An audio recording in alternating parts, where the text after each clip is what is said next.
但是自己的血量并不是那么健康了。小奶就在烟中啊，你可以看到他在育苗的位置上面，完全猜到了对方的站位。呱呱绕了一个大圈回来，把人清了一下，抓到劣势复活点了。呱呱，看看怎么打，转起来。哦，被抓开双杀了。队友旅店带走，下面双杀，居民不敢来了，他想打3个。我的天哪！回到白房也是 no no， 实战这个点埋的太好了呀。作为打手枪的选手吧，哇哦，亚瑟 This is important. Once Kazuko Legacy gets the flood in here. ออกมาคาโต้จะเข้าเป้าเป็นเด็กระยะไกลแบบนี้มันอยู่แล้วปาดมาได้คาโต้ไปต่อแล้วดูต่อเซนเทคใน Trade up Lindsay once more here towards the bomb side. A bomb, so you better watch out. Their timing and their coordination. Trickling in one at a time. They have got that partnership. They've got those duos pushing in together. Setelah hard point ketiganya, immerse untuk masuk dan satu operator kill. Nah, soalnya udah setup duluan ya. Sayang sekali ya, Clock ini mengeluarkan ulti yang sangat memulihkan. Immerse will come in. Yado's skirt AD under his name. But till then, whatever the West Point Marvel Kings have been able to do, Javen has been able to deny. 问题不大，波点还在我们手中，小心 unlucky， 一定要小心 unlucky 这个歼灭者，一个我了。是的 ，Mac 这里你把狙怎么操作呀？你操作不了的吧？什么？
但是自己的血量并不是那么健康了。小奶就在烟中啊，你可以看到他在育苗的位置上面，完全猜到了对方的站位。呱呱绕了一个大圈回来，把人清了一下，抓到劣势复活点了。呱呱，看看怎么打，转起来。哦，被抓开双杀了。队友旅店带走，下面双杀，居民不敢来了，他想打3个。我的天哪！回到白房也是 no no， 实战这个点埋的太好了呀。作为打手枪的选手吧，哇哦，亚瑟 This is important. Once Kazuko Legacy gets the flood in here. ออกมาคาโต้จะเข้าเป้าเป็นเด็กระยะไกลแบบนี้มันอยู่แล้วปาดมาได้คาโต้ไปต่อแล้วดูต่อเซนเทคใน Trade up Lindsay once more here towards the bomb side. A bomb, so you better watch out. Their timing and their coordination. Trickling in one at a time. They have got that partnership. They've got those duos pushing in together. Setelah hard point ketiganya, immerse untuk masuk dan satu operator kill. Nah, soalnya udah setup duluan ya. Sayang sekali ya, Clock ini mengeluarkan ulti yang sangat memulihkan. Immerse will come in. Yado's skirt AD under his name. But till then, whatever the West Point Marvel Kings have been able to do, Javen has been able to deny. 问题不大，波点还在我们手中，小心 unlucky， 一定要小心 unlucky 这个歼灭者，一个我了。是的 ，Mac 这里你把狙怎么操作呀？你操作不了的吧？什么？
但是自己的血量并不是那么健康了。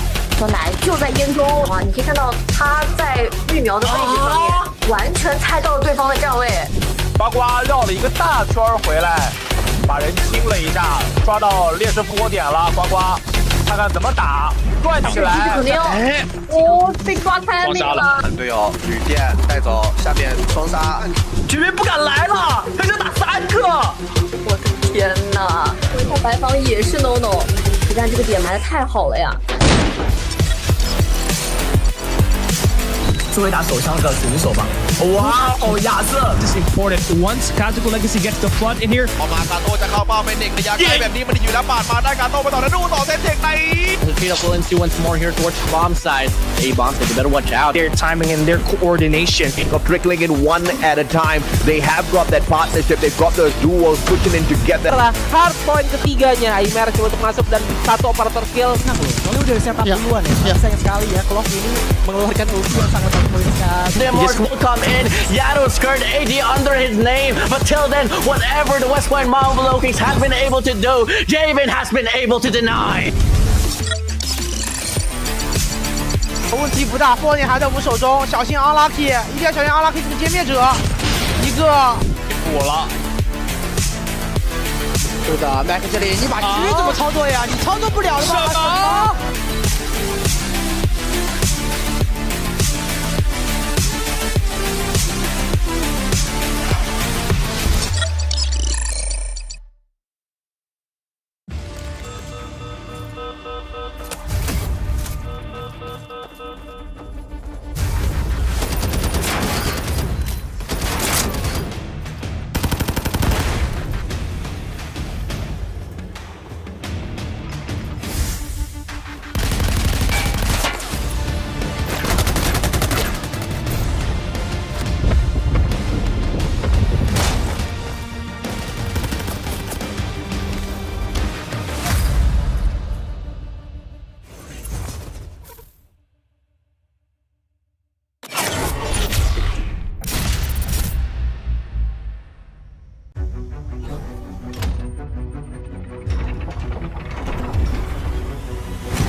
但是自己的血量并不是那么健康了。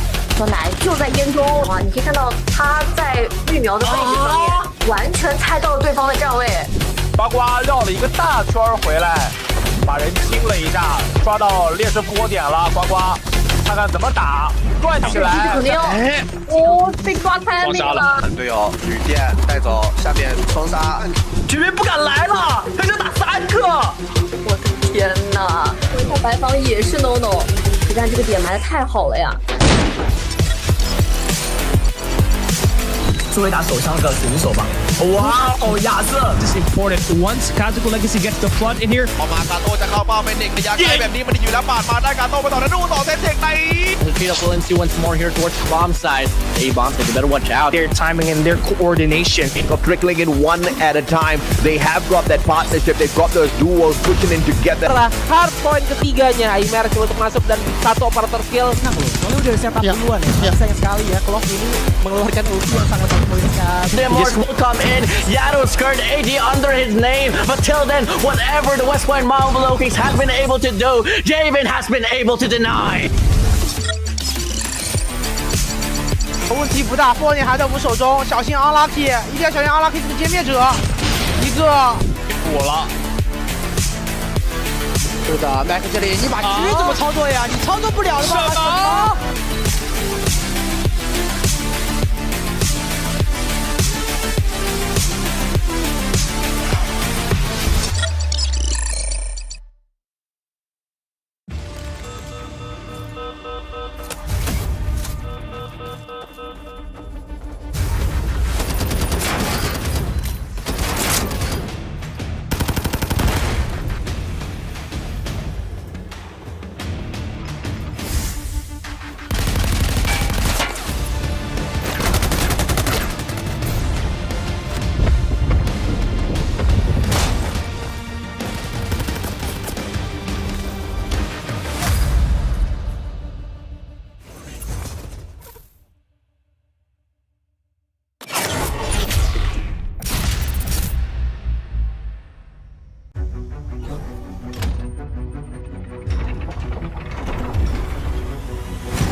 但是自己的血量并不是那么健康了。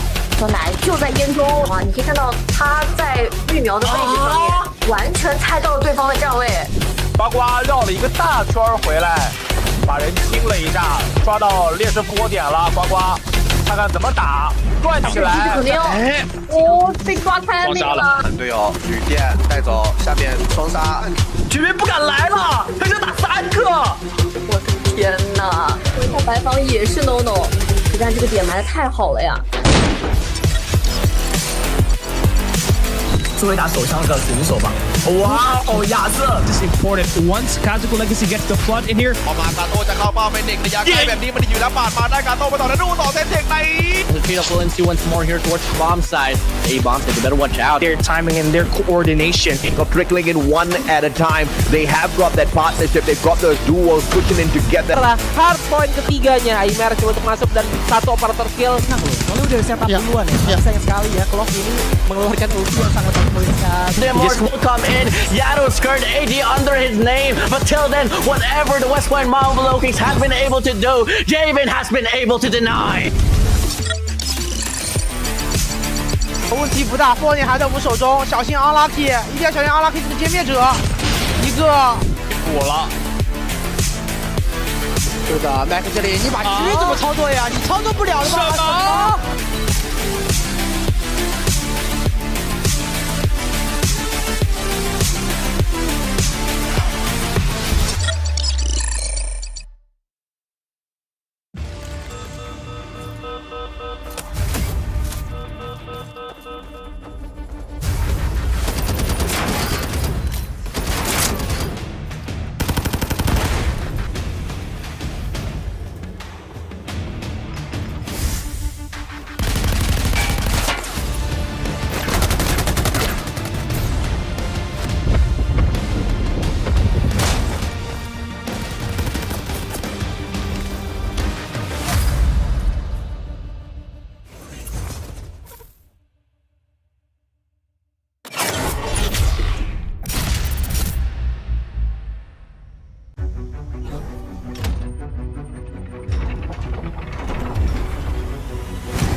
但是自己的血量并不是那么健康了。小奶就在烟中啊，你可以看到他在绿苗的位置上面，完全猜到了对方的站位。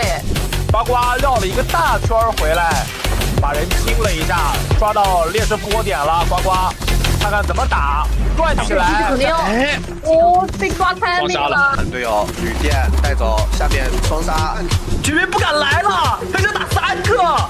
我的天哪！回头白房也是 no no， 实战这个点埋的太好了呀。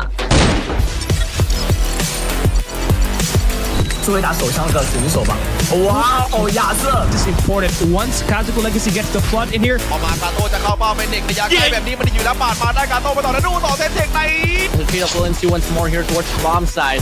A bomb, so you better watch out. their timing and their coordination. Got trickling in one at a time. They have got that partnership. They've got those duos pushing in together. Setelah hard point ketiganya, immerse untuk masuk dan satu operator skill. Nah loh, soalnya udah setup duluan ya. Sayang sekali ya, Clock ini mengeluarkan ulti yang sangat poin sekali. The immerse will come in. Yado's skirt AD under his name. But till then, whatever the West Point Marvel Kings have been able to do, Javen has been able to deny. 问题不大，波点还在我们手中，小心 unlucky， 一定要小心 unlucky 这个歼灭者，一个补了。是的 ，Mac 这里你把狙怎么操作呀？你操作不了的吧？ Welcome to the Call of Duty Mobile Summer Invitational 2023, an event where we are looking to crown the Master of Masters of Asian Call of Duty Mobile. I'm TheMustachio AJ, and with me today, the one and only Oppa-looking WardeN. Look at this guy with his blonde hair. Hi, man. It's good to be back. It's good to be back here on the stage with you. I like what you're wearing as well, bro. I love it a lot. We're looking good. We're looking fresh for today.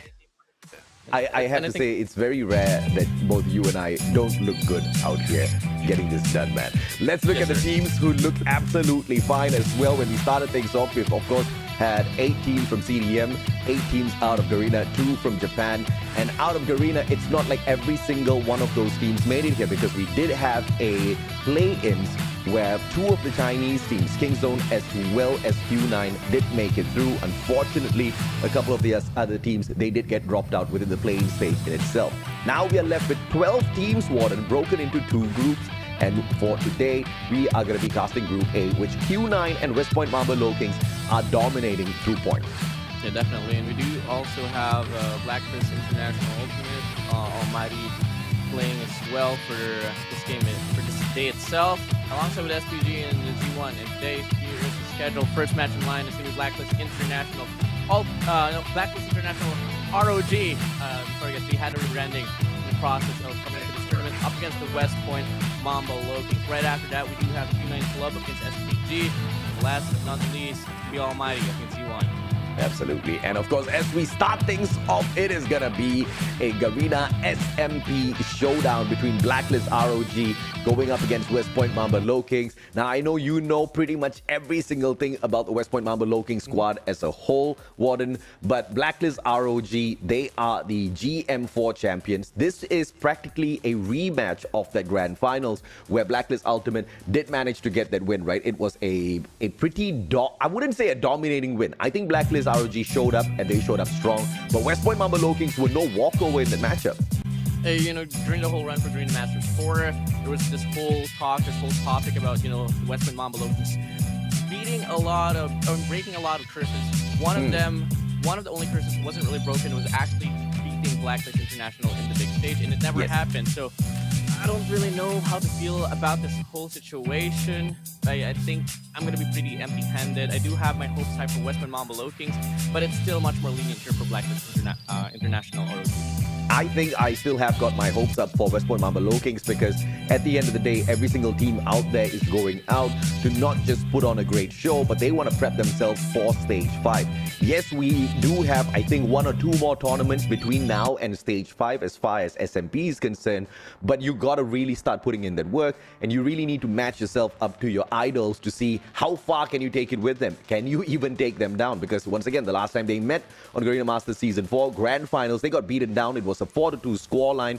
They did manage to take away 2 maps, and that is a huge indicator, because Blacklist ROG, the kind of team that just walks over a team like SPG, but also the kind of team to take an L against Almighty. They had not met this team for 9 months prior to that, WardeN, and when Almighty showed up, it was a fantastic match at Express S&D, and after that, dude, Blacklist got wiped.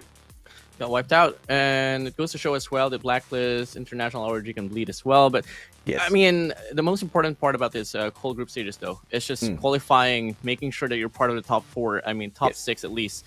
Because something about Blacklist International ROG is that they're pretty common. It's pretty common nowadays to see them falter in the group stages and all of a sudden put up a fight, put up a hella good convincing show on the knockouts. So I'm not too scared in terms of that factor, AJ. Yeah, this is something I absolutely have to agree with you on. I mean, it doesn't really matter even if you do falter in the group stages, as long as you maintain your top 4, you do make it through to the knockout stages, and that is where things will get really dicey. You have to win every single series, unless, of course, if you are in the upper bracket, you get 1 extra chance, but who wants to make it down to that lower bracket and be at risk of elimination, right? I'm sure Almighty does not. The last time they visited the lower brackets, they said goodbye to us. Yep, I mean, it's all going down to really just properly allocating the wins. I mean, you got to win those impactful ones. You know, you don't want to be at the bottom, so that's just about it. But now, here we go. We're going to be heading straight into the gunfight here in between West Point, Mamba Low Kings, and Blacklist International ROG. And that was a really quick round, AJ. I didn't see what happened. Can we replay that? It was just way too quick. And with West Point Mamba Low Kings managing to pull away round number 1. Let's see if or not Blacklist ROG can find their way right back in here. Rage, as they say that, does manage to find one with the Pharaoh. Circles around. Tries to see if or not PJ can be spotted. Yato does have the right-hand side covered. And PJ's well hidden for the time being. Oh, gets the burst onto Yato. Forcing it down to a 1v1 Rage. PJ. A big standoff here. And it's looking to be PJ getting more tagged up. Rage gonna go for the SMRS. Won't be able to find a connection. It's still a big old standoff now, but with Rage holding down his Nazi angle, will get PJ down. Finally, around here for Blacklist. It's a smart play by Blacklist ROG, and when you know push comes to shove, you just gotta camp out these tight corners, just spot out your opponents, and hope for the best. UL 736 in play this time round. Not always you see this gun getting whipped out. It did receive a bit of recognition as well. Yeah. Coming from the Chinese teams. Looking like it's going to be OP getting the first connection here on this round itself. PJ has Rage cornered up, but he doesn't know actually where he is. He's gonna slide on out now, but Rage already has that corner. ADS on, and that Artscope is gonna be able to provide him one quick elimination. Yopi, on the other hand, from up top. This is gonna be a little bit of a sneak around situation. Yopi doesn't want to show himself. Rage crawls on up and catches his back for Blacklist ROG to step it up. One more round, and Blacklist gets to pick map number 1. So pick map number 1. And you got to talk about Rage just carrying Yato for this one. 4 kills for him. Now, can they seal the deal, or can West Point Mamba force a round number 5? Holy, so exciting. You know, I think this one's just them tickling each other. When the game starts, that's when we want to really see what sort of fire West Point Mamba Low Kings walks in with. Yato already less than 50% of his HP. You do not recover in the initial gunfight, so Yato just needs to back away, but no, he still wants to take that risk. But both players moving at the same time, and it is Yato that finds the elimination. 3-1. A good start by West Point, but Blacklist ROG, this could just be a premonition of what is to happen, bro, in the series. You know, yesterday I was talking about how it might not be so impactful for the whole series overall, but if you're going to be getting a team like Blacklist and West Point Mamba Low Kings, pretty much on par in some way, sides might just come into a point where it would actually matter. So with Blacklist International taking it seriously, I think they want to show us what's up. You know, when we were talking about Almighty versus Blacklist ROG, when I say we, I don't mean we, but, you know, the caster's desk the other day during the game in itself, I did mention to Callie that there's just no way of telling who walks away with the victory, right? Because that encounter had not happened, 9 months in the making, that fight between Blacklist ROG and Almighty. But West Point Mamba Low Kings, their data is a little bit more recent. So we did see them take them on. And we did see that West Point just had no ingress towards some of these hills, especially on Hardpoint, when Blacklist circles around to dominate it. And it really doesn't matter which map we play this in. And that's going to be the absolute crazy one, right? And when you step on into CDSI, we've got a whole new mix of maps thrown in there, WardeN. Yeah, I love the supposedly going to be titleless and conventional for me, but it's going to be the map pool that we're going to be sticking true throughout the whole year of the World Championship. So, I mean, this is just a teaser of what's about to come. And now we do have the bans here, AJ. For Blacklist, they ban for Search and Destroy. Meltdown, on the contrary, we have Tanisha out of the chase. Tanisha is out, Apocalypse is out, Meltdown is out. So 3 of the new maps taken off of the list alongside Takeoff. So this is a very smart play coming through from West Point Mamba Low Kings. They know exactly how Blacklist ROG does at Takeoff. They don't want to deal with them there. But there's still many other maps where Blacklist ROG can destroy them. But we've seen West Point Mamba Low Kings. We've seen them dance before. They've danced even with Top Dogs. And if this team has got the capability of beating teams like Smart Mega as well as Almighty, I have no doubts whatsoever. The capability of beating Blacklist ROG is there as well for West Point. They just haven't reached that tipping point just yet, right? And I think not only did they take the L against Blacklist ROG the last time at GM4, they also walked away with a lot of hard lessons. And Olea, their coach, is just that one kind of guy who learns from every single experience. He's not going to allow Blacklist to have those exact same plays executed against his team yet again. But there's just one specific problem that has been happening quite a lot, though. It's at West Point Mamba Low Kings.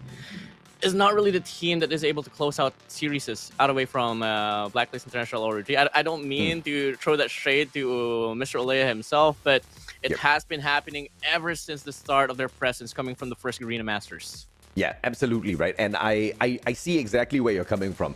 You see, in Garena Masters Season 4, when we first started off the matchup, there was obviously a score to the side of Blacklist Ultimate. So yes, the scoreline was 4-2, but since it was a upper bracket win for Blacklist, they had a one-match advantage. So of course, that was on their side. West Point Mamba Low Kings did kind of lose out the series overall because of that advantage as well, or else we would have pretty much been just one match away from them, just extending it a little bit. And we started off 2 matches back-to-back with West Point Mamba Low Kings winning it out. Remember, Hacienda, it was a hardpoint match, and it was not a slow match at all. They smashed Blacklist 250 to 124. Not many teams have got the capability of doing that. The rotation Blacklist had on that Hacienda hardpoint was surprisingly slow. And then they kind of suckered in West Point a little bit more on that standoff SND. And SND is a matchup where you really expect Blacklist ROG to make that huge comeback to immediately punish West Point. But that didn't happen. You know, the hope, you know, just got a little bit bigger for the fan base of West Point Mamba Low Kings at that point of time, because the scoreline was 2-1 with a 7-4 victory over them.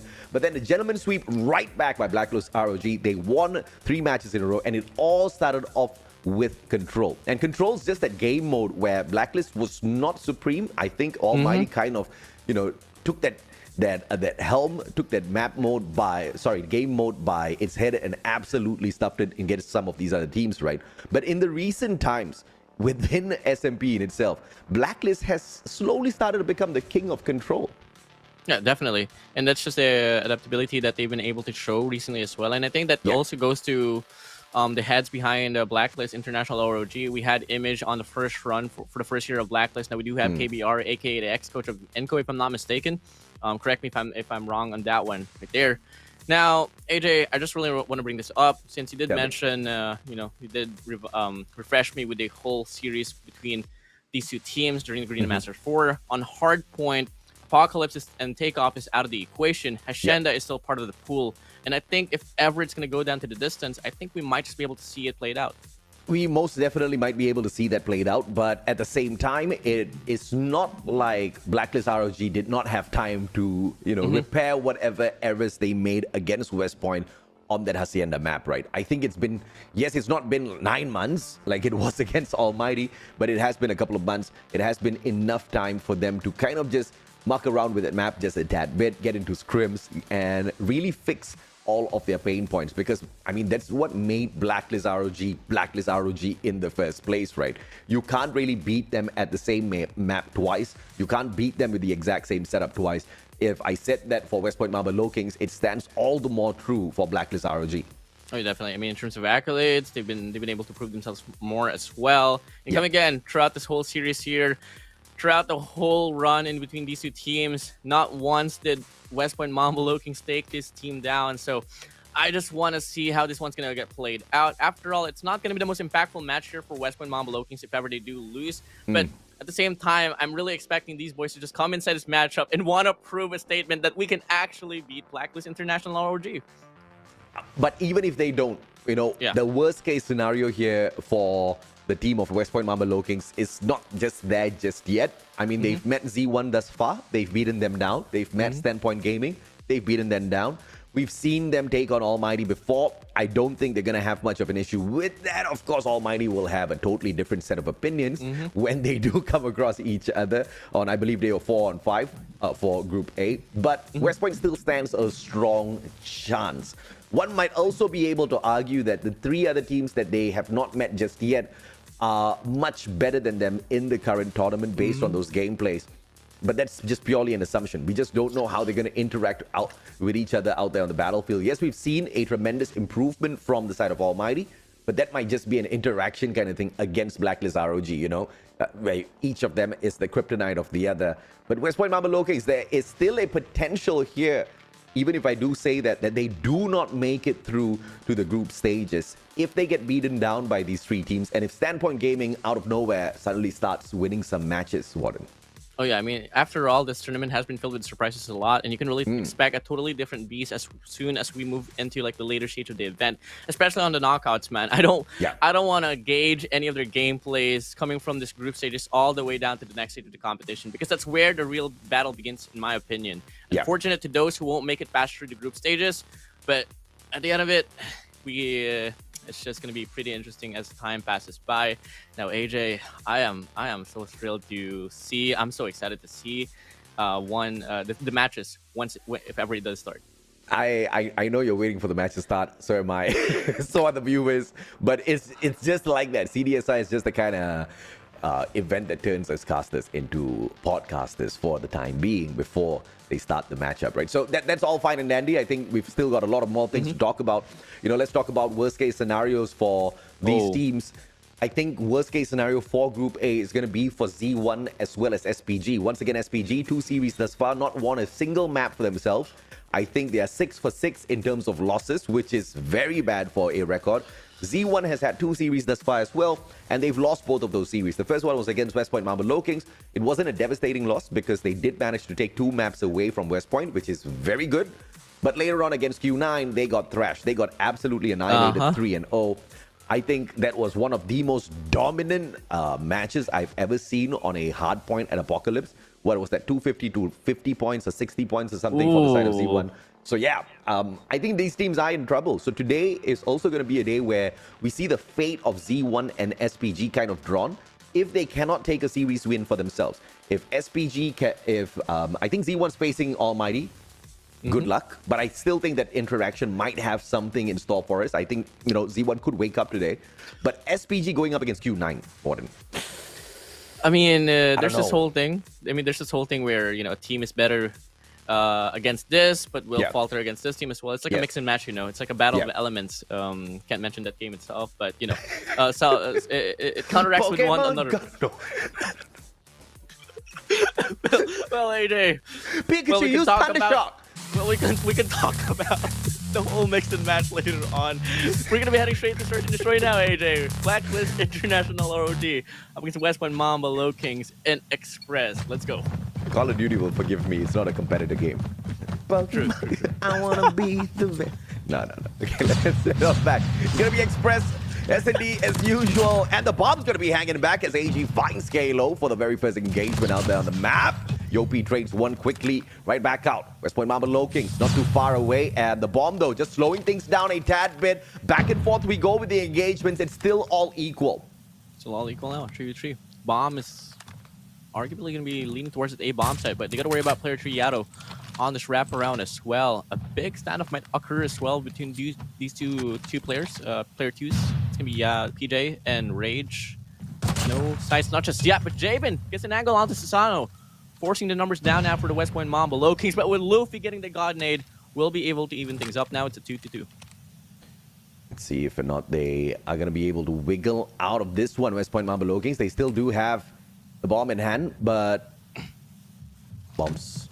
Okay, when I say bomb in hand, it's on their side. I don't think Yato's seen the bomb yet because the guy's just stepping away from it. But as he circles around, the perfect opening for West Point Mamba Low Kings through the train onto the tracks. If he does manage to sneak around the tracks, he will find Yato. But PJ does exactly that and an easy takedown. That Fenix not going to back away at all. Now the bomb picked up already, but Jabin has got the right call here. Backs away towards the B bomb side and awaits them. Really good read here for Jabin. All is going to go down to the perfect timing as well. As he spots him out, Luffy gets an angle on towards him and will be able to connect with a follow-up shot. First round will be given for the side of the West Point Mamba Low Kings. Amazing play for West Point so far, but, you just can't get excited. Once again, ladies and gentlemen, boys and girls, the last time they met, West Point took 2 maps and then Blacklist showed out of nowhere. It took 3 games back to end the series. And that was on the biggest stage that West Point had been to thus far, and it was the highest level of achievement they've never achieved. They've ended up on that podium finish multiple times, WardeN, but never achieved that second spot for themselves. And that was a glorious moment for them, but I'm pretty sure West Point would have preferred to go all the way and pick up the trophy. They played a song called Talo na naman tayo. We lost again, guys. Sing the whole thing. The song is pretty much it's the same whole lyrics the whole time, but now big gunfights here, and it's looking to be another round here for the West Point Mamba Lokings, bro. Well, let's see if Yopi can do it, and Yopi does do it. Fantastic 2-0, and Blacklist ROG for the time being is just not showing up all that too often, which is fine and dandy. I think this is something West Point is very pleased with. Yeah, quite pleased with, but something about this whole format of this tournament is that it's been hard for me to adjust into the whole 9-round limit. So still a long way to go here for the West Point Mamba Lokings, and we've seen a pretty dominant start from these two teams. I mean, from these teams in this tournament, and it's just gonna get changed later on. And now we can see current state of the game. It's gonna be Jabin now for Blacklist getting the first blood. Bob's gonna be waiting at the bomb site. Quick plant coming on through. Waiting area holds on 2 players, but PJ from inside the train finds Rage. Quick engagement puts an end to that, but 3 players pushing on from the north. Blacklist has got an opportunity here. Jabin just waiting on the north platform with the snipe, but Luffy gets found out. AG, Kalo trades out one. Yato, does he get it? No! Kalo, big double for him, and this still has the advantage to the side of West Point. Good advantage. AG just right around, gonna hop up top of the train. We'll get beamed down by Klo. Last final player here is gonna be Jabin, and he's not gonna last any longer no more. With the Locust in hand, not much of a chance. 3-round lead now, 3 spree for the West Point Mamba Lokings. Crazy stuff out there from the side of West Point. You don't really expect them to go bonkers on the opponents this way usually, but you know, I'll take that. I think as long as they can keep the space up, it's gonna give them quite a bit of confidence for the next few games, which you know for a fact they need, WardeN. Definitely. Now, another big clash might ensue here on this B bomb site. Yopi sticking the bomb. Scourge just right inside. Not going to be able to find an angle, not just yet. Klo gets spotted down. Scourge still looking for an angle. Looking like he is going to be able to run away with an angle onto AG as well. Now, 4v5, first kill will be given for the West Point Mamba Lokings. Great stuff, PJ with a double. Yopi traded out, but the numbers on the side of West Point. And as I say that, it's just ending way too quick. Blacklist ROG. Now, if I was West Point Mamba Lokings, I would remember that this is exactly how they sucked us in. They gave us that confidence, and then they wiped the smiles off of our faces. You can't fall for that once again if you're West Point Mamba Lokings. You know, I had a conversation with Leia not so long ago. It's that, yo, WardeN, we are focusing on S&D. We don't care about hardpoints no more. And this is exactly how it's translating right now. Dominance over dominance by the West Point Mamba Lokings. 5 rounds in a row. Blacklist International ROG not even putting up a fight in the gunfight department, AJ. Dude, I mean, we can barely complete sentences, man. This is absolutely insane. The pace of movement from West Point. The ability to call out exactly where Blacklist is going to be able to rotate to on those defenses. Clearly, Olea has done his homework, and he has been watching. And this is something that Blacklist ROG kind of walked into unintentionally. Thus far at CDSI, they've played SND and Express twice. And that's crazy, bro, because it's just given away quite a bit of their strategies in both of those matches where they did take the win against SPG and Almighty. Now, a heavy retake will come in here on this A bomb site. A lot of players coming from north. 1 player wrapping around. It's going to be Jabin for you with the scopes, but all about the actions here out front. It's going to be PJ getting the first blood, taking down Yato. Slow on this wrap will take AG out as well, and will be able to come out alive. Refrag will come through here for Yopi, and this trades from the side of the West Point Mamba Lokings has been the biggest factors on why they've been able to steal this rounds out away. But Jabin will get through, but he does get traded out for Luffy. Now, it's all going to come down to this 1v1 between Rage and Luffy, but he gets a hit marker. And now, finally, we are going to be able to see a first round. The first round here for Blacklist International ROG. And even the first round's a lucky one. I'm sorry, Blacklist, if that just scuffs your ego a tad bit, but Luffy did get that hit mark. Guy who would have been able to get that clutch in that one final second. But of course, Rage walks away with it, gets the defusal. Blacklist, they do manage to sneak 1 round back. And West Point Mamba Lokings, because of this new setup, they're not 2 rounds away from finishing it off. They need 4 more wins. They need 4 more wins, but it's going to be Blacklist just popping off so far at the start. But with Susano evening things out, taking down AG. That's going to be a 4v4, and now game slowed down just a little bit. Now, West Point Mamba Lokings quite hesitant in regards to what kind of intentions they want to put up. They're still waiting for the aggression to come true, but it's not pulling away anymore for Blacklist. Everybody's just holding their ground, with the attackers clumping up together at that south platform. Smart move by West Point. At least if they do have a rage, no pun intended, because this guy is kept flanking the players of Almighty again and again. Very sure Leia took note of that.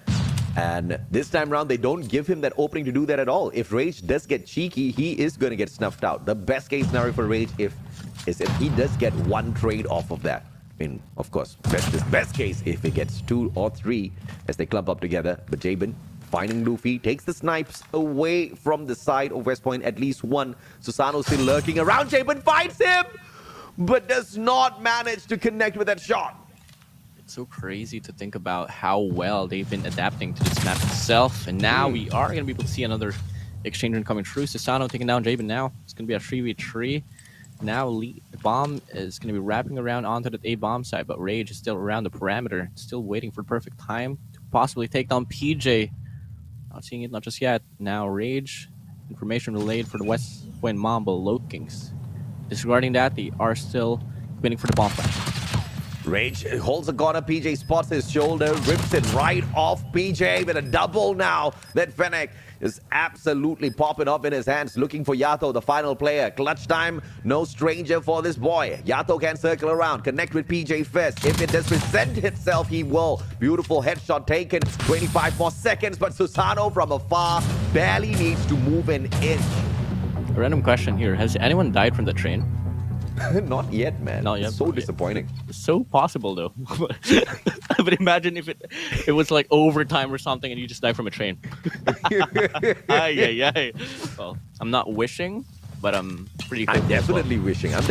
But I think there's a kind of interaction on S&D matches at Express, and this is purely an assumption that you only see the train moving at the start of some rounds. I've never seen the train move during the round progressing. So maybe that's the problem. Maybe we need hardpoint at Express. maybe. But, oh, well, it's going to be a 3v1. West Point about to claim another round, but Rage takes down one. It won't cut the chase, though. Still needs to deal with 2 more. The one player will be on top of the crossway. Yopi cutting him down. West Point Mamba Lokings retaining their momentum, and only 1 more round to go for match point. And this time the attacking side to Blacklist ROG. West Point Mamba Lokings, 2 more rounds to secure this first map. And if they do, this will be the very first defeat for Blacklist on an Express S&D. Not the first defeat on an S&D. We all saw how Almighty played them out on that firing range. But it would be quite the wrecker of their record if West Point walks away with this. But can Blacklist secure back-to-back 8 rounds here? Do so with Clo, starting things off with a God Made, found the perfect medium range, shuts one down. Rage gets the refrag, forcing down to a 4v4. West Point Mamba Lokings team needs to move quick. Time is dwindled down. Still a lot of numbers here for Blacklist. Jabin almost gets the second as well, right up top. Really poor awareness here for West Point Mamba Lokings, and they trample like flies. And so now it's going to be Susano left alone here in a 1v3, 10 seconds left on the clock. Finally, another round here for Blacklist International ROG. And when Blacklist ROG is on the attack and they get to dictate the pace a tad bit more, they feel so much more comfortable on Express. Love those very quick pushes towards the B bomb site. And once they got their full control over Terminal, all they needed to do was just focus on ticketing. And thank goodness West Point Mamba Lokings just sent all of their forces there. They didn't need to look elsewhere. Easy frags coming on through. But this time, Bomb moves on forth towards that A bomb side instead, and it's a total fake out. West Point Mamba Lokings on the opposite side of the map. They need to rotate around, but look at Rage pushing up forth already towards that north crossover. If he does speak up, this could be devastating for Blacklist. West Point, they gotta check their corners. If they don't, that's gonna be 3 players. Could be secured for Rage, and it's all just gonna come down to the timing now. Discipline. Rage needs to come true, but they spot him out. Oh my days, Susano. Dude, I swear to God, I did not know your butt sticks out like that in that corner. Exactly. No. Thick. Rage thick. Raven, AG, left alone for Blacklist. The 2 players that could possibly deny the Lokings. But, hey, no, it's not going to happen at all. Rage, AG out, Javen left alone. What can you do? You take down Luffy. Ooh. It's not going to be enough, man. Match point out here for West Point. Could have been a little bit faster, but he would have just walked straight into 3 players who would have snuffed him out instantly. Wouldn't be able to play for trades like that. But dude, I think those are like one of those rare moments where being thick is a sin. Well, funny enough, he was using WardeN, which is skin that was a contraband. But back to this current state of the game, West Point Mamba Low Kings might just get close out onto this, as Rage will be the only last player remaining. Won't even stand a chance. West Point Mamba Low Kings, they take Search and Destroy out away from Blacklist International ROG in 92 manner. Wow. Exactly. Okay, I'm not gonna get too excited, okay? We saw this, we're so used to this. West Point takes the lead, West Point maybe takes another game, and then Blacklist, boom, comes out of nowhere, right? There might just be a reverse sweep on standby here out of Blacklist ROG. You know they love to, execute with flair. And it also seemed like they just didn't try in this S&D matchup. I mean, fight me on this, but it seemed like Blacklist ROG just did not want to play serious. Their approaches were very soft. They didn't have those moments where you see, okay, all right, Blacklist has woken up. In fact, I think they just woke up, like from actual sleep, and they're sleepy. Okay, there's just a lot of things happening in my mind right now. But if ever, let's say Blacklist International just starts to pop off in the next 3 games and just gets like a three game mode win, that was just a statement that, oh, you guys were just feeling yourself on the game number 1. We're just gonna get your hopes up, exactly what we've been doing from the last few encounters that we've had, and the Blacklist that you all have been facing. I think you need to be on a whole other level to be able to play mind games like these, right? To willingly give away 1 round, to think that you can take it back. But the question is, of course, gonna be how smart are you in making that call? Because have you really gotten West Point Mamba Low Kings figured out that much? Like, what if West Point Mamba Low Kings might just be able to dismantle you not just once more, but twice more? Then you lose this bet, and I think it's just way too big of a risk to take. And I am not going to sugarcoat my words. Blacklist ROG, they were not trying in that S&D matchup at all. It was a walkover victory for West Point Mamba Low Kings. Look at this, almost double the number of eliminations for the side of West Point. Even the assists, dude. I'm not buying this. When you look at West Point Mamba Low Kings and Blacklist International ROG, you possibly mentioned the topic of them just being so on par in the gunfights, and the only thing that really separates them is the maturity of the players themselves. Morality is such a big factor in between these 2 teams. And if ever the factor that you said that, are you actually smart enough to let 1 game go to the side of the West Point Mamba Low Kings just to get their morality up, to take advantage of it for the next few games? If there's going to be any teams that would put up that kind of play, it's surely going to be Blacklist International ROG. PJ equalizes with Yopi with yet another MVP count for himself. Good on him. 1.97 rating. This was an absolute fantastic matchup for PJ. 15 eliminations through 1,700 damage. Highest streak within that 1 round, 3 kills. And if it's on an S&D, you are doing a lot in these rounds. Did a lot, man. Entry fragger for the squad. And I want to give credits as well to Klo and Susano being the players that would watch those raps out from Blacklist. And Blacklist really loves to do those types of plays, and clearly they really found a good counter onto that. But coming again, it's only 1 factor in S&D that they got to double it down as well. We know the adaptability of Blacklist International. So it'd be interesting later on if ever we are going to be forced to see a game number 4 back to Search and Destroy. I hope that is the case. In fact, whenever I see teams like these, I just want to see a 5-match whopper, right?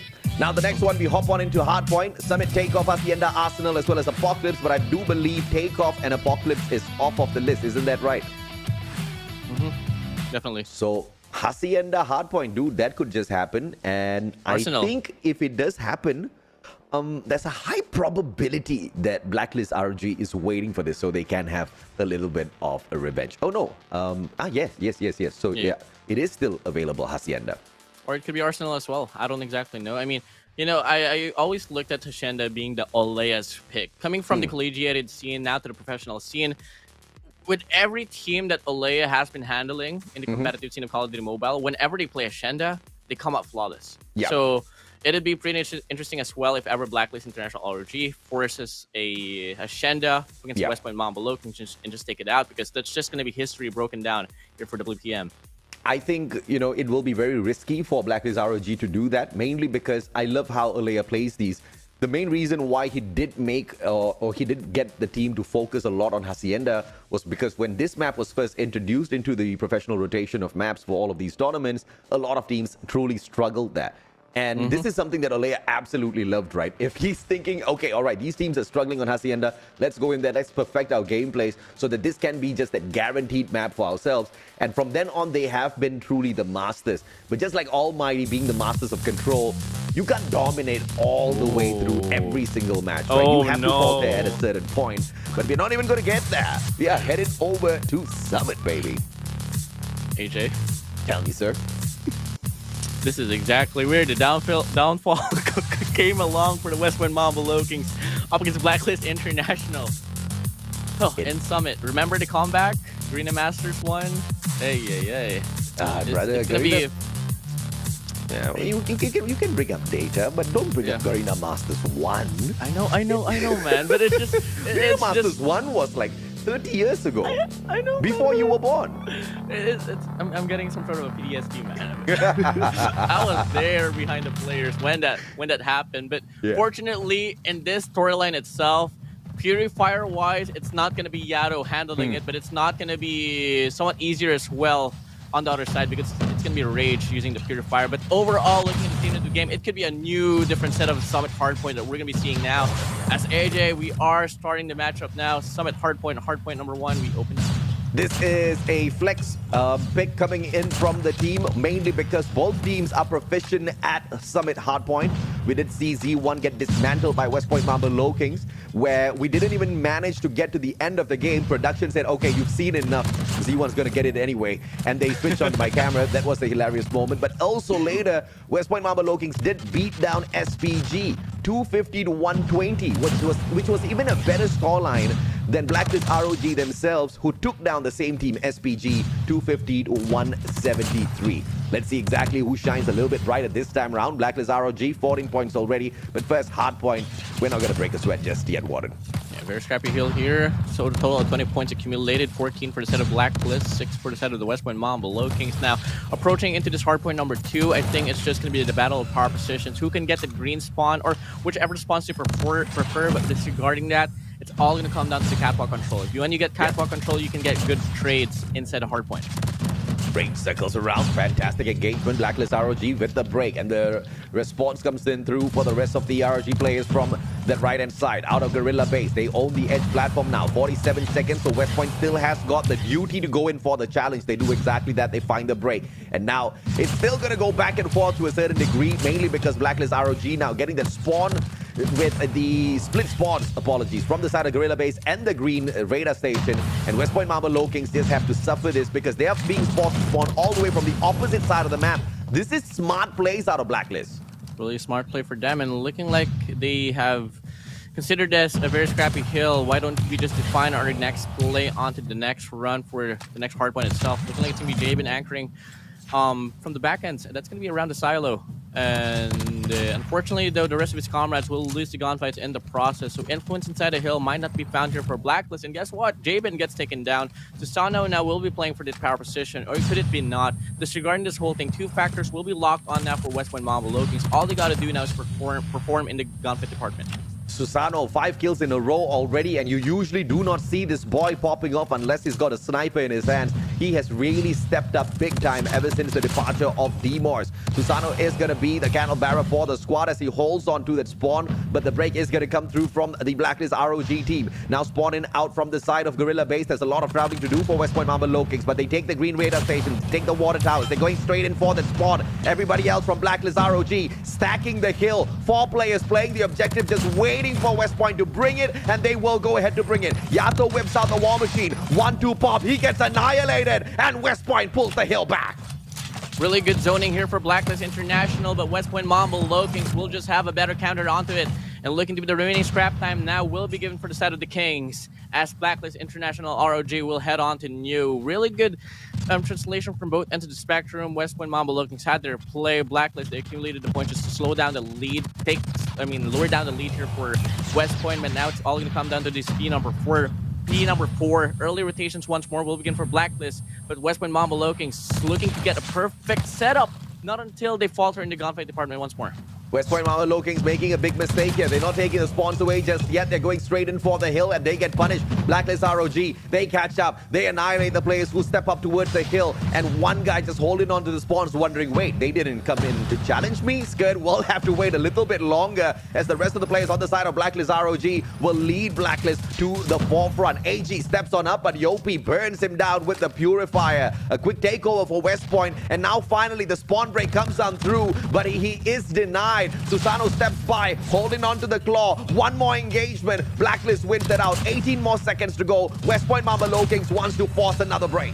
Lovely pinch came along for the side of Blacklist International ROG, but West Point Mamba Lookings, they don't want to go down without a fight. This hard point, as scrappy as it is, it will not be defined for each and every end. 88 to 88. AJ, you can't ask for a closer game than this. No, you most definitely cannot, man. And if you're Chinese, that's like ong, ong, ong, ong all the way there. 91 to 88. West Point Mamba Lookings, you know that it's far from lucky if you are stuck in a match like this against Blacklist ROG, because just as much as you can win it, you can lose it as well. And that is an unnerving situation to be in against the champions of Garena Masters Season 4. The best in SMP thus far that Garena can offer. PJ drops by, and it's going to be the Sparrow gameplay. Yopi with the KRM as well will be popping a couple of heads before he reaches here. And West Point Mamba Lookings, just like that, should be in the driver's seat as soon as this Freddy hits the ground. This is just going to give them a little bit more control down here at the control room. 20 seconds to go gives Blacklist ROG one more try for this hill. PJ on a force-free Clo with the Gravity Vortex will invest it all out to zone out Blacklist International ROG. And PJ is still on a spree, but unfortunately for him, Skirt and Jabin doubles him up. And now, as we can see, Hardpoint still scrappy as it is, and looking to be the last chance given for Blacklist International Ultimate. West Point Mamba Lookings they denied it all out. Now here we go, AJ, different storyline. Hardpoint number 2 will now open up. Hardpoint number 2, once again, earlier on, Blacklist ROG found it to be a little bit too easy to hold on to this hill, mainly because the gods of RNG were on their side. And on top of that, they had a beautiful split hole on 2 spawn sites, forcing West Point to spawn all the way from the cable car end. Now, I've never seen many teams execute a play like that. I don't know if it was accidental or they were forcing it. If they were forcing it, it is very, very, very amazing to see a team hold on to that, because you need 3 different sets of players to win out every single bit of gunfight, just like what Blacklist is doing right here once again. But they, of course, hold on to just the spawn at the Green Radar Station. Also setting up an early rotation. Look at how early is this from Rage. Really early for them, and I think it's just them really putting up a statement now that they don't want to have anything with P2. Want to make a money hill here, money run for P3, but they gotta double it down in terms of holding the grounds, because you know they had this earlier, they had it on the first run, it didn't really work out. And as we can see, despite that they went for the early rotations, look at the influence now from the back ends of the hard point. Will begin for West Point Mamba Lookings, but you know what, Yato heard me, he said, nah, WardeN, you're just getting ahead of yourself.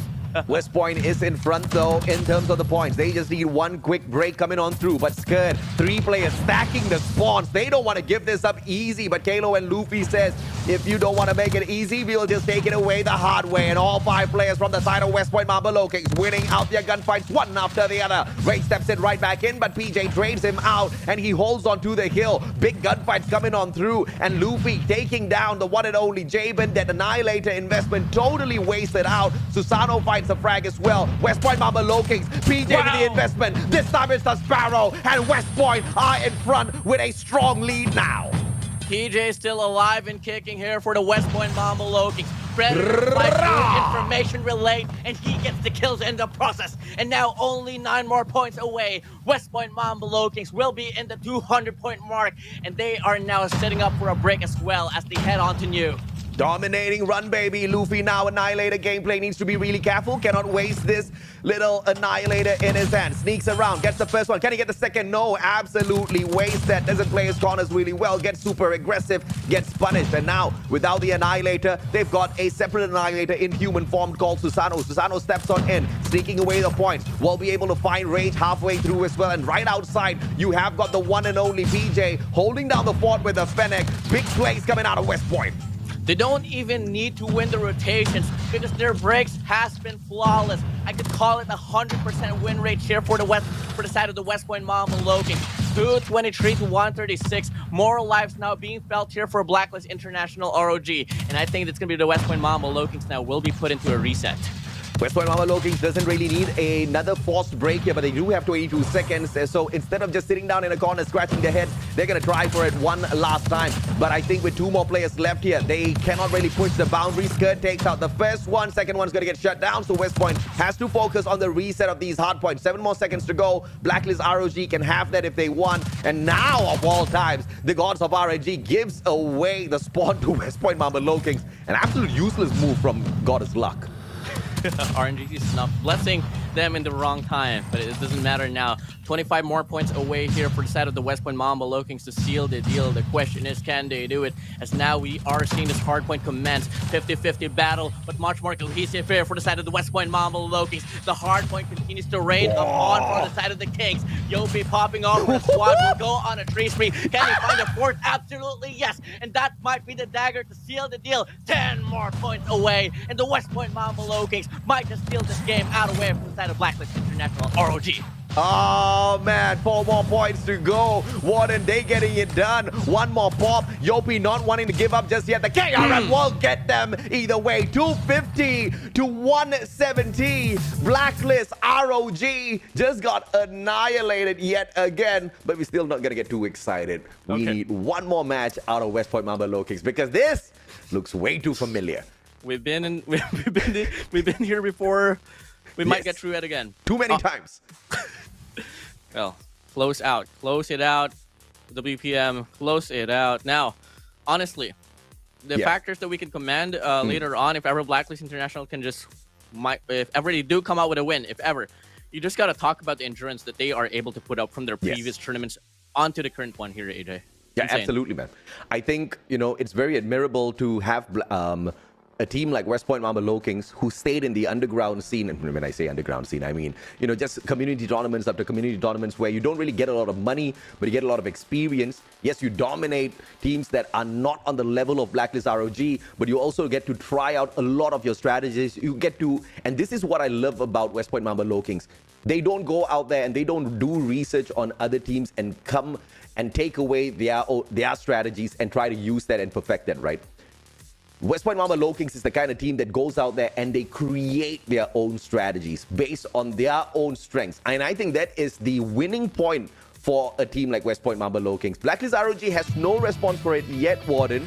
But that might change, bro. Look at the kills this time around. It seems to be a little bit more closer. This is exactly the full statistics that we were totally expecting between these two teams during Search and Destroy. And love it a lot. I mean, Blacklist got more kills, but yeah, me and Jericho put up this topic yesterday was that, you know, those impact kills, really, we got to talk about impact kills. And that is kills inside a hard point and around the parameter that can support the team, the players inside a hill. Now, in terms of the overall statistics here, AJ, it's pretty much mirrored, my guy. Oh yeah, absolutely, man. I think the annihilations on both sides were super solid. I think there were timely plays. It's just that, like you mentioned, like you pointed out, the impact kills came through from the side of West Point Mamba Lokings a little bit more than it did for the side of Blacklist ROG. A 1.24 rating this time around for PJ, who picks up the MVP title number 3 for himself. 35 kills through 3,927 damage. And at one point, the guy was on a 7-kill streak. He was on fire. The whole team of West Point Mamba Lokings were on fire. But you notice how even though they were on fire with great stats, with great, you know, statistics to their side and gameplays, Blacklist kept up with them. It's just that the objective was played so much smarter than West Point. Yeah, definitely. And, you know, biggest factor here as well is that Blacklist International, in terms of rotations, they were able to win it out, but with the whole setup that West Point Mamba Lokings was able to do around the parameter, It was absolutely amazing to see the way that they coordinated just to make the push work out. Oh my days! I'd pay just to see it one more time, AJ. Now, in regards to a comment here in the comment section, it's pretty funny, my guy. Blacklist secret strat. It will be bringing Mustachio and WardeN subbing into the playoffs. I think that could be a play that Blacklist can do. Dude, if they really wanted to lose, why not? Let's go, baby. I'm the new snipe god of Call of Duty Mobile. Y'all haven't been watching my streams? No bot can stand in front of me. I also saw your conversation in Twitter, my guy. I think it was like I think it was Mr. Bobby talking about I don't know which specific person that was, but they talk about like how many bots there was active in ranked games, and you did say that you can't remove them because we gotta use them to rank up. Yeah, man. Why would you remove my bots from my game? Like, how are people like me gonna rank up? How? I talk really well. I don't shoot that good. Not a good marksman. I am not a good marksman at all. Sometimes I just wish I had the skills, but then God blessed me in different ways. I'm good looking. I've got a good. Just kidding. But in Call of Duty Mobile, yeah, I get roasted a lot. But it's okay. It's something I'm proud of. It's okay, Pokey. It's okay, Pokey. All right, man. you are blessed, WardeN. When you're a gamer, you make content off of games. You suck at that game, and you still make money off of it because people love watching you suck at the game, dude. I'm winning in life. And then I come out and shoutcast people who are really, really good at the game. Dude, I'm getting the best of both worlds here. A natural you are, my guy. Now, in terms of nature, let's talk about this. Standoff on control. I don't know how to feel about this. I mean, I don't think this is the map itself that Blacklist was able to take a scratch out away from Almighty, because in terms of standoff, I think it was standoff in control that Blacklist was able to take down away from Almighty. But that's only statistics. That's only statistics. It's not going to mean a lot. It's all just going to come down to possibly the morality of this one. Can they retain the same Blacklist that we've been facing on those game number 3s up against the West Point Mamba Low Kings? Or can West Point Mamba Low Kings prove the whole run, the previous runs wrong, and actually take a win, take a W out away from Blacklist? Let's find out. But let's see, man, because the last time we did get into a control match at standoff, it wasn't like the team of Blacklist ROG struggled all that too much. We did see an interaction on this map that was on an SND where West Point Mamba Low Kings did walk away with a victory. That was back in Garena Masters Season 4. Thus far at CDSI, Blacklist hasn't played control at standoff just yet, but I have got no doubts based on their past interactions, past achievements on this map, they are going to be able to dominate it quite a bit.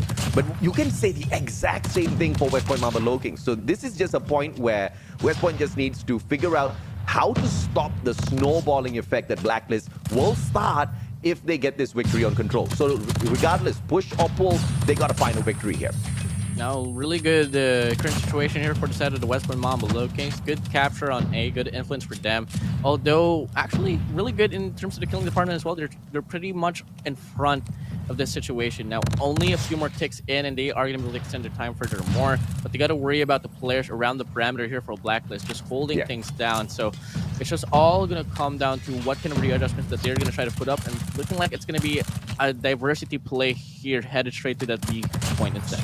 So far, it has been a tremendous push executed at that A control point by West Point Mamba Low Kings, and 2 segments sneaked away already. Just 1 more for the execution.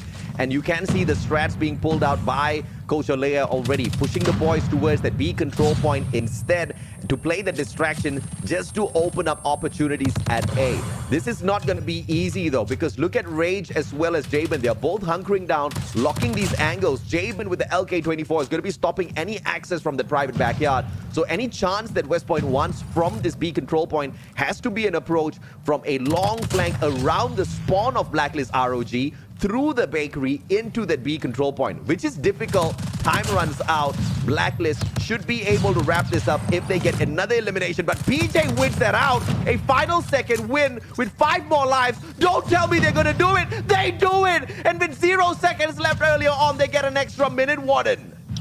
respawns though. It's going to be a hard call. They do come out with that one victoriously on A. Don't worry about Bravo itself. Are they going to play by KD? Or are they going to capture? And at this point, I think they just have to go for the slates instead. Slaying department has been phenomenal for them. Pretty much on par. It's just all going to come down to the trades as well. And look at them trying to funnel into the gasolines, while simultaneously it could be them offering a pinch here by Yopi on the A bomb side. And now they do take down one, lowering down the lives to 6. But PJ goes out of the equation now. It's all down to Yopi, Luffy, Susano, Chloe to clutch things up. Yopi circling around. Looking for my boy Jabin. Yato finds Kalo. Yopi does find Jabin. They're 1-to-1 trade, but 3 to 5 lives. 8 more seconds for the execution. They need to get to the B control point. Investment comes through for Yopi. It's the Sparrow, but Concuss meets him halfway. Yato goes in for the War Machine. Susano shut down. And Blacklist ROG retains the defense, and they get that one round for themselves. Wow, what a close round here. Good readjustments for Blacklist International. Now they're going to be forced into an offensive round. Can West Point Mama Lokings hold their grounds in defense as well? It's going to be for us to find out later on. And looking to be a 2-1-2 split push here ensuing here for Blacklist. I want West Point Mamba Lokings to win this so they can set a record for the fastest series of the tournament thus far. Dude, we are just about like 1 hour into the tournament. Haven't even reached that mark just yet, and we are already on match number 3, potentially the final one of the day. But of course, as we discussed at the start of the day, WardeN, Blacklist is probably setting up a reverse sweep, so we better get geared up for a long series here. Be a long series. Rage on a 2-3 with a Purifier. Yopi responds back with 2 of himself as well, but Yato shuts him down. PJ gets the grenade on the feed and looking to be able to control this Grandma's out away from Blacklist International. This is a really good zone play here for West Point Mamba Lokings as they continue to extend their pusher from back alley down to deli. It might be a spawn trap ensues soon enough. Kalo circles around with the claw, trying to find a prey. Finds nothing. PJ Susano, they step it up, and Purifier plays by Susano. Disabled as AG finds him in the corner. That Fennec just a little bit too effective. Now that A control point just teased for a tad bit, and Blacklist ROG circles around, threateningly out of the convenience store. They just want to hop on over this wall. They want to take the backdoor access as well, but PJ stops them halfway through at the gas station. Yet another engagement. Yato this time around with the Fennec already waiting at the corner. Will find him with a head glitch, and PJ still shuts him down. West Point Mamba Lokings with the 4-life advantage on the defense. They're looking smooth in this round. Really looking smooth, and it's looking to be 2 teams winning both defensive rounds for this one. So not unless, you know, Yato and the rest of Blacklist International's squad can clutch things up. 5-10 though, it's not going to be the most probable case here. So this should be a round for the side of the West Point Mamba Lokings. PJ picks up a double. It's only going to be Yato, Rage, Skurd left alone. This players for the squad. Can they make the miracle happen? I don't exactly know if it's going to be the case, but they do start things off with 1 kill for Yato. He goes down, refrags comes through, and it's all down to Rage and Skurd. I think this was a fantastic defense from West Point Mamba Lokings, doing even better than Blacklist ROG, who did lose that 1 control point earlier on. But with 1 more life left, and Skurd all alone, 1v8, 1 more second to go, this just comes to an end. West Point pulls 1 round back to equalize on control against Blacklist ROG. You know, I just want to talk about this tournament format. I really love the fact that, you know, we are going to be getting individual, like, unique operator skills for each and every players. Because I remember back then, West Point Mamba Lokings used to ban Spyro all the time. And I asked why. They just don't like it. Now, with PJ being able to perform with it, not this game mode itself, but specifically in Hardpoint, it's really just proving and pushing players to go out of the comfort zone. That I have to agree with you, man. You know, being forced to pick up a operator that you're not too comfortable with is gonna be putting you in a tough situation, but you gotta buck up. You've got a little bit of time to practice on it as well, and these pro players won't really take all that too long to master an operator. They just need to make sure they don't make any mistakes with it out there on the battlefield and give up a few extra unwanted laughs. We know how to have a good time, but, you know, we don't need those laughs. We saw it a lot yesterday, my guy. Sparrow, War Machine. Fortunately, the Gravity Vortex, you can't kill yourself with it anymore. If you could, you know what they'll be doing. 24-24, lives all equal. 30 seconds to go. West Point Mamba Lokings needs to do something at a control point. And the players finally step on towards A, and they start the ticker. They slow down the clock. In fact, they stop it halfway through. Kalo going for the spawn trap. This is going to be the Distraction! But he takes himself out as Skird is eliminated. And that does shut down the lives at least by one more. 19 to 21. Finally, Jabin finds Yopi as well. That's going to be a big elimination coming on through. But PJ sneaking away the hill. Jabin hops on in, shuts him down, and saves the second segment. 21 seconds to go. West Point Mamba Low Kings needs to push on out towards the B control point. But look at Blacklist ROG. Very smartly trying to spawn trap them and keep them in their own spawns. A good play here for Blacklist International ROG. Yato Jabin on the spree right now at this current segment, and it's looking to be Blacklist International ROG starting to pull away. 1 more second to go. No time left here for the side of the West Point Mamba Loki. They gotta do what they gotta do to work on the offense is get more grandmaster control, get a player to cut off the statues. So maybe till then they can extend their time furthermore. It was just really the map control lacking there for West Point Mamba Lokings. I have to agree. But, you know, on the attack, both teams are a tad bit soft at the moment. Thank goodness it is a race to 4, so you have to play these rounds pretty equal. And instead of ending on an odd round where you are potentially going to be playing more of those defenses in comparison to your opponent. So I like that it's all fair and fine out there, with starting with CDSI, but it's West Point Mamba Low Kings who needs to prove to everyone that they are equally as effective on that offense. But now, with them being back on the defense, let's see if Blacklist can punish them. At the moment, it seems to be not, though. Finally, that A control point getting taken over, but 2 players on the flank from the back. Luffy with the War Machine looking for opportunities from the back lines, and looking like he is going to be able to take down 1. Still alive and kicking, though. Actually not. Discarding this whole chase, he is going to be able to go on a 2 spree. Hopping on top, looking to get more cuts here on towards the blue side. And looking like they are, looking like overall West Point Mamba Loki is about to pull away. All they got to do is find those connections to get those kills on. But it's still a 50-50 battle, AJ. I can't believe some people in the chat are asking West Point Mamba Low Kings to improve their control. Like, how much more do you want them to improve? They've been able to disable Blacklist ROG, and this is the second time they're playing on defense. They're potentially going to walk away with the victory as well. Unless, of course, Blacklist ROG does turn tables on them and Jabin pops off or continues popping off. 4 kills in a row. Finally taken down by Luffy. 15 lives, all equal. First segment sneaked away at the A control point already. And with that claw just popping off within hotels, you know they're not going to be able to take that fight against West Point Mamba Low Kings because they're going to get annihilated halfway through. PJ steps back in, though, to play the greatest defense at A.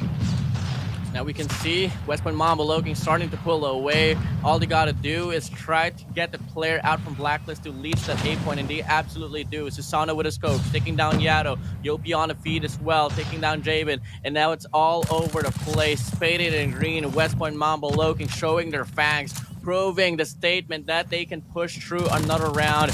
And we are indeed going to be seeing another win here for this defensive round for the side of the West Point Mamba Lokings. That's crazy, man. I think that spawn trap was so effective from the side of West Point Mamba Low Kings. It's taking out the final 2 lives from the side of Black. And now 3 more players alive. Make that 2 as Rage goes down as well. Skird already capping the B control point. Extra 1 minute on the clock. But what can 2 versus 11 do? Make that 11 versus 1. Make that 11 versus none as Yopi steps up. 2 to 2. It's all equal on control. I love it. You know, I gotta bring back what you said. I really love the format of having 4 rounds in control. It made it all even. You know, we had a conversation on how to make this game number 3 all even. And guess what? Make it give it a even number round limit. And both teams will get forced into 2 rounds of offense, 2 rounds of defense as well. Absolutely, man. I totally agree. Instead of taking control out, just raising that 1 extra round to win just solves that problem. And it is a very, very effective mode to see the competitive spirit of all of these teams, as well as the strategies out there. Because you got to manage your lives. You got to still have map mastery. You still got to be great with your engagements out there on the battlefield. So many elements are involved in this one game type, which just pulls the best out of these teams. Now, as I talk about the best, it's going to be Jabin and Yato once again popping off. Blacklist ROG. Yato finds the player, hopping on in, but Kalo wins that gunfight out of nowhere, that CBR4. Now, if ever we are going to be continuing this whole fad of the defense winning, we might just be able to see Blacklist International get that final adjustment, because they do have more. They are going to be ending on the defensive side if ever it all goes down to the wire. So in regards to this very round itself, it's going to be pretty detrimental for West Point Mamba Low Kings to win this one out, AJ. I have to agree, but West Point Mamba Low Kings just needs to find a attack from somewhere that is effective. Turn this into a team deathmatch. They can keep up with Blacklist ROG. But now with 5 life on the deficit, they make that just 2. 25 seconds to go. Nobody inside of the hotel, and he slides away to save his life. Kalo will not get taken out just yet, but Skirt comes back in for the annihilation. PJ already with the annihilator on investment. B control point being pulled away. Players from the side of Bakery, one after the other, they step on out, but it's going to be AG with a double on the Fennec. War Machine ineffective for the side of Black. Yopi gets the first, gets the second, but Jabin does trade him out for the defense. But the 2 segments sneaked away already. West Point Mamba Low King slowly waking up. AJ finally the nuisance out of the spawn trap. Now it's just going to be them forced into the spawn parameter. Time though dwindled down for West Point Mamba Low Kings, but they might just be able to pull away with this B point capture. But look at the region for Blacklist International. They said, okay, give it now for them. Let's settle for A point instead. And look at this wraparound that they're going to ensue. Once a player drops from the side of the West Point Mamba Low Kings, it might just be so deadly. The same can be said for the side of Blacklist ROG, because West Point is looking for the spawn trap as well. And now BJ is going to be in a tough situation, stuck at the Special Forces base, being pushed by Yato and his Fennec. But you can see no unnecessary aggressive maneuvers coming out of Blacklist ROG. They respect them. Skirt and Jabin just going to stack on each other just outside of that hotel yard and convenience store as Kalo circles around. Nobody found just yet. He just teases the control point just a tad bit. Jabin does manage to disengage and finds Yopi halfway through. Double the number of lives. Kalo makes it 9 for the side of Black, and they do pause that clock. This is a tough one for West Point. West Point slow, whipping out the clock. Big investment coming through, and now they even things up. Susano takes down Jabin. AJ, Yopi, Rage, PJ, close still on a spree, but he's only alive and kicking alongside with Susano. Player 2, Rage, might be able to get it caught off here on the tractors, and they don't check. He doesn't check. He's gonna go down under the hands of Rage. And as we all thought that West Point Mamba Low Kings will be able to force a pull away, it's just gonna be Susano here in dire situation, which he will not last any longer. Blacklist International on match point. One more on the defense for the side of West Point, which they desperately need to win. If Blacklist ROG all of a sudden wakes up and takes this to the next level, then on to game 4 we go. But West Point winning it out still does give the advantage back to the side of Blacklist ROG. Got nade from Yopi. Susano finds one as well. Blacklist ROG down by 2 already at the very start of this match. Down by 2 and looking like it's going to extend to 3 as well. Make it 5 overall. West Point Mamba Low King starting to pull away. PJ on a 2-3. Yopi on the front lines, putting himself into the mixture. And this is a spawn trap ensued that we've been seeing from the last 3 offensive rounds here from the side of the West Point Mamba Low Kings. 5 life deficit for Black. West Point doing great on the defense this time around. This is not where they need to shine. They really have to get this victory and then move on towards that attack and find something within themselves to get the win. 5 life deficit made 4 by Jabin taking down Kalo. Jabin circles around, and it's going to be an encounter with Yopi. Well, Annihilator wasted. Jabin doesn't get the pop. Looking like Blacklist starting to extend their map control. This is going to come in huge. Rage will fall back. Good call for him, but PJ, information relayed for him, gets the proper read and will be able to get an easy kill. The question is, though, Blacklist, are you going to start capturing now? The time is so dwindled down. They really need this A point. And with Jabin missing the shot onto Yopi, might just be the dagger for them to lose this round once more. And AJ, we might just get forced into the last and final round here for both ends of the spectrum. All going to come down to the switch of sides later on. I think that's guaranteed, brother. And Blacklist ROG, they don't want to waste no time. They just want to get towards the next round. And it is going to end on the 0 seconds on the clock. Not a single spec on the control points of West Point, sneaked away by Blacklist ROG. But as we head on into the final round to be played out here, Blacklist ROG with the advantage on the defense. West Point needs to squeeze this attack away if they want to end this 3-0. We're now here, 3-3.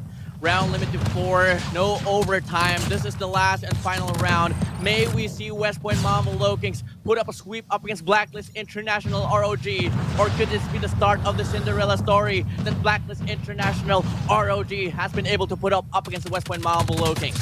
Jabin is going to find a long one. Headshot, Luffy taken out. 2 life deficit for West Point Mamba Low Kings.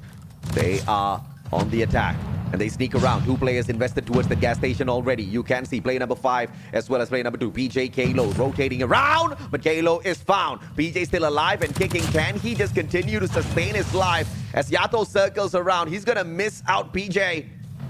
Timing, PJ goes down. That was an unnecessary rotation, and he loses that life without waiting for the backup. But the lives are all equal. West Point does manage to kind of drag this back a tad bit. Yato finds the first one with the war machine. Can he find more? Oh, he gets the double with one capsule. Susano Yobi under his hands. And now West Point Mamba Lokings, they gotta start capturing soon enough. Yeah. Spent around like a minute and 30 already, not putting in the influence, and looking like they are finding the one up on towards Bravo. Player Shri Luffy just dodges the killer drone to continue the contestment. And now the time is now stagnant. West Point Mamba Lokings putting up a fight, but the gunfight department still not so convincing. 2 segments pulled away by Luffy alone. Big plays coming through from the sniper of the West Point Mamba Lokings. And now the pressure onto the A control point as well. The final round available in this control matchup. West Point Mamba Lokings wants to finish this off 3-0, but Blacklist ROG desperately hanging on for their dear lives. And they do have that advantage on the defense. 28 seconds more to go. Luffy gets shut down yet again. Half the number of lives that Blacklist ROG has, and only Kalo with the operator on standby. This one's a tough one, WardeN. Now looking like they are going to be committing their resources here on this Bravo point. Low just cutting off the rotation there down below. Bakeries, player 4, just play onto the A point instead. You got the live count. Just play it all saved out, but Skirt goes down. This might be a spawn trap ensued. Low looking for Skirt once more, but the concussion flies in. Yato on the respawn, all over the place. West Point Mamba Lokings actually one more kill away to even things up, but Yato extend their life lead to 2. This is just 5 more lives for the side of West Point Mamba Lokings with an extra minute to play. First segment sneaked away already. They just need to lock down these angles. But Blacklist ROG, they need to stick together. And overextending Kalo steps on into the hotel. They find Skirt as well. Luffy finds Yato. Number of lives down on the side of Black. West Point Mamba Lokings out of nowhere now. One more elimination needed. Rage finds one, but a backstab by PJ. And West Point Mamba Lokings dismantles Blacklist ROG. They've done it after seasons of seasons after seasons. West Point Mamba Lokings has been on the trailing ends of Blacklist International ROG, but now they've done it. They've taken them down.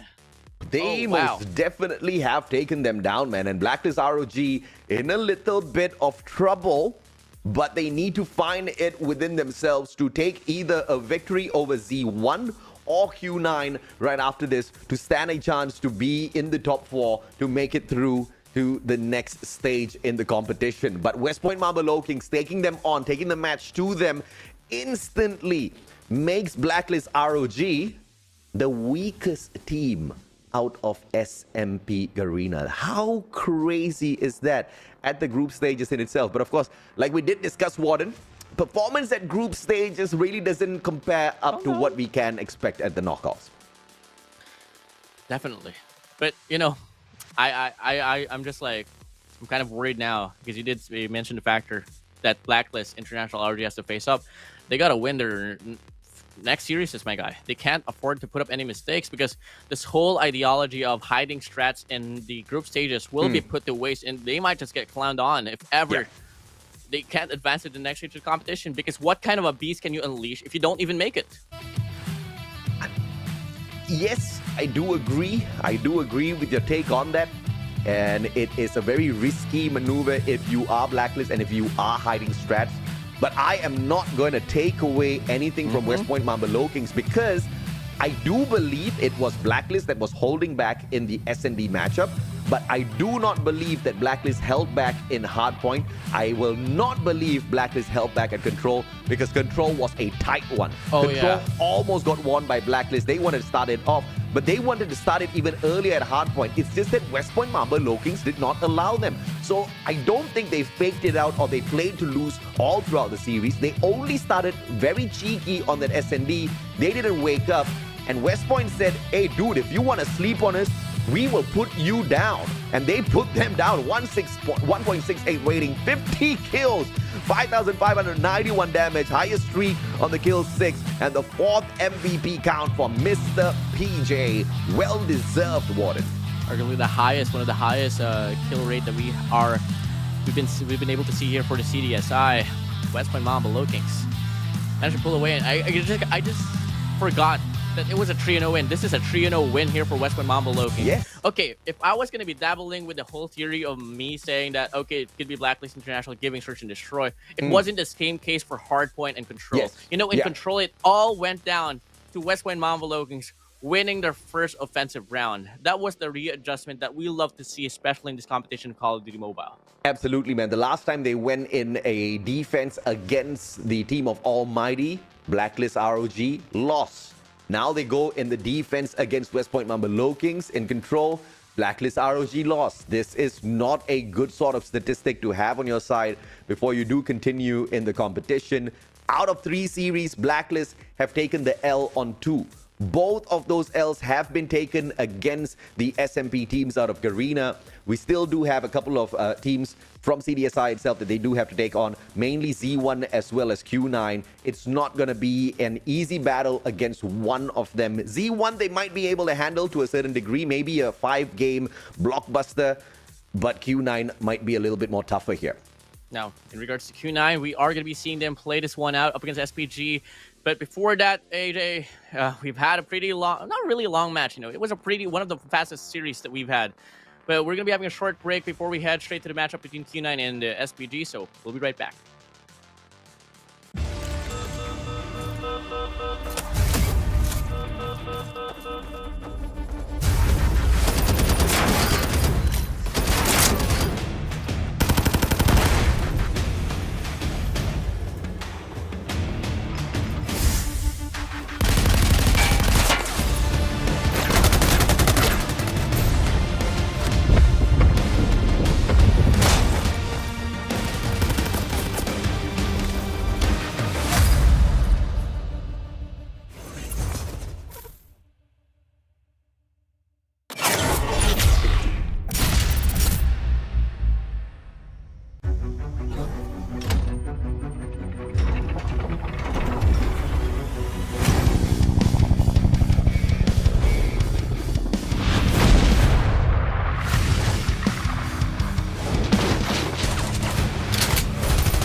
但是自己的血量并不是那么健康了。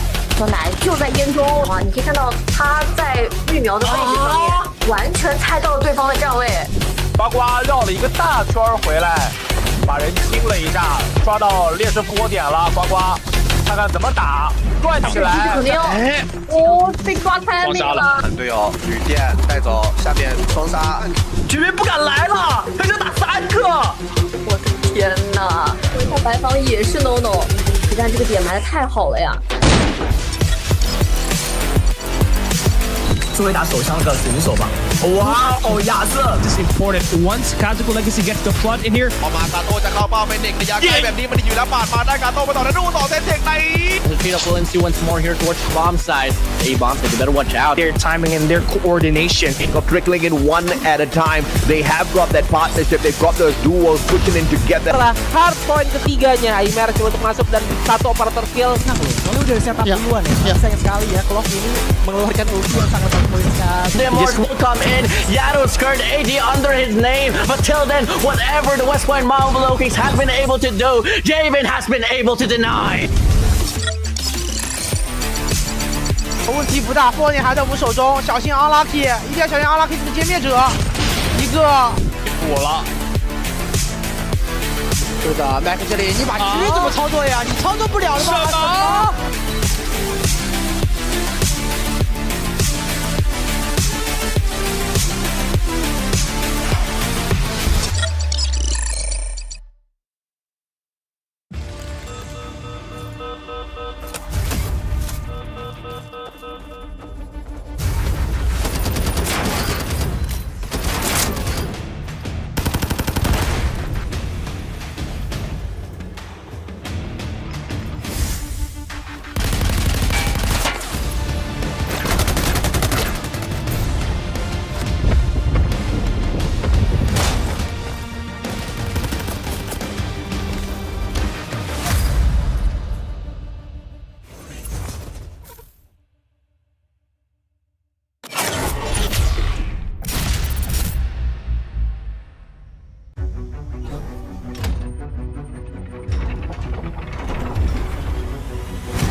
但是自己的血量并不是那么健康了。小奶就在烟中啊，你可以看到他在绿苗的位置上面，完全猜到了对方的站位。呱呱绕了一个大圈回来，把人清了一下，抓到劣势复活点了。呱呱，看看怎么打，转起来。肯定被抓开那个了。队友旅店带走，下面双杀，这边不敢来了，他想打3个。我的天哪！说一下白房也是 no， 但这个点埋的太好了呀。作为打手枪的选手吧，哇哦，亚瑟 This is important. Once Kazuko Legacy gets the flood in here, ออกมากาโต้จะเข้าเป้าเป็นเด็กระยะไกลแบบนี้มันอยู่แล้วปาดมาได้กาโต้ไปต่อแล้วดูต่อเซตเด็กใน Retreat up Williams once more here towards the bomb side. A-bomb, so you better watch out. their timing and their coordination. Got trickling in one at a time. They have got that partnership. They've got those duos pushing in together. Setelah hard point ketiganya, immerse untuk masuk dan satu operator skill. Nah, soalnya udah setup duluan ya. Sayang sekali ya, Clock ini mengeluarkan ulti yang sangat mengikat. Mark will come in. Yado's skirt AD under his name. But till then, whatever the West Point Marvel Kings have been able to do, Javen has been able to deny. 问题不大，波点还在我们手中，小心 unlucky， 一定要小心 unlucky 这个歼灭者，一个补了。是的 ，Mac 这里你把狙怎么操作呀？你操作不了的吧？什么？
但是自己的血量并不是那么健康了。小奶就在烟中啊，你可以看到他在绿苗的位置上面，完全猜到了对方的站位。呱呱绕了一个大圈回来，把人清了一下，抓到劣势复活点了。呱呱，看看怎么打，转起来。肯定被抓开那个了。队友旅店带走，下面双杀，这边不敢来了，他想打3个。我的天哪！说一下白房也是 no， 但这个点埋的太好了呀。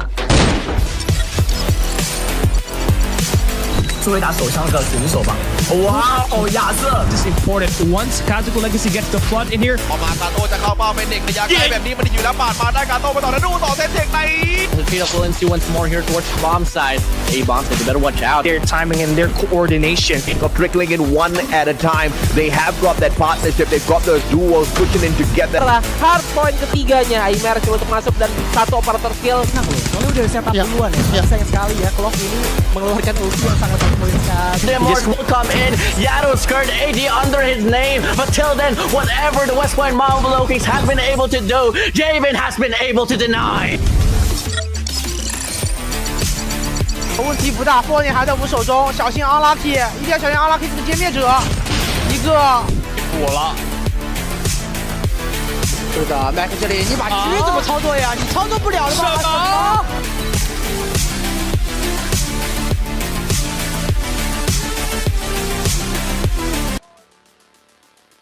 Well, welcome back for more Call of Duty Spring Invitational action. It is WardeN here, and AJ will be your caster for today. And now, whew, wow, what a first series that we had, AJ. A very unexpected sweep offered by the West Point Mamba Kings up against Blacklist International ROG.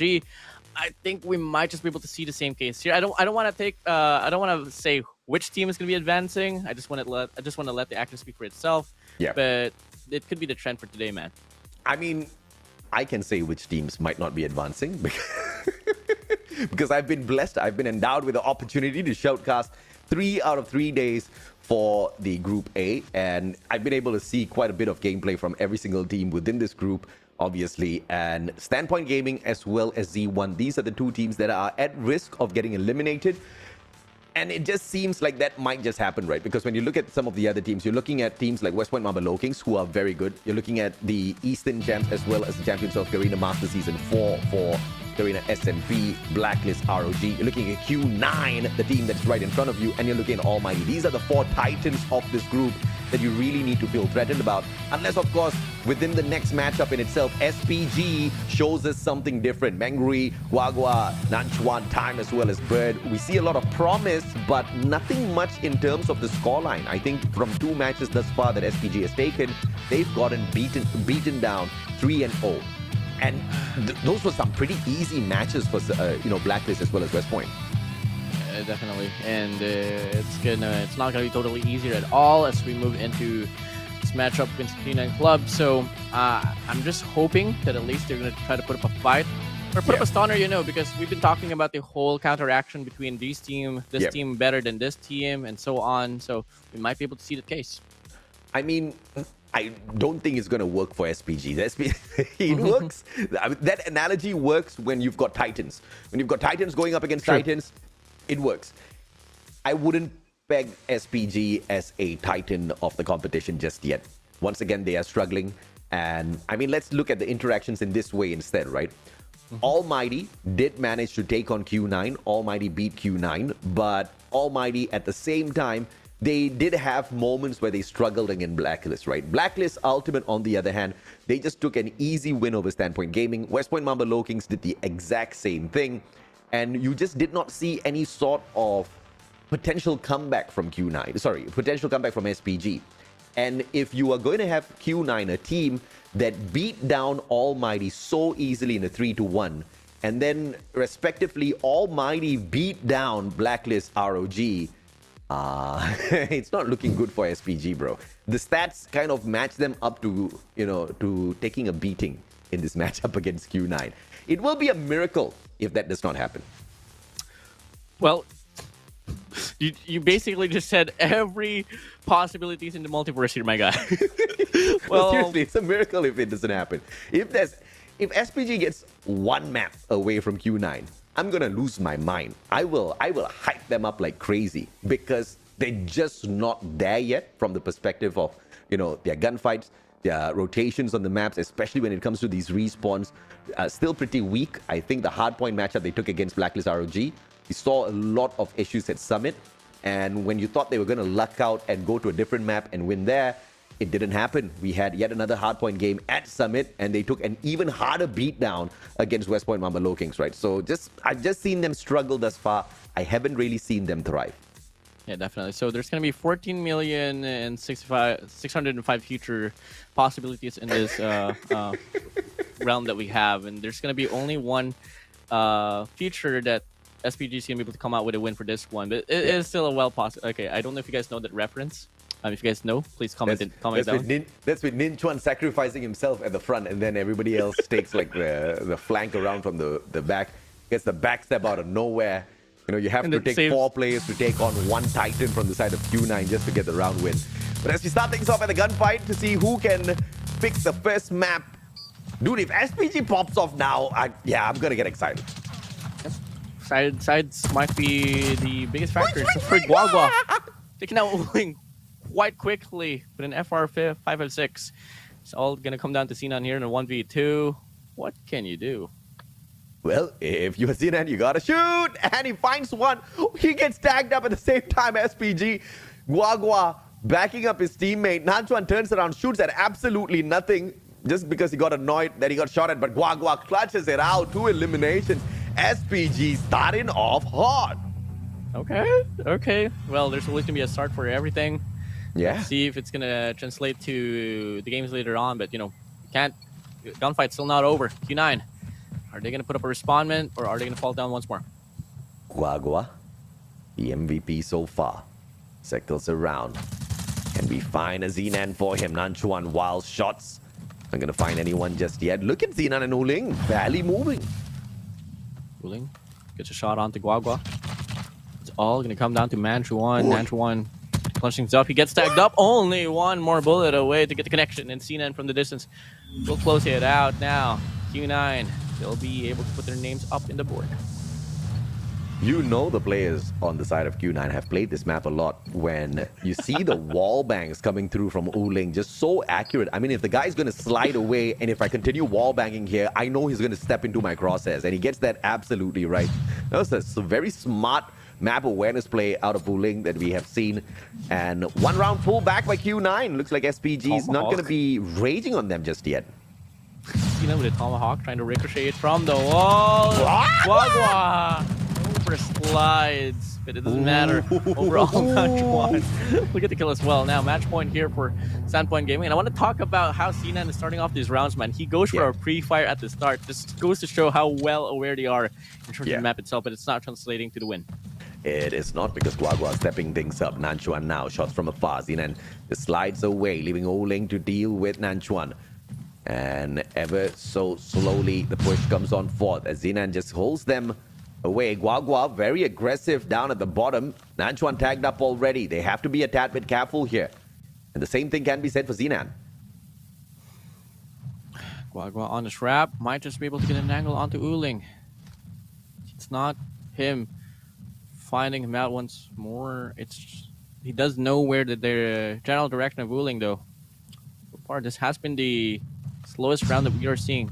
Not until now, as we do see Uling takes down one. No refrags will come through here for Guagua. He does get him tagged up, but he does get the heady regardless. Now, it's a 1v1. Time's running out.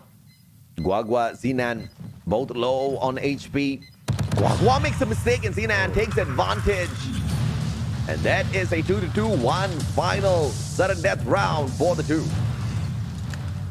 Final sudden death round. No overtime, and it's going to be killable round. Oh, no. Marksmanship. Here we go. Zenan on pop finds no egg on the other side. Nothing cracks. Nanchuan down below. Wow!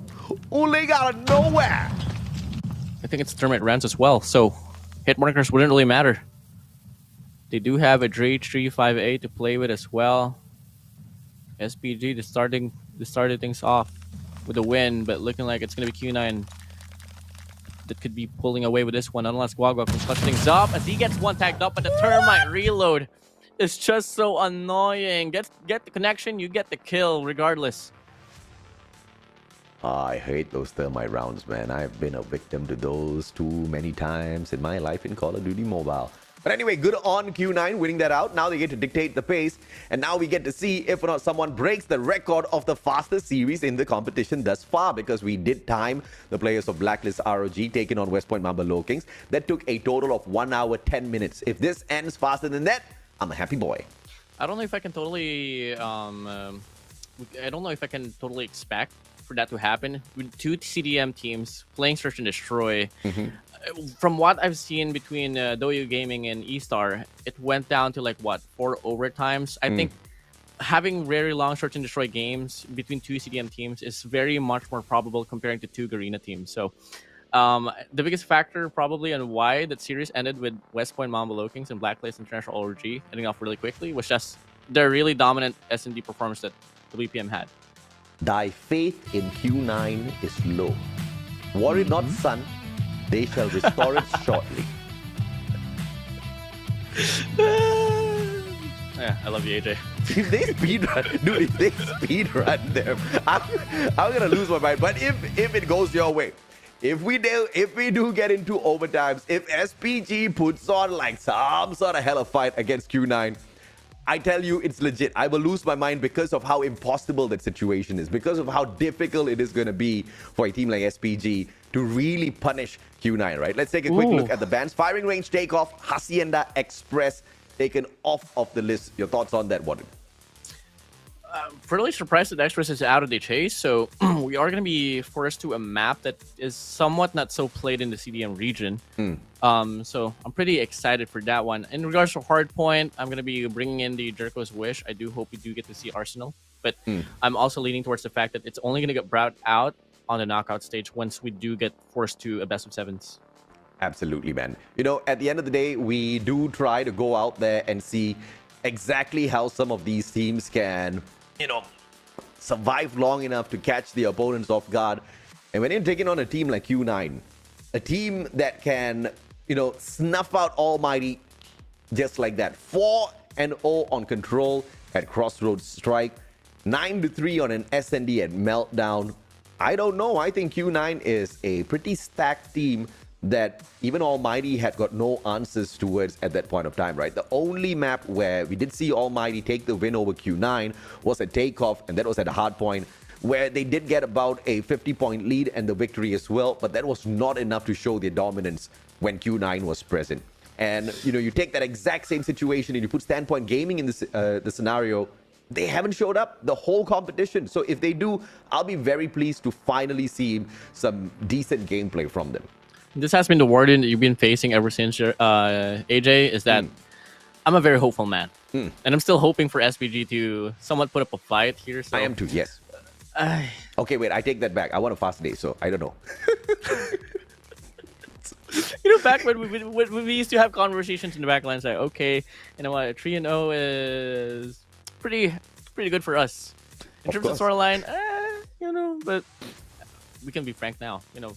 Hey guys, 3-0s are a blessing for casters. 3-0s are a blessing for casters when it's going to be a kind of game mode where you can predict what's going to happen. In a game mode where, in a matchup where you cannot predict what's going to happen, like the match before between Blacklist and West Point Mamba Kings, dude, who would have taken a bet thinking that West Point is going to beat down Blacklist ROG 3-0? Nobody. You would have to be an insane person, fresh out of an asylum through escape, not even released because you got the doctor's note. You escape from the asylum. That's the kind of guy who takes a bet thinking that West Point can get a 3-0 on Blacklist ROG. But that happened. So I love moments like that. But, you know, teams like SPG who have struggled quite a bit to prove themselves against Q9, it's going to take a lot, WardeN. And I don't know how much it's going to take out of them. But if they do, once again, that's exactly where they're going to bring the hype beast out of the Mustachio, right? Because those will be some unforgettable moments for me for sure. I'm waiting to see Time find more time out there on those SNDs. I'm waiting to see Ninchuan and Bird step it up for the team as well. But even the times where they have stepped up, you don't see monstrous KDs from them. Averaging around 1.1, 1.2. Engagements are not the highlight point of Standpoint Gaming. Nah, Standpoint Gaming in game 3. 3-0 win against Q9. Yeah. Will be my take for this one. SPG, they're going to be able to come out with a sweep for tonight up against Q9. Yeah. I think it's going to be 3-2 in the favor of Standpoint Gaming. No, I'm just kidding. I don't think it's going to get to that, but I'm hoping that Standpoint does put up a good fight. If they can extend this beyond an hour and a half, even if they lose the series, I think that shows that they are really putting an effort into their matches, right? But if they get wiped below an hour and a half, then I won't be surprised. Yeah, well, you know, I think one thing that they just have to carry on for this very match itself is that they really have to prove themselves if they want to stand a chance to even advance to the next stage of the competition. So that's just really about that. Now, I think in terms of, you know, you can't even say really which game modes can they excel at, because they struggled in every game mode that they were faced in the previous day. So it's gonna be a hard call here for Standpoint Gaming. Q9 Club, on the contrary, I mean, they can just do what they've been doing from the previous runs, and they can probably just get away with a win. After all, they're on top with the West Point Mamba Kings before we started off this day for a reason. Okay, wait. I don't know why the YouTube chat is having a fight between themselves as to where is Mustachio from, what's his nationality. I am Malaysian. I am Malaysian. I am Indian. Yes, Malaysia has got, you know, Malaysia is a multiracial country, right? So we've got everything. We've got the best of all worlds living here, and I just happens to be the best Indian of all. No, I'm just kidding. You ain't a Filipino? I ain't a Filipino, but this is exactly what I forgot who I was telling, but it was definitely on CDSI. Dude, I look like everything, man. I look like a little bit of everything. In Malaysia, people think I'm Sabahan, people think I'm Malay. I go to the Philippines, people think I'm Filipino. I go to India, they sure as hell think I'm Indian in India. First they doubt it. First they look at me. They ask me, Nepal? Punjab. Nepal? Then I start speaking to them in Tamil and they lose their minds. They always do. So yeah, I love being that wild card. I'm literally the wild card. You know when you play Uno, there's literally it's called the wild card, right? Reverse card, I think. No, not reverse. It's the card where it has all the colors. Oh yeah. I'm that card. You can play whatever you want. I'll throw Mustachio in there. My guy can morph, bro. I love the statement here from Roger. Doesn't matter what his nationality is. He's the best caster we have here. Too sweet, chat is. Too sweet, chat is. Hey AJ, don't get diabetes, bro. I mean, now they're challenging me to speak in Tamil. Dey macha, Tamil பேசணும்னா தமிழ்ல பேசிடுவோம் bro. ஆனா இது நேரம் இல்ல, இது டைமும் இல்ல. But it's both the same thing. Ang galing mo talaga. Ang galing mo. I know. It's life, brother. You it's understand life. What I said? Of course I understand. I don't speak in Tagalog, but I understand a little bit of Tagalog. I mean, that's how I picked up so many languages, bro. Just having a lot of friends, and whenever they speak to me, they just find a need to speak in their own language, and I just pick it up. AJ, you cast. I know more Tagalog bad words than you do. That's true. That is true. That is true, my guy. Now, get it in my stream all the time. If you guys wanna listen to a mess, you know, I could tell AJ to cast in his mother tongue. I'll cast in my mother tongue, and we're just gonna have a whole wild mess. But obviously, we don't want to do that. Now we are gonna be heading straight into the first round with the bomb already planted. What? Okay, never mind.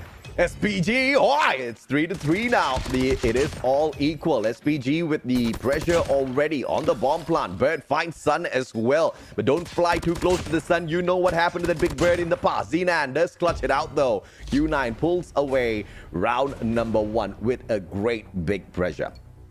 Good pressure for them. Easy bomb plant as well. Now, I was already into this matchup already. I mean, this map itself. And one thing that I really realized is that playing retake in this map is so hard. You really got to put up a fight before you let the bomb plant it. So having a 2-1-2 format should be a call that Standpoint Gaming has to do. But looking like they are leaning towards the A parameter to stack up while the rest of their comrades will just fall down here on this mid lane, specifically down to Boiler. Mangarui already out. Let's see what can they do from a situation like this. SPG, one man down. And it's going to be a quick plant coming through once again, courtesy of Lin at the B control point. But you can see the players on the side of SPG already stacking generators as well as House A. They just need to step on out from those open stairs. They do, but they just slide on past. They want to pull a flank over from the opposite side. Sun getting a snipe onto Guagua. Time God falls down. H Lin just gets those kills up in the board. Ron Tron trying to put up a fight, but this new Son with a Locust shutting him down. 2 rounds in a row here for Q9 Club. It does look like the players on SPG are playing in slow-mo and Q9 is just playing on a regular pace. But they're both in the same server, same match, same game.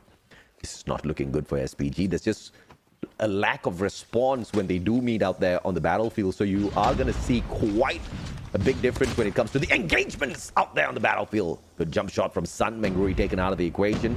But he's not the most threatening player out of SPG. So SPG still has got an opportunity here to make a comeback.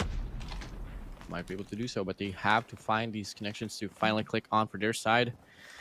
And that's been their struggle for the most part of it. Now, Q9, really good readjustments. They felt the pressure here on this B parameter, diverting their attention to A. And guess what, AJ? It's going to be a free bomb plant for them.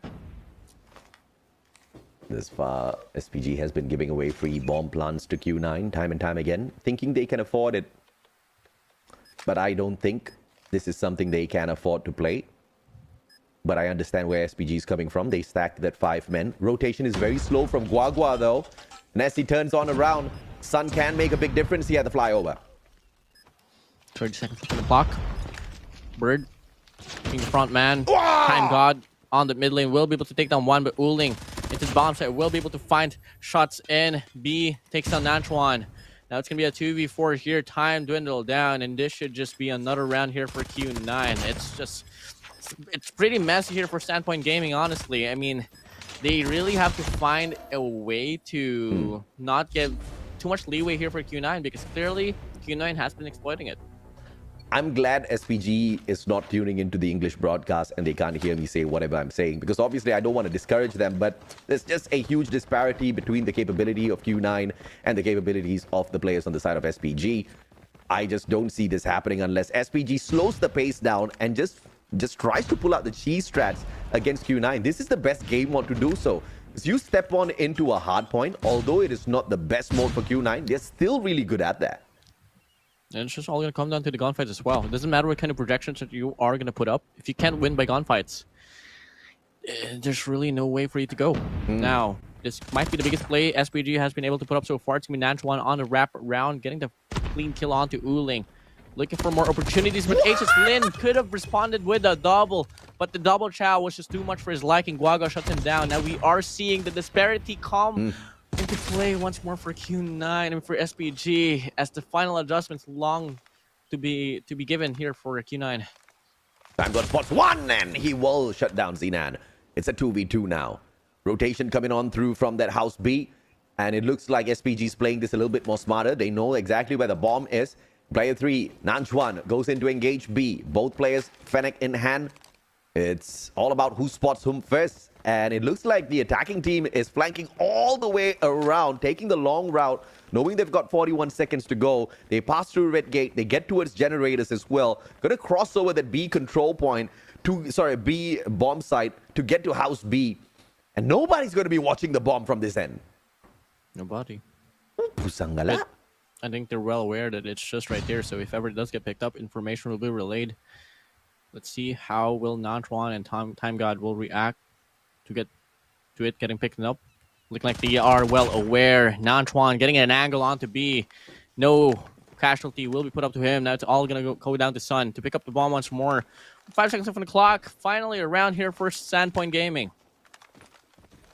A good round to win for the side of SPG, and they do take that as they run the clock down. Q9 just a tad bit too slow to respond to the situation, but I do love the ideation. It is a fantastic round pulled back from SPG, but how many times more can they pull the bomb to their side and run down the clock? You know, adaptability is something that Q9 is just able to do. You don't really expect them to put up the same mistake twice. So let's see how this one's going to pan out on this round. And a big mistake there for Bird to hop up. Sun getting a clear angle onto him, getting the first kill clean as butter here for Q9. Slow stuff. Nanchuan doesn't go in for the aggressive access just yet. Walks away with his life. Sun's going to be backing up. Sorry, B's going to be backing up Sun.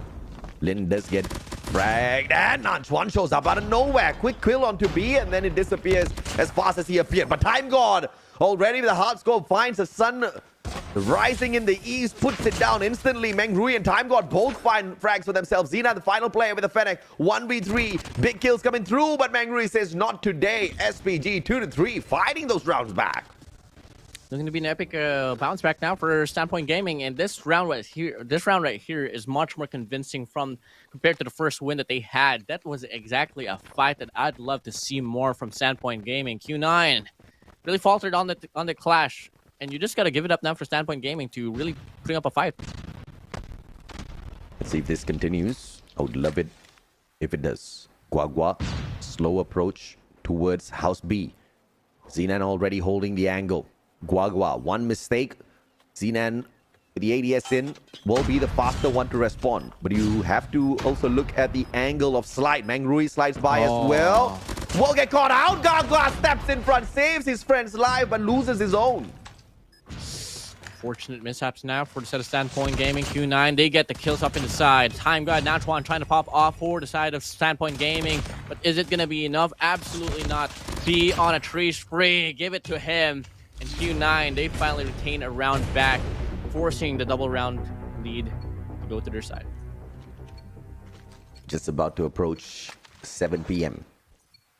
If Q9 can end this by the time we get to 8 p.m., I'll make it for my dinner appointment with my fiance. I think she'll be very happy with that. So, but SPG, of course, can ruin my plans. Let's see if they do. I wouldn't mind if they did. Don't tell my fiance I said that. I got you, bro. You're safe with me. All right? Hey, YouTube, be quiet. Now, be as quiet as this game right now.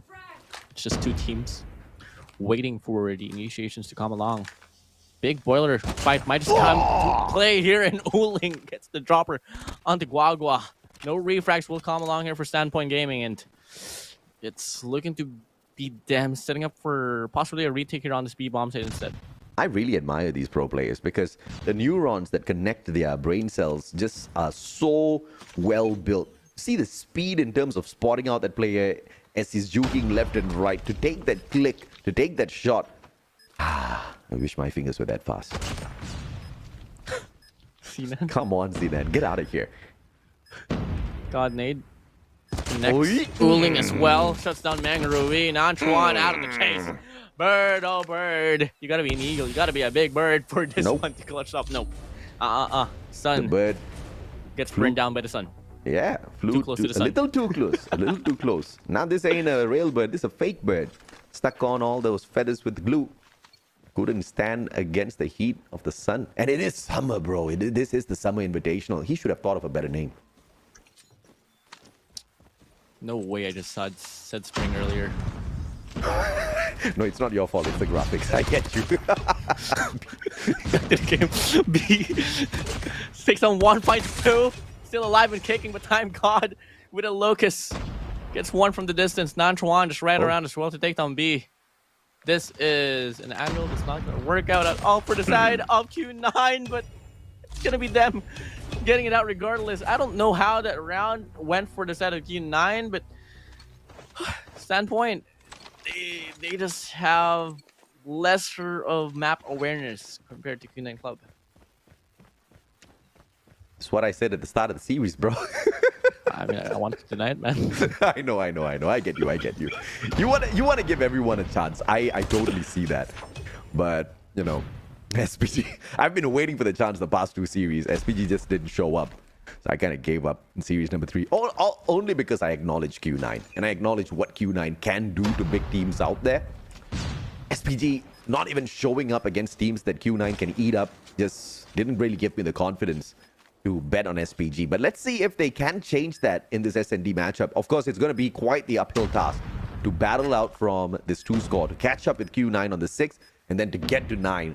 Unless they can nail 7 rounds in a row, they need Nanchuan and Time God to both go on to overdrive, but everybody else to step up as well. Mangrui gets the nasty shot onto a player from the side of Q9, make it a double for him. But Asian Slim still alive and kicking, will get a spray down, and he might just be able to get more kills, but I don't think using the bomb will be part of the equation now. Won't be able to get a beam onto Mangrui, and the double shot will come true. Oh my goodness. We are going to be seeing a round here for Standpoint. Can we just talk about how crazy Lin was with that gameplay? Almost gets the 4th player as well. The guy was on a roll. It's just the Fennec just could not sustain. And the only reason why he did go down was not because he was being outplayed by the player who was on that head glitch, but because it turned into a 1v2 situation. Unfortunate for him, but as usual, great plays out of HS Lin. Now another altercation here on Boiler.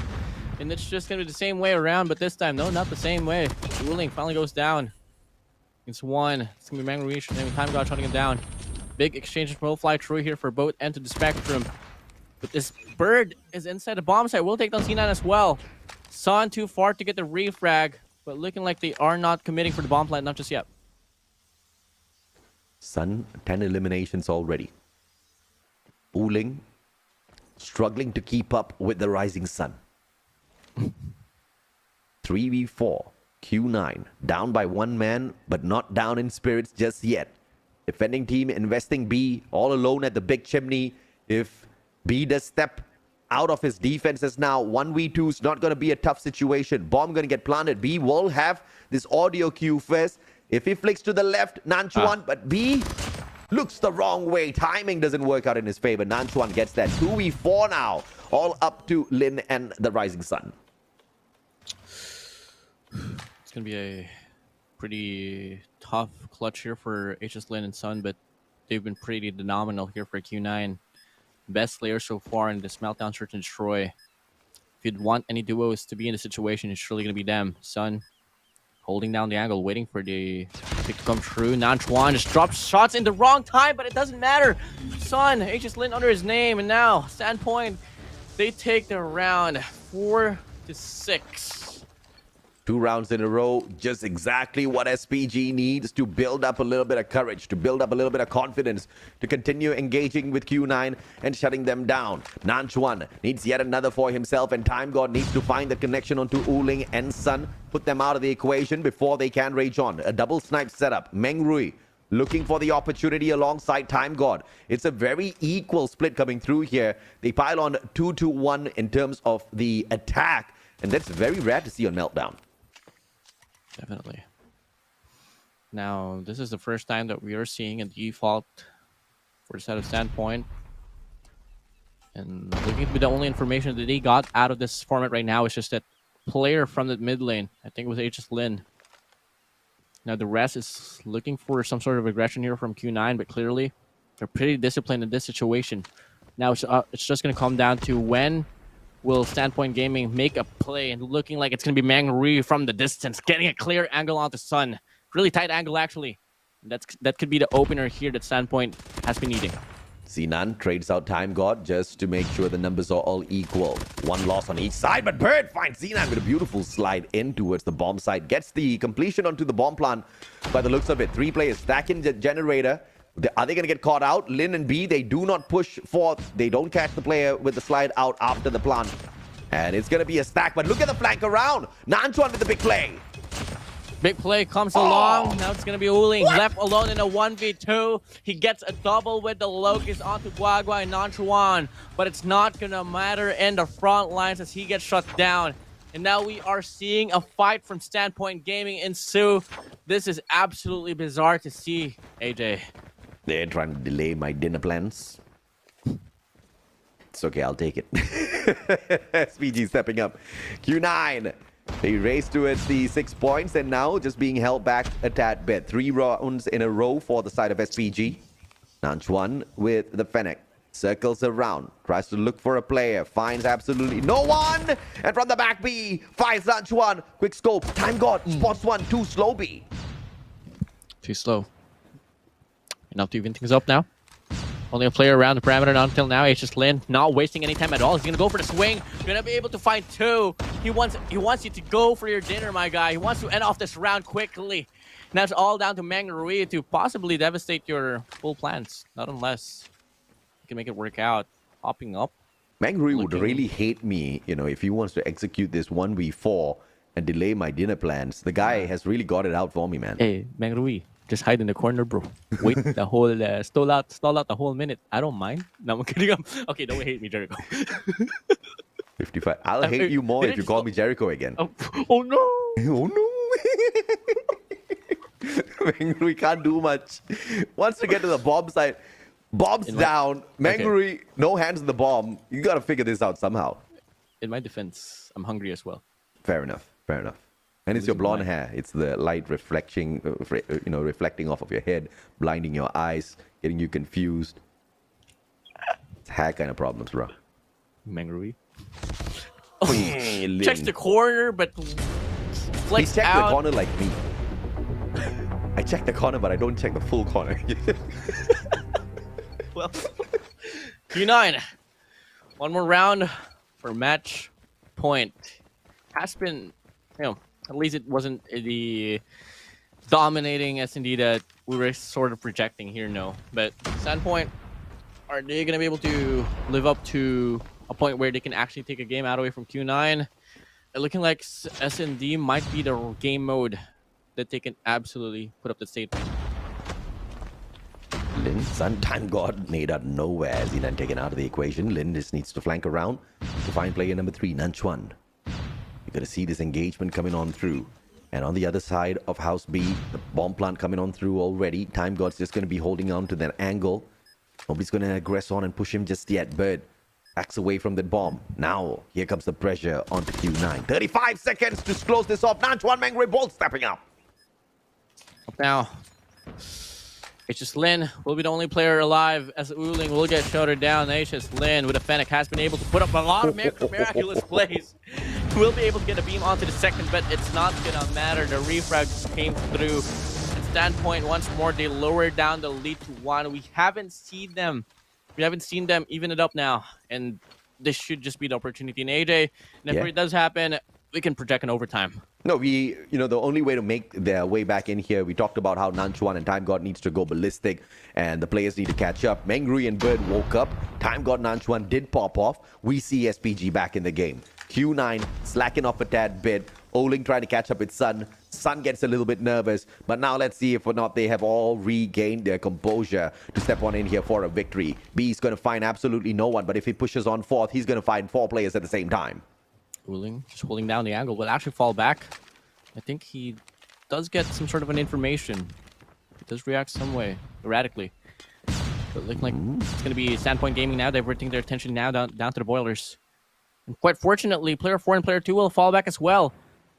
I don't exactly know if this is going to be a leeway, but it is map control that could be taken away by Standpoint Gaming. On the defense, Q9 has really stacked up big chimneys, so no access in here for SPG. You have to rotate around towards the B bomb site.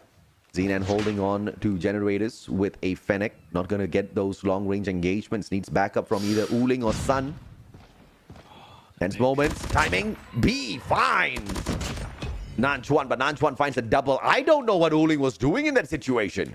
No reaction. Very slow, and now Time God will take down Aces Lin, and Nanchuan will take down Zenan. And that's gonna be a clean round here for Standpoint to force the rounds to be evened up. Both teams 1 round away from match point. Wow. I hate you, SPG. I love you, SPG. 2 more rounds. Let's see who gets this victory. Or, as WardeN's prediction, do we get an overtime? Nanchuan, wild shots, takes out the trophies first. B backs away. Not gonna encounter Nanchuan yet again. This guy is on a roll. 15 eliminations already, topping the charts against Q9. Who would have thought? You did. SPG will win this round, Q9 will win the next as well, and then it's going to be an altercation, a back and forth ping-pong battle for the next 4 overtimes, and this is going to be one of the longest overtimes that you're going to be anticipating, AJ, as we start things off. Shut up, Scope WardeN, to scope. Big exchange flies through. It's now going to be a 4v4. HS Lin going to go for a swing, misses a lot of shot, but finally connects with the last. And now he is going to find a double, making a triple. Oh my days, check his phone. Time got left alone. Can you clutch things up? Absolutely not. HS Lin gets what, 4? Or could it have been the ace? He has a quad kill onto the team. HS Lin on fire. I mean, I don't know if that was an ace. I saw 4 eliminations. 8-7 now. Match point for Q9.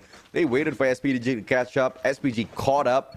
And I don't know if these boys discussed with each other and they decided, okay, let's just delay Mustachio's plans.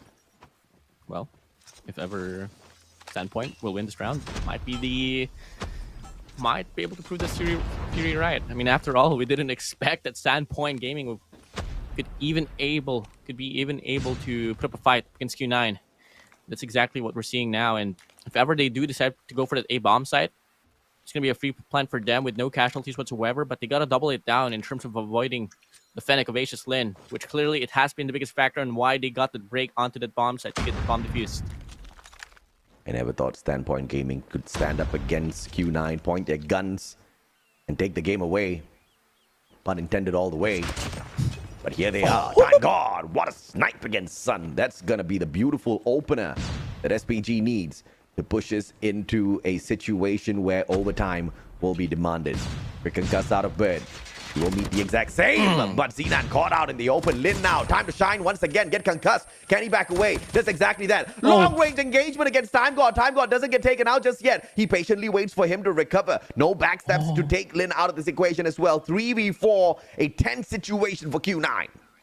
Bomb drop. Cooling as well has arrived the scene. Misses the opportunity to get a shot off. Now he gets an angle onto Mangrui. Sandpoint. They had an entry, but they took a bit of time investing onto player 2 Nanchuan on this wraparound, which H's Lin might just be able to get the better read onto him. Nanchuan, if he decides to go for a hop up, he might be able to get an easy kill, or might go for a clasher onto B from the back lines. This is just intense, and H's Lin, well positioned, will get the kill on. Might be able to get the second as well, but it's going to be Uling on the front lines, taking down Time God.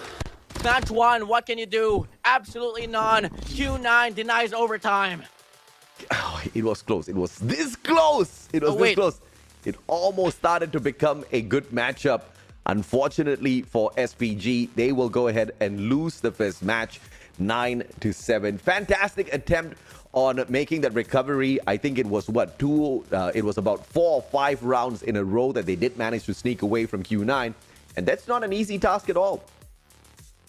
I was about to react. Oh, over Q9 dodges overtime. I wanted that overtime, man. Nice. Okay, we still have match number 4, maybe. Okay, you know what? I'm happy. I was blessed with the close fight that I asked for. An overtime might have been an extra touch, could have been the cherry on top. But you know, just I'm happy. I'm contented with what I got from Standpoint, and it goes to show as well that they are somewhat able to put up a fight. No, but I did mention at some point as well in the middle of the game that if ever they're longing to get a game out away from Q9, it has to be search and destroy. Yeah, absolutely agreed with you. I think Hardpoint is going to be quite the big ask control as well. Looking at how clean Q9 executed the control matchup against Almighty brings my expectations a tad bit lower for SPG. But you never know. SPG has got a lot more information on Q9. They've been watching them in action. They've taken them on quite a number of times more than any one of these Garena teams. So there might just be an advantage to the side of SPG here that we just haven't seen. I mean, they did make it back from absolutely nowhere, from a 2-round win to kind of make it look like they were about to take the whole match away from the side of Q9, until of course Lin popped off, and it was an opportunity for Oling to recover some of those eliminations as well, so that he can still show that he is the top sniper for the side of Q9. But I didn't see the numbers on the side of Sun as well as Oling at the end of that round. Did you manage to catch that, WardeN? Not that I know of, but fortunately we are going to be blessed with the result screen. So in regards to the numbers, not the specific players themselves for now. Yeah. It's going to be a 10 kill gap between these two teams, obviously in favoring Q9. Yeah, but look at the KD average here. A 0.4 KD advantage to the side of Q9, and you just need differences like that to make that S&D matchup lean towards your side, and I think Q9 did exactly that. I don't think they were expecting great responses, but, you know, props to Nanchuan as well as the one and only Time God, as he is called now. A 1.4 as well as a 1.23 KD from Time and Nanchuan. But your MVP obviously is going to be the one and only HS Lin. 20 eliminations. This guy was on a roll, picking up a lot of slack for the side of Q9. Really popped off for the squad. Man, let's talk about Fennec God, Lin, HS Lin. This guy, I don't know how he pulled it off. Fennec, cross map, beams.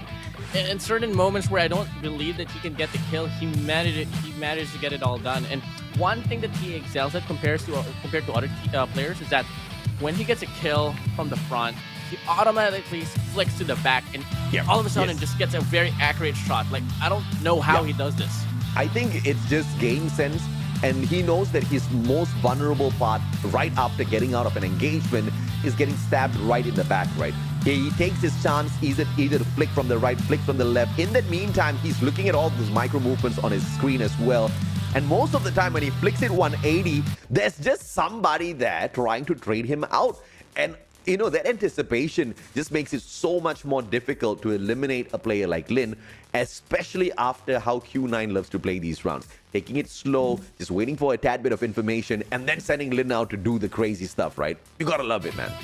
I mean, I think it's really just him familiarized with the whole system that CDM has been able to put up in terms of the gunfight departments. You know, Chinese teams really love to put up those trades, those pinches, and clearly it just goes to show how well he's been able to put up his craft into the gunfight department. So Search and Destroy is now chalked out. We're going to be heading straight into Hardpoint. Let's see if we can see the same type of gameplay. That's game mode itself. You keep asking for a lot, bro. Q9, I think, is gonna demolish as usual. And once again, Hardpoint, Takeoff, and Hacienda taken off of the list. So we still have an opportunity to head into Apocalypse, Arsenal, as well as Summit. One of the 3 maps will be played. And out of these 3 maps, we know for a fact Q9 has been a monster on Apocalypse. This is exactly where they met Z1 and they demolished them. Z1 did not even get to that 100-point mark. Well, smart choice right there for taking it out of the equation. Now, one thing I'm just hoping for, AJ, so out of the topic, it's just please give me Arsenal. I want to see Arsenal, man. I studied the map for like a whole day, bro. And it hasn't been played. Not once. On behalf of SPG, they want Arsenal as well. The last thing they want to do is to head on into Summit. They've taken a beat down at Summit, not once but twice now. They met Blacklist, they met West Point Marble Kings. Both these annoying Garena SMP teams just brought them into Summit and dismantled them on that map, exposing every bit of weakness on the side of SPG. I highly doubt they want to head in there again, unless Q9 just drags them there to punish them. Or let's go in here for some punishment, baby. Yeah. Well, second time around, we're going to be seeing Summit Hardpoint played today. And it's going to be Q9 and Standpoint Gaming, AJ. I'm just going to be remembering what you just said about this whole map with Q9 and SPG, my guy. I don't want to let it go because I know for a fact it's bound to happen now. But I'm all in for surprises. I mean, after all, we did, kind of project that it might be a dominating win here for S&D. Hardpoint could be the same story around, but come again, it might just be me being too hopeful. I'll never say that, man. It's good to have some hope in here. And you never say die, especially when a team like SPG wants to survive and make it through to the knockout stages. 3-0 so far. It's a great start for SPG, but we all know this first Hardpoint is going to switch hands quite a little bit. A little bit. And look at this opener here for Standpoint Gaming. Looking like it is going to be them getting the first 10 points. But with Q9 now swarming instead as Hardpoint, they are finally going to be able to put up a bit of points and influence now for their side.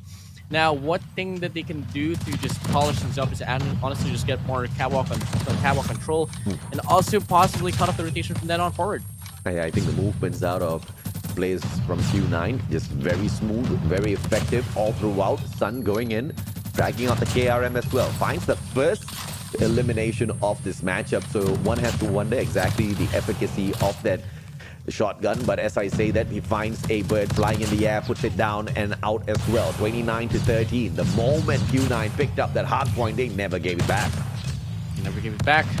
Guagua, though, trying to put up a lot of influence here on his P number 2, but he does get traded up. San gets to slide in, finds 2 of his own. Uling and B also on the feed, putting up a scratch onto the run here for Standpoint Gaming. And as we can see, this Hardpoint opens up with a very convincing hold here, being put up from 2 factors, inside its Hardpoint and also the power positions. Q9 seems like they're running circles around SPG at this point of time. SPG only picking up the first 13 off of that first Hardpoint, being the first team to get on in there. But like I said, the moment Q9 pulled that Hardpoint away, that has just put a dead stop to SPG racing on in this matchup. But this is a huge opportunity. A fight comes through for that Hardpoint. Up from top, Time God does manage to find HS Lin, dropping down to his death. 19 more seconds to go. It's going to be just a single-player annihilation with that Predator missile out of Oling. And the hill is still sneaked back by Zinan. 9 more seconds. Early rotation from the side of SPG. They have learned well from their previous matches.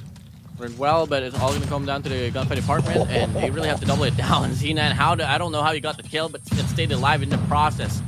2 players now out from this chase. Sun's going to go for a slide in. Will be able to get the break inside the hill. Now, only 2-3 players around the parameter that they got to worry about. Until then, they can get the spawn on, or maybe just not. Maybe just get the hill and just let the other factors go for the way of SPG, because clearly it doesn't matter for them.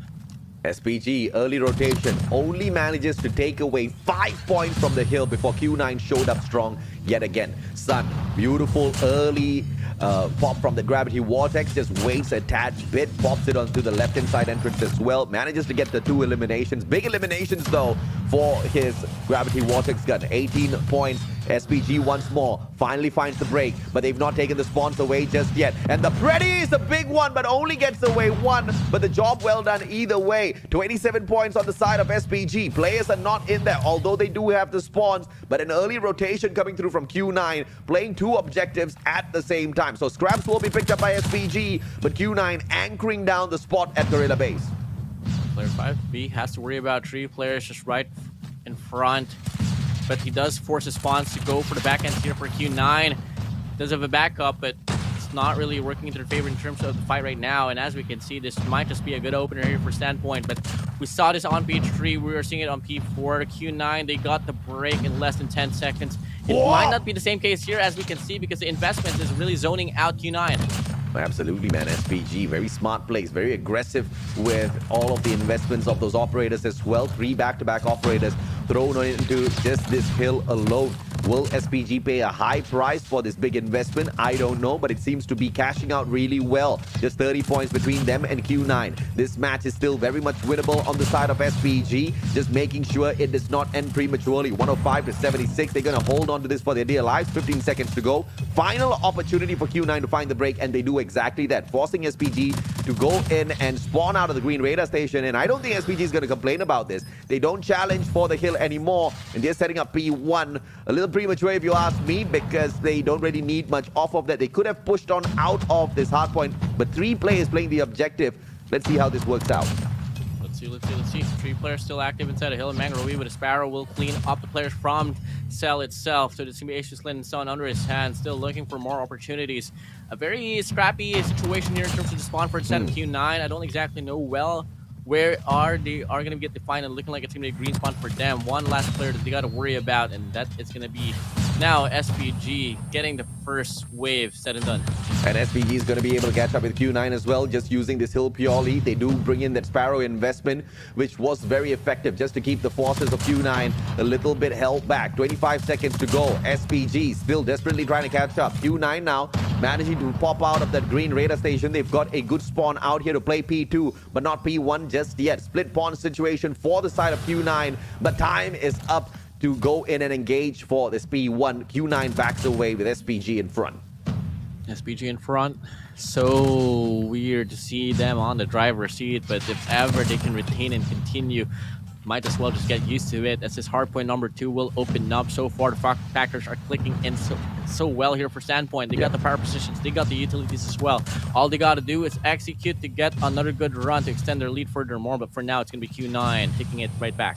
Angry falls down, not to his death, but to his pleasure. Spots out a couple of players as well. Manages to find Sun and trades out Xenan as well. Mangry doing a lot for the team of SPG. But Q9 finally catching up. But SPG, they are in front yet again. They just cannot let go of this hill. As I say, that Sun shows up, Sun goes down. Guagua shows up, Guagua goes down. Back and forth we go between Q9 and SPG. And I would have never thought I would see a match this close between these 2 teams. SPG all of a sudden looking like a titan in the group.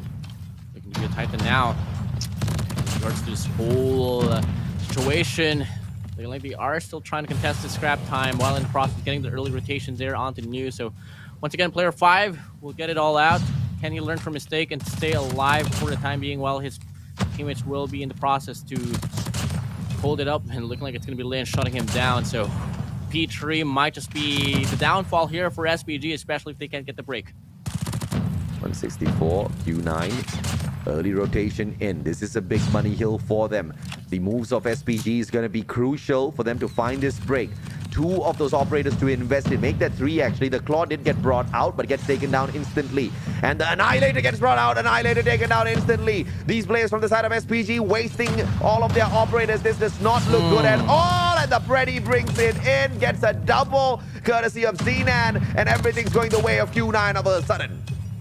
8 more points away. Q9 on the 200-point mark already, and that's just gonna be a lesson that they gotta learn approaching to the next hill is that you can't let Q9 set up early onto a hard point, because once ever they do, the crossfires, the set of the defense is just so hard to deal with. And as we can see, AJ, it was basically a full 60 here for the speed number 3. Absolutely, man. And Q9, they played that even without bringing out crazy investments, right? On the side of SPG, they brought out 2 investments, wasted it, but they now have 3 operators on standby. The last time we did see them rotate in towards this blue radar station, they were the Titans. They were at the absolute champions at P4, and it looks like the operator play will be in play yet again from the side of SPG. Very effective at that as well. Zenan will be on the other side. Mangrui shuts him down, flicks it to the left as well, flicks it to the right. He's going to start the cha-cha in a bit. Really good defense now for the set of Standpoint Gaming. Good zoning for them, really pushing Q9 back, but now they really have to hold this one down with the spawns now given for Q9.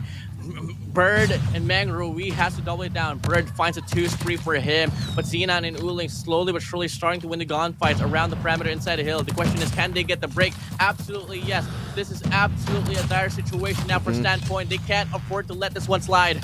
No, they cannot. Oling does step on right back in. Sun on his left-hand side. Oling has got that backup that he requires. SPG, they need to rotate around, but they are spawning out of the gorilla base, being forced into this engagement, and Q9 is just taking elimination after elimination. Uling's pretty much fully streaked up already. Just needs to activate that operator now. 33 eliminations. Uling is on fire. 233 to 175. One more solid hill for Q9, and I think they've got that pressure now to finish this off. But SPG, they've got that fire burning in their heart, WardeN. Definitely. The last time we saw P number 1, it was them winning it all out. The question is, can they maintain their morale and put it up in the board? Unfortunately, it's not going to be the case as they falter in the gunfight department. Only 6 more points to go. Q9 might just be able to put up another stunner here for Standpoint, and looking like they are going to be able to seal the deal on this hardpoint game of Summit. 2-0 lead here for the series for Q9. We're still on time, bro. 40 more minutes to go. If they finish it off, I think it's an early dinner for the Mustachio. You know, in all honesty, AJ, moving over to control. Yeah. You know, we all know for a fact that it's a combination of search and destroy and hardpoint, and with the search and destroy game, and domination. And when we saw search and destroy earlier, it was really a close fight. So yeah, and same goes for hardpoint as well. And combined, I think that. I know for a fact that the adaptability of Standpoint Gaming is just so fast to the point that they might just be able to force the game number 4 here, man. I like you being hopeful, bro. I respect that. I think that's what I love about you, WardeN. But we need to look at data as well, right? 2 matches of control for Standpoint Gaming thus far in the competition. They've taken 2 Ls. 2 matches of control for the side of Q9. They've taken 2 Ws. Let's look at the Ls that Standpoint took against. They took an L against Blacklist at control. That was a 4-0 smash up on Raid. They could barely pull away a single round. They showed up against West Point Mamba Low Kings, but they still got shut down towards the end. They started off on the defense, mind you. They started off on the defense, and they still could not take the win away from West Point Mamba Low Kings. Okay. And Q9, on the other hand, they took 4-0 against Almighty. Need I say more? What's with me not wanting you to eat your meal, man? You've been so nice to me, man. I'm so sorry, bro. It's okay, it's okay. That's the only motive I have. That's the only motive I have why I want Standpoint Gaming to win this control game. But on paper, it's not really gonna go to their way. But no buts, bro. I mean, at this point of the game, at this point of the series at least, you're down by 2 games, and for the most of it, for a moment, coming from search and destroy to hardpoint, they were on the driver's seat, and they just managed to lose out. Now, when you see a glimpse of a team, it's like the Dark Horses. Take the lead for a moment. It's a sign that it is well possible for them to take the game out. It's just that when you play a game mode, play a competitive game, it doesn't matter how you start things off. It doesn't matter what you do in the middle stage. It's all about that ending. And guess what? At the end of it, Q9 just had better endurance coming from the search and destroy and hardpoint. Absolutely. 1.26 rating for Uling. 35 eliminations through 3,669 damage. Highest streak on the kills. He got 9. The guy was on a roll looking for a nuke, but 11 kills away. And there was just no way SPG was going to give that away to him. But I do agree with you. The fact that SPG hung this long with Q9, it was getting me a little excited. It was giving me a little bit of hope. But, you know, the assessment still stands true. SPG has got nothing to hold against the players of Q9. That being said, there were moments of hope that they tried to turn things around, but it just felt like it was the side of Q9 who wasn't as aggressive to go in there and, you know, really give the credit over to the side of SPG. And when Q9 really wanted it, you see them absolutely outplaying the players of SPG, right? But here's the thing. I'm actually hoping control is taken away by SPG this time around, just so that we can have a little bit more fun with them. Definitely. But you know, AJ, if you look at data, I'm kidding, bro.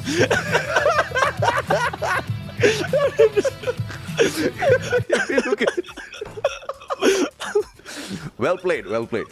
So let's see if it's a 3-for-3 for both teams. 3-for-3 in terms of losses at control for SPG in CDSI, and 3-for-3 in terms of a win at control for the team of Q9 Club. I think it's still going to continue on the trajectory. We're going to see 2 donuts in total. And when we move on to the final match of the day, yeah, that's where I'm seeing maybe no 3-0. Maybe, just maybe.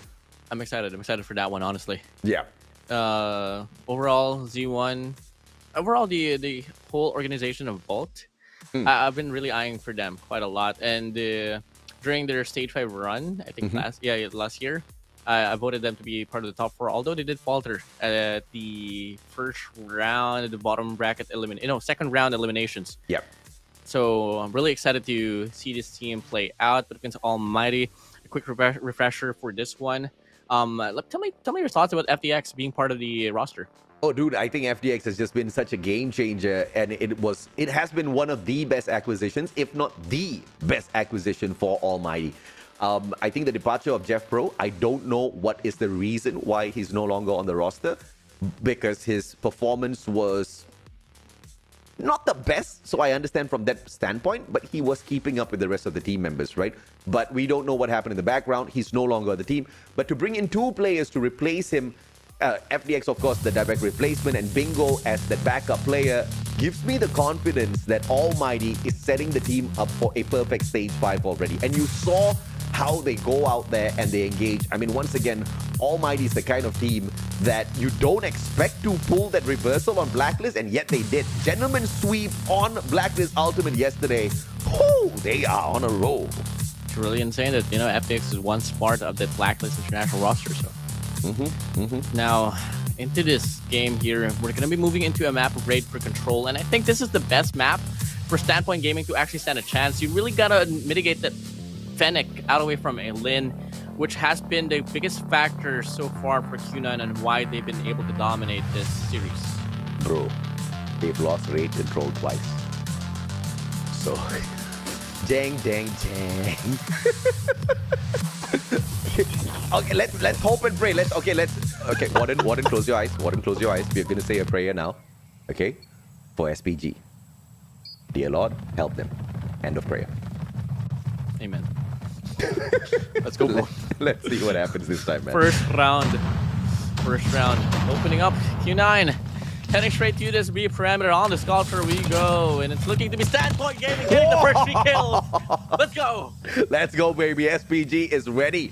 And of course, they didn't just take empty L's. They were learning through all of those experiences. 3 back-to-back eliminations. Can they continue? Xenon says no. Lin equalizes, but Bird does find a little bee out in the air. And from what I have learned, birds do eat bees sometimes. Huh. It stinks, bro. Allergic to bees, bro. It's not to this player specifically, but overall, really loving the player for Bird. He's gonna go on a 2 spree. Bird shuts down B. You too small, my guy, for him. Now we are going to be getting a very convincing map control here for Standpoint Gaming. Yeah. Having this player to roam around this mid lane is really the player that you'd want to have around for your team. And looking like they are going to try to cut off this kitchen control out away from Q9. Antoine, Uling slides in slow. You don't see him making those mistakes all that too often. Antoine will take advantage. Quick scope for time. Sun just could not rise in time. Really tough situation here for Q9, and this is so far probably a very unexpected dominant round being able to be offered by Standpoint to Q9. 12 to 22, 25 seconds left on the clock, and Q9 is still undecided which point they want to go to. A split push will ensue here down this mid lane, but guess what? Nanchuan will get a cut off. Same goes for time as well. And this should be a clean and easy round, convincing round for Standpoint Gaming. Oh, big kills, big round for the side of Standpoint Gaming. Q9 barely has an answer. 5 more seconds to go. Can they stop it? Bird gets a triple. Q9, are you even playing? Ay, that was just That's nasty. hot, man. Insane, bro. I don't even know how they got away with that. I mean, fortunately, they had a pretty, in terms of confidence, they have it because guess what? They started the round off pretty aggressively and they were able to translate with the whole momentum shift for them. But on the second round time, Sun, Lin under his names with a collateral. He gets a collab, and I don't think Q9 is going to have much to say about that. A double, maybe? No, just a single elimination from the side of time. B gets taken out of the equation. Quick scope for time. A quick grenade towards Laundry as well. Does not connect with anyone as Lin slays out Guagua to find access towards Laundry. They do want to play this defense as SPGs fully sneaking away this B control point from their hands already. B finds Bird. Not traded out just yet. Mangri alive and kicking. 1 more second. And the Pretty drops on Lin, and Nanchuan does manage to hold the bar for the team for a time being. Objectives and gunfights so convincing here for the set of Standpoint Gaming. 24-21. GG. They get the time extended as well. And we might just be able to expect Standpoint Gaming pursue a double round lead. Time Annihilator showtime for you, baby. 2 kills already accumulated as he extends his push here to Kitchen. He's trying to get some more Sun. Just right around. Can he get the connection? But H.S. Lin shuts him down. Lin with a double, but time just plays it perfectly time after time. Let's see if or not he can circle around and get me to sing that song eventually as well. 9-16, 3 life deficit made into 3 yet again as B finds 1 but traded out by Mengri and his annoying hunter-killer drone. Lin circles around, finds 1, finds 2 players and their backs, and he's not going to walk away from that one. Just right now, this is it. 2-9, about to falter another round, but with Zenan, that's in this War Machine, just making Standpoint fall back just a little bit. Good zoning for them.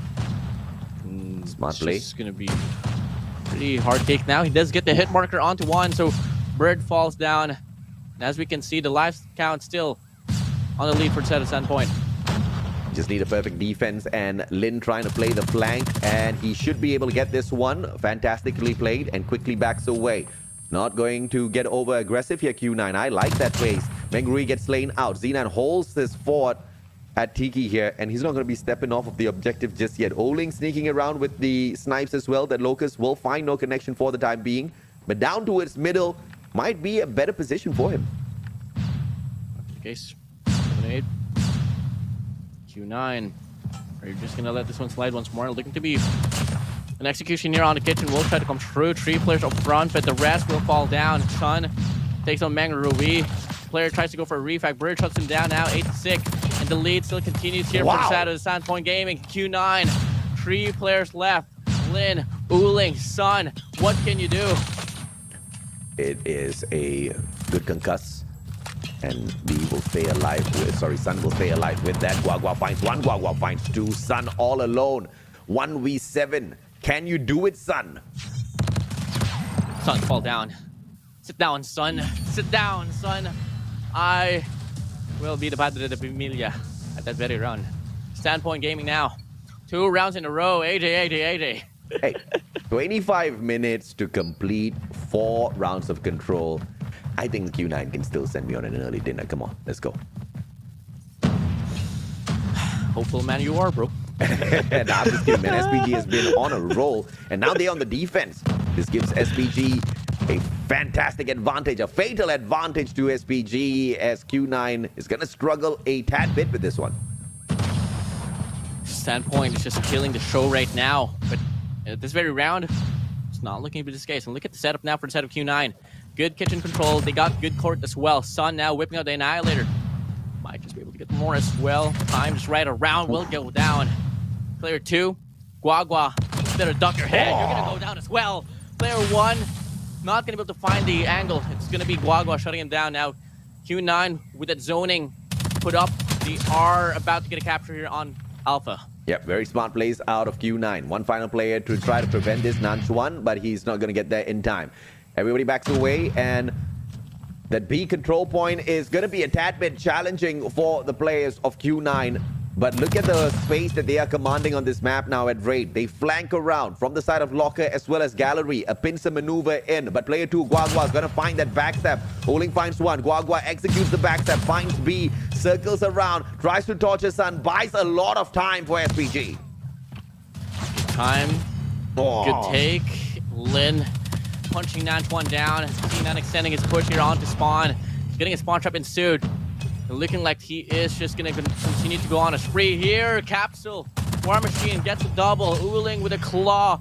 And this should be a closeout now for Q9 on his barrier round. 10 to 20 we go. Still a lot of time ticking here for Q9. Too much of time here for Q9 to play around. SPG just needs to manage their lives a little bit better, and they're doing exactly that. 2 lives taken, make that 3, make that 4, as well as Guagua pops off. But it is half the lives of what Q9 can play around with, so Q9 can be as cheeky as they want. On for the approach once again towards that B control point, and they can just turn this into a team deathmatch. But time buys more time with an Annihilator. Can he get it done? Sun goes down, but time is still there. Time is still there. Pick a B though. Falling down. Once more, still a put up. Some fight still. Trying to get put up now with Standpoint, but with Annihilator here for time will come true. He is going to go on a 2 spree. Bird in this mid lane up against Lin. Will shut him down. Time, though, will be out of the equation now. Meng, Rui, Guagua, Bird, all eyes on you. Triple life lead here for Q9. Time, Guagua, Bird, all on 17 eliminations thus far, but it's a very equal play from the side of SPG. 2 more lives left. Q9, they make it just 1. And now, as Meng Rui circles around, there's just no hope for the guy, but let's see exactly what sort of miraculous play he can develop. 1v7, 23 more seconds. Can't play defense at all. Meng Rui forced to the back. 224, and the double chow will come through. Locust shuts him down. Finally, Q9 will be up in the board. Switch from sides we go. Let's see what can be the defense, or what can be the offense that can be offered by Standpoint for this one. SPG with the initial 2 rounds. Q9 thinking that they wanted to drag this match out. They are doing exactly that, but can they still finish the series off in record time? 1 minute 10 seconds. Sorry, 1 hour 10 minutes. Pusanggala. 1 hour 10 minutes is the record so far. They're trying to beat. Can they do it? Cooling. Shuts down 1, finds 2. Could have been a triple as well, but Meng Rui with an LQ24 will shut him down now. Standpoint gets an opener here down Bravo. Player 1, Meng Rui, looking to get a cutoff now onto Laundries. But they need to get better mid-control as well if they want to get the capture more convincingly. And Meng Rui now has Laundry control. Only option that Q9 has right now is down pillars. B being snuck away, and Q9 is just allowing this to happen. 2 segments completed, and this is just a torturous moment for Q9. Do they want to just play defense onto the A control point? It looks like they will have no choice. They have 1 more player to take down, and the timer runs out. B has been captured, and with 2 minutes to go, 21 lives, SPG, they can take their time. They can take their time, but in some way, Q9 is looking to respond back with a very aggressive take on map control, and they don't want to give any map or playing field here for Standpoint Gaming, and that's exactly how you want to play this last A point. You can't let them have central guard, and you can't have them pitch in. But unfortunately for them, they are starting to lose the gunfight here down the poolside. But with Zenan whipping out the War Machine, will be able to slow down the push here from Standpoint, giving the rest of his teammate more time to rotate back into action. Zenan flanks from the left. War Machine, 2 more pop. Both does not meet. 1 final opportunity, and it goes wide. Zenan get concussed halfway through. Meng Rui, beautiful slide, backed up by Guagua. Yes, the attack finally onto the A control point, and we just have Lin pretending to be a plant. Bird gets a double with a gravity vortex. Lin, get out of the plant. Putting themselves into action now, and looking like they are going to be able to get a lot of influence here on this point. But with Nanchuan whipping at the claw, will only be able to take down 1. Uling with the Locust finds 2 as well. He continues to go on a spree. Looking like he still wants to get some more as well. All Q9 has to do is take Kitchen, take Tiki, and maybe till then they might be able to close out another round for them. 7 6. And it looks like 2 more segments is a tough one for SPG to close out. But they're taking away at it. Sun waiting for that backup before he does anything. Guagua sneaks onto the left-hand side. Catches Mengui out in the open. Mengui finds B. From the back, it's going to be Zinan. Lin finds one for himself as well. And that A control point being lost, but that backup is there. 5 more lives for the side of Q9. Guagua backs away. Oling holding on to the side. Not wanting to let it go just yet. Smart plays out of Q9. Sinan on this wrap could really make the play as well for instead of Q9, but time from the front lines will take down Uling. 4v3 we go. B anticipating the push. Guagua will go down. Same goes for instead of time. Now it's going to be a 1v4 here with Nanchuan, with a Fennec, and a Dream as well. Contested point. Can you do it? Absolutely not. B gets an angle, and looking like it's going to be Q9 getting another round. 19 minutes, bro. They're gonna break the record. But come on, I think SPG is lighting this fire, and I want to see exactly how bright they can burn Q9 down. 2-2 thus far. 2 more rounds, baby. They've shown us they can do it thus far. Let's see if they can continue to push the case. Mangray finds one. Beautiful investment on the Sparrow, but the one is all he walked away with. Second one through those shots. Time picks up 1 for himself. Prime picks up 2 for himself. SPG on a roll. SPG on a roll. Guagua here pushing himself into gallery, but unfortunately he's only going to take down 1. Player 4 wants to put himself into the mix. Annihilator showtime for time. He gets 1, misses the 2nd, misses the 3rd, looking for the 4th shot to connect, but unfortunately for him, he's now blessed with an angle, not just yet, but overall the damage has been done. Q9 really having a hard time going out of the spawns. Absolutely. SPG gonna take the 3rd round away from Q9 if Q9 does not smarten up. And they play in the defense, so they don't need to do much. Sun circles around, finds 1. And he's going to go in here for the spawn trap attempt. At the very least, Guagua taken down. And Sun is going to be the distractor within kitchen. Everybody else going to be cooking up some good food over at that A control point. You can see 1 player already there. And it is going to be the one and only Zinan. And helped out by Sun. Sun just holding on to kitchens really well. And this distraction is paying off big time for Q9. Well, big time, but the rest of his teammates needs to double it down in the gunfight department. They've been losing it out now. Uling gets a clear shot onto the windows, taking down the trophy as well to make sure those operators will get invested nicely. Looking to be a divide and conquer play here will be offered by Q9. A lot of attention will be put up here on Alpha. Same goes for Bravo as well. Now, standpoint, you gotta make up your mind. Are you gonna let go of Bravo or A? Zinan. Fantastic. Sun gets the hunter-killer drone sent on out as well. Will it find someone? Will it smash into a wall? We will have to see. GwardeN, run, boy, run! Okay, he does manage to run. Bird gets away, and that's very rare. A hunter-killer drone missing a shot onto a bird. Missing a shot. Life count even up now for Q9. Time extended though. They have the utilities to play with as well. Look at this. 4 operator skills ready to get invested. They might be able to close out this one, especially if ever they can get an angle. He could get the slay onto player 4 time, but he does have a locust to play with, and he has been able to be the biggest factor so far for a standpoint, but he does fall down. Triple shell comes through. 4 players will be wrapping around from the back end, and this might be a spawn trap that Standpoint Gaming has been trying to avoid. Absolutely, and look at the investments coming on through. A 3 operator investment, and all 3 operators still standing. Q9 has got a lot of opportunities to just sneak around and just slay out the players of SPG. The spawn trap has been perfect thus far, and as all of those players do spawn out, they don't take a direct approach towards that A control point. They flank around from Central Garden as well as Gallery. This is a smart play from SPG, but can they win out their gunfights? Lin, backstab, big play for Lin. Can he get this engagement versus Guagua? He still stays alive. Bird, Mangry, they get their slays. B as well as Lin taken out of the equation, and this is SPG in the fight of their lives. Guagua winning it out as well. 3 more lives left. Mangry wins his. He hops onto the battlefield, and this is just gonna be the defense that SPG plays with lives. But unfortunately, the adjustment from B, Sun, and Uling will come along, and it will shatter the whole scene that Standpoint Gaming was building up, unfortunate as it may seem. But the resilience, the mastery that Q9 was able to offer in terms of scenes where they had to be composed, they managed to get it well done. They got it all done, bro. That finisher, WardeN, that finisher just shows the kind of fight that Q9 has in their hearts. And I believe this round, that past round, was Q9 playing it proper. And that's the real version of Q9 that they've been holding back for some reason against SPG. But look at the speed of capture here for SPG at Square Center. This B control point being capped like it is some hot cake baked by their mamas, and it is absolutely delicious. Just by the smell, the boys are getting excited. Love it a lot.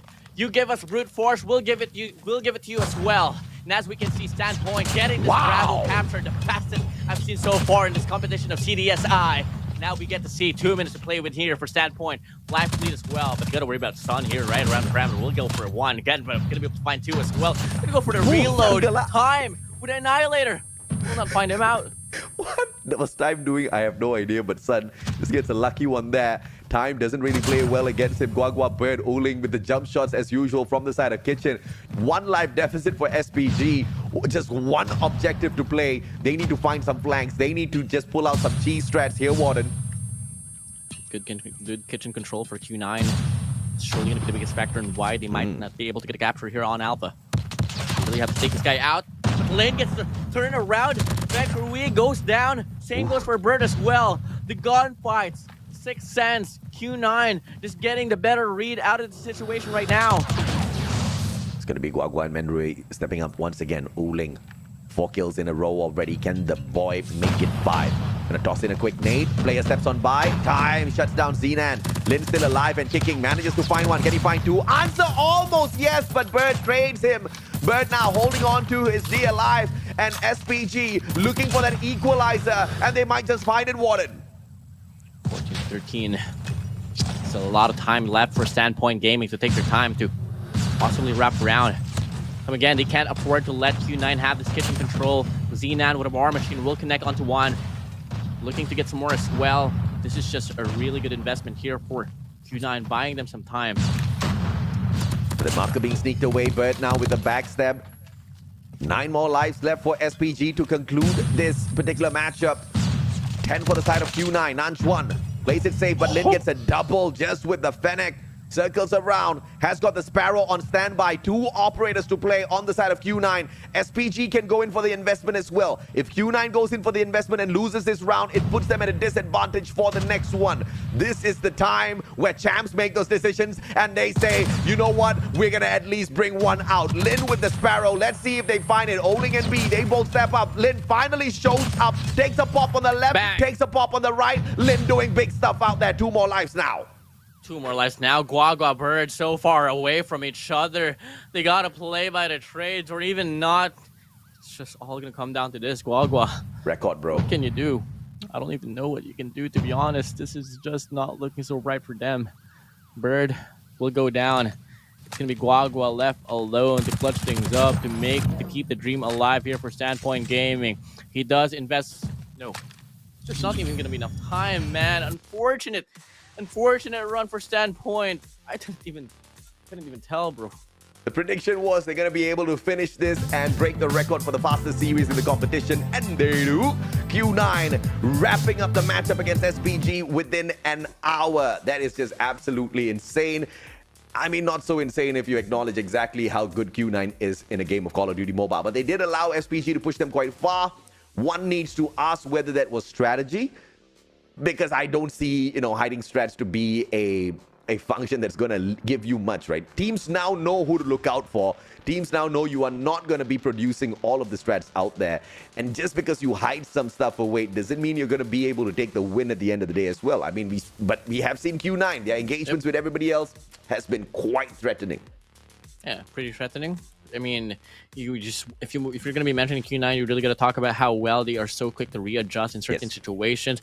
For a moment, I think it's safe to say that Standpoint Gaming was able to make Q9 question, but coming from Search and Destroy also to Hardpoint, and for a moment, we did see them pop off and control, getting the first 2 rounds, but it was the cleanup with Standpoint. I mean, with Q9 just getting the better out of it at the latter stage of this event. So, I mean, valiant effort for Standpoint, but Q9, they were just being Q9. Yeah, absolutely, man. Q9 is always going to be Q9. And it was a fantastic play. And to think that they could have ended this even faster, right? To think that if they had gotten serious, things wouldn't have extended this long. SPG actually gets more eliminations in comparison to Q9 on this matchup. That Q9 reverse swept them on control. First 2 rounds to the side of SPG, and then 4 back-to-back solid rounds out of Q9, which we did see some back and forth. SPG made it look almost possible quite a number of times, but it's quite shocking to see Q9 end the game with a lower KD in comparison to SPG.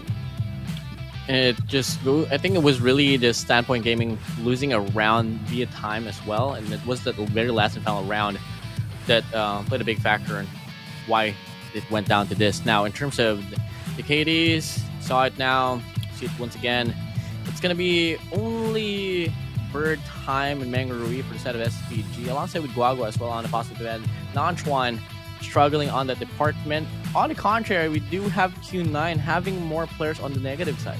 Yeah, absolutely, man. And, you know, that was just a little bit of a surprise, but I don't know what led to this sort of an engagement out there on the battlefield. I do not peg SPG to be on an equal standing with the players of Q9, but through the scores, it seems like they are, at least in this matchup. 1.32 rating for the one and only Rising Sun. 35 eliminations through 3,996 damage. High skill streak, just 5 of those eliminations, and the second MVP count for this champ. And I'm pretty sure he wants more. It's just that Uling, bro, he keeps getting in the way. Yeah, man. Overall, Uling earlier was not really showboating, no, but he was showcasing his gun skills with the Locust. Yeah. My guy was able to get really clear and good angles with it, and was pretty much one big factor as well in how Q9 was able to get out of the situations where Standpoint was really utilizing those headies, and that's what it was Uling being the servant to grant his team the leeway to get a better map control. And it is an interesting setup here now for day number 3 for Group A, because we've seen 2 back-to-back 3-0s. Question is, are we going to have the earliest end to a day of the group stage today? I think if we can wrap things up by 9 p.m., my fiance is going to be super happy. It's a Sunday night. She wanted a date. I told her 10 p.m. tops. We might just make it a little bit better than that. Well, it might be the case, especially with... Okay, no. Almighty and Z1, it might be the closest match that we might be able to see today, but at the same time, you know, it's always this thing, man. 3-0. I felt it yesterday. Same thing as well. But, you know, before we head straight to the break here, AJ, for you guys, to the people that is watching in the broadcast for both Facebook and YouTube, we do have a code to be given for you all. Good luck. And I mean, no good luck. If you have the code, you can redeem the item for yourself. So yeah, take it. I know you want it. There's no way you don't want it. But looking at the capability of Z1 to take the win against a team as strong as Almighty, I think it is asking for a lot. I think the engagements against Q9 was very one-sided as far as Z1 is concerned. There was some signs of life, and that was against the team of West Point Mamba Low Kings, where Z1 did manage to get that initial win at SND and then later at Control as well. And that was actually quite shocking. And with Heaven not really showing up in that Control matchup initially against Q9, could that exact same interaction be shown in here today as well? Because even though Heaven did not show up, he was the biggest fragger on that matchup where they did lose 4-0. So he's going to be that integral person that I'm looking out for here.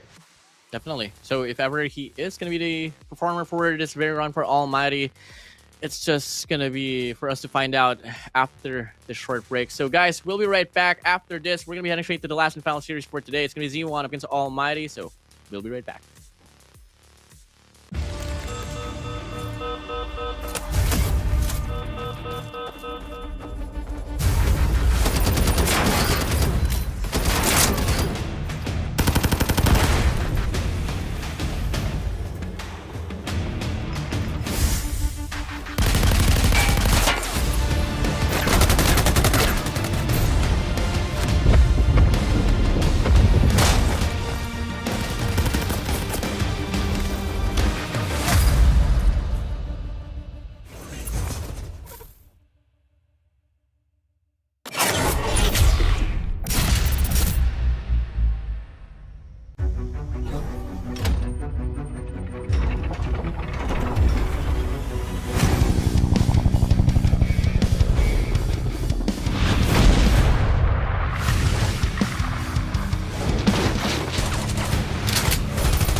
是自己的血量并不是那么健康了。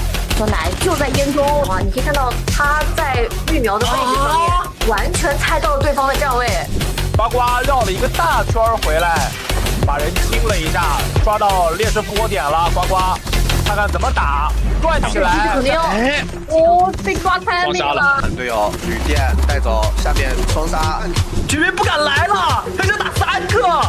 我的天哪！回头白房也是 no no， 可但这个点埋的太好了呀。作为打手枪的选手吧，哇哦，亚瑟 This is important. Once Kazuko Legacy gets the flood in here, ออกมากาโต้จะเข้าเป้าเป็นเด็กระยะไกลแบบนี้มันอยู่แล้วปาดมาได้กาโต้ไปต่อแล้วดูต่อเซนเทคใน The trade up will ensue once more here towards the bomb side. A bomb side, you better watch out. their timing and their coordination. Of trickling in one at a time. They have got that partnership. They've got those duos pushing in together. Setelah hard point ketiganya, immerse untuk masuk dan satu operator skill. Nah, soalnya udah setup duluan ya. Sayang sekali ya, Clock ini mengeluarkan ulti yang sangat poin sekali. Immerse will come in. Yado's skirt AD under his name. But till then, whatever the West Point Marvel Kings has been able to do, Javen has been able to deny. 问题不大，火焰还在我们手中，小心 unlucky， 一定要小心 unlucky 这个歼灭者，一个补了。是的 ，Mac 这里你把狙怎么操作呀？你操作不了的吗？什么？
但是自己的血量并不是那么健康了。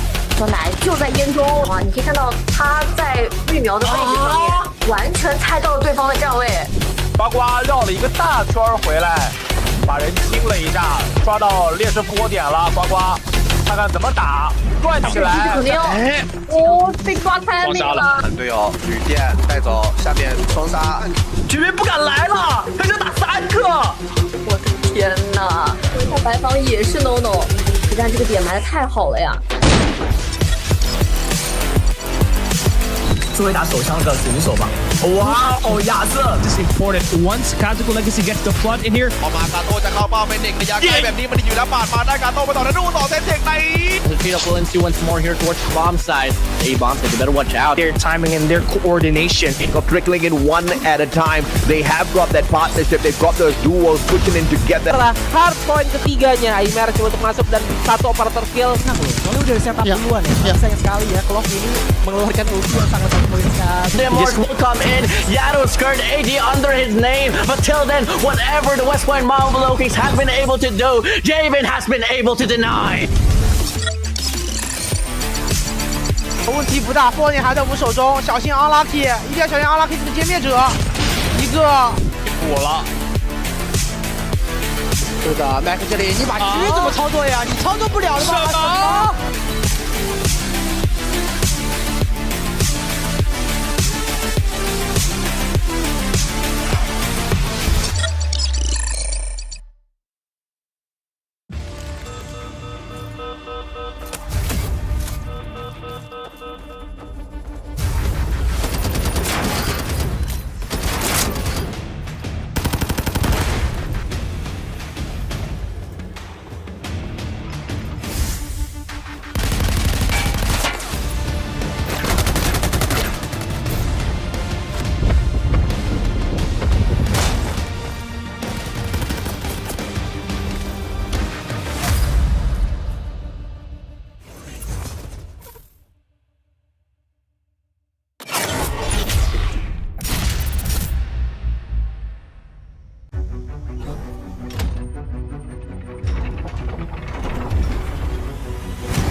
但是自己的血量并不是那么健康了。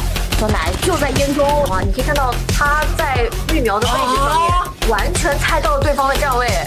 呱呱绕了一个大圈回来，把人清了一下，抓到劣势复活点了。呱呱，看看怎么打，转起来。肯定哦，被抓开那个了。队友旅店带走，下面双杀，居民不敢来了，他就打3个。我的天哪！回头白房也是 no no， 实战这个点埋的太好了呀。作为打手枪的选手吧，哇哦，亚瑟 This is important. Once Kazuko Legacy gets the flood in here, ออกมากาโต้จะเข้าเป้าเป็นเด็กระยะไกลแบบนี้มันอยู่แล้วปาดมาได้กาโต้ไปต่อแล้วดูต่อเซตเด็กใน Retreat of Williams once more here towards the bomb side. A bomb, so you better watch out. their timing and their coordination. Got trickling in one at a time. They have got that partnership. They've got those duos pushing in together. Setelah hard point ketiganya, immerse untuk masuk dan satu operator kill. Nah, soalnya udah setup duluan ya. Sayang sekali ya, Clock ini mengeluarkan ulti yang sangat mempoinkan. The immerse will come in. Yado's skirt AD under his name. But till then, whatever the West Point Marvel Kings have been able to do, Javen has been able to deny.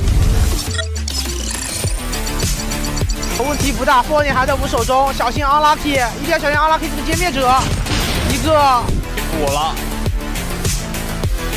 是的 ，Mac 这里你把狙怎么操作呀？你操作不了的吗？什么？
但是自己的血量并不是那么健康了。小奶就在烟中啊，你可以看到他在育苗的位置上面，完全猜到了对方的站位。呱呱绕了一个大圈回来，把人清了一下，抓到劣势复活点了。呱呱，看看怎么打，转起来。肯定哦，被抓开那个了。队友旅店带走，下面双杀，居民不敢来了，他就打3个。我的天哪！回头白房也是 no no， 实战这个点埋的太好了呀。作为打手枪的选手吧，哇哦，亚瑟 This is important. Once Kazuko Legacy gets the flood in here, ออกมากาโต้จะเข้าเป้าเป็นเด็กระยะไกลแบบนี้มันอยู่แล้วปาดมาได้กาโต้ไปต่อแล้วดูต่อเซตเด็กใน Retreat of Williams once more here towards the bomb side. A bomb, so you better watch out. their timing and their coordination. Got trickling in one at a time. They have got that partnership. They've got those duos pushing in together. Setelah hard point ketiganya, immerse untuk masuk dan satu operator kill. Nah, soalnya udah setup duluan ya. Sayang sekali ya, Clock ini mengeluarkan ulti yang sangat mempoinkan. The immerse will come in. Yado's skirt AD under his name. But till then, whatever the West Point Marvel Kings have been able to do, Javen has been able to deny. 问题不大，波点还在我们手中，小心 unlucky， 一定要小心 unlucky 这个歼灭者，一个补了。是的 ，Mac 这里你把狙怎么操作呀？你操作不了的吗？什么？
但是自己的血量并不是那么健康了。小奶就在烟中啊，你可以看到他在绿苗的位置上面，完全猜到了对方的站位。呱呱绕了一个大圈回来，把人清了一下，抓到劣势复活点了。呱呱，看看怎么打，转起来。肯定哦，被抓开那个了。队友旅店带走，下面双杀。居民不敢来了，他想打3个。我的天哪！说一下白房也是 no， 可但这个点埋的太好了呀。作为打手枪的选手吧，哇哦，亚瑟 This is important. Once Kazuko Legacy gets the flood in here, พอมากาโต้จะเข้าเป้าเป็นเด็กระยะไกลแบบนี้มันอยู่แล้วปาดมาได้กาโต้ไปต่อแล้วดูต่อเซนเทคใน The trade of Valencia once more here towards the bomb side. A bomb side, you better watch out. their timing and their coordination. Of trickling in one at a time. They have got that partnership. They've got those duos pushing in together. Hard point ketiganya, immerse untuk masuk dan satu operator skill. Nah loh, soalnya udah setup duluan ya. Sayang sekali ya, Clock ini mengeluarkan ulti yang sangat poin sekali. The immerse will come in. Yado's skirt AD under his name. But till then, whatever the West Point Marvel Kings has been able to do, Javen has been able to deny. 问题不大，火焰还在我们手中，小心 unlucky， 一定要小心 unlucky 这个歼灭者，一个火了。是的 ，Mac 这里你把狙怎么操作呀？你操作不了的吗？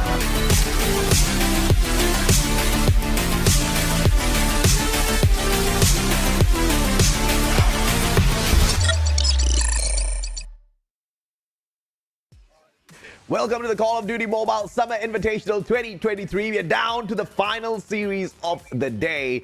We now get to see the one and only Almighty, the same team that beat down Blacklist ROG yesterday 3-1, get the chance to take on a Japanese squad in the name of Z1. Well, finally, first round here for gunfights. Let's give it up now. Irfan J and Incendio for Almighty. Doliki and Kangs here for Z1. And this is exactly the gunfight that I saw between Doyu Gaming and E-Star. Took a bit of time before we get to see the first bloods.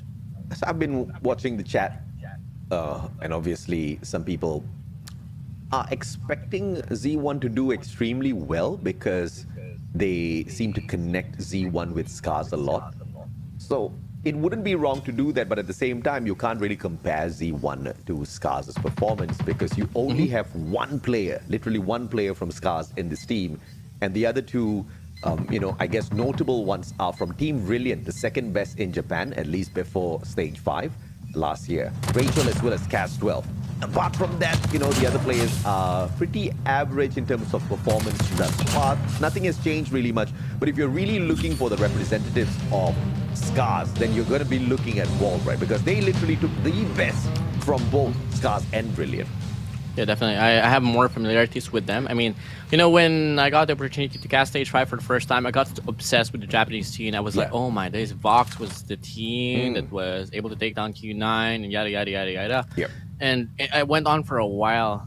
So I'm much more familiar with Vault compared to Z1. But, really interesting as well with the whole fight that they've been able to put up. They're not too shabby, but not too positive as well. Yeah, they're definitely not a team to look down upon. But I would not expect Scars kind of performance out here against Almighty. I mean, Scars was a really good team. We don't know exactly why they split up. And Vault, of course, setting up the best. And I guess the rest of the players from the side of Scars thought, hey, you know what, since that is happening, why not we just split off in the exact same way and form Team B? Which surprisingly, if I'm not mistaken, both Z1 as well as Vault is under the exact same organization. Yeah, exactly. Yeah. I saw from the Twitter posts. I was like, oh, it's like the Z1/Vault or Vault/Z1. Correct, yeah.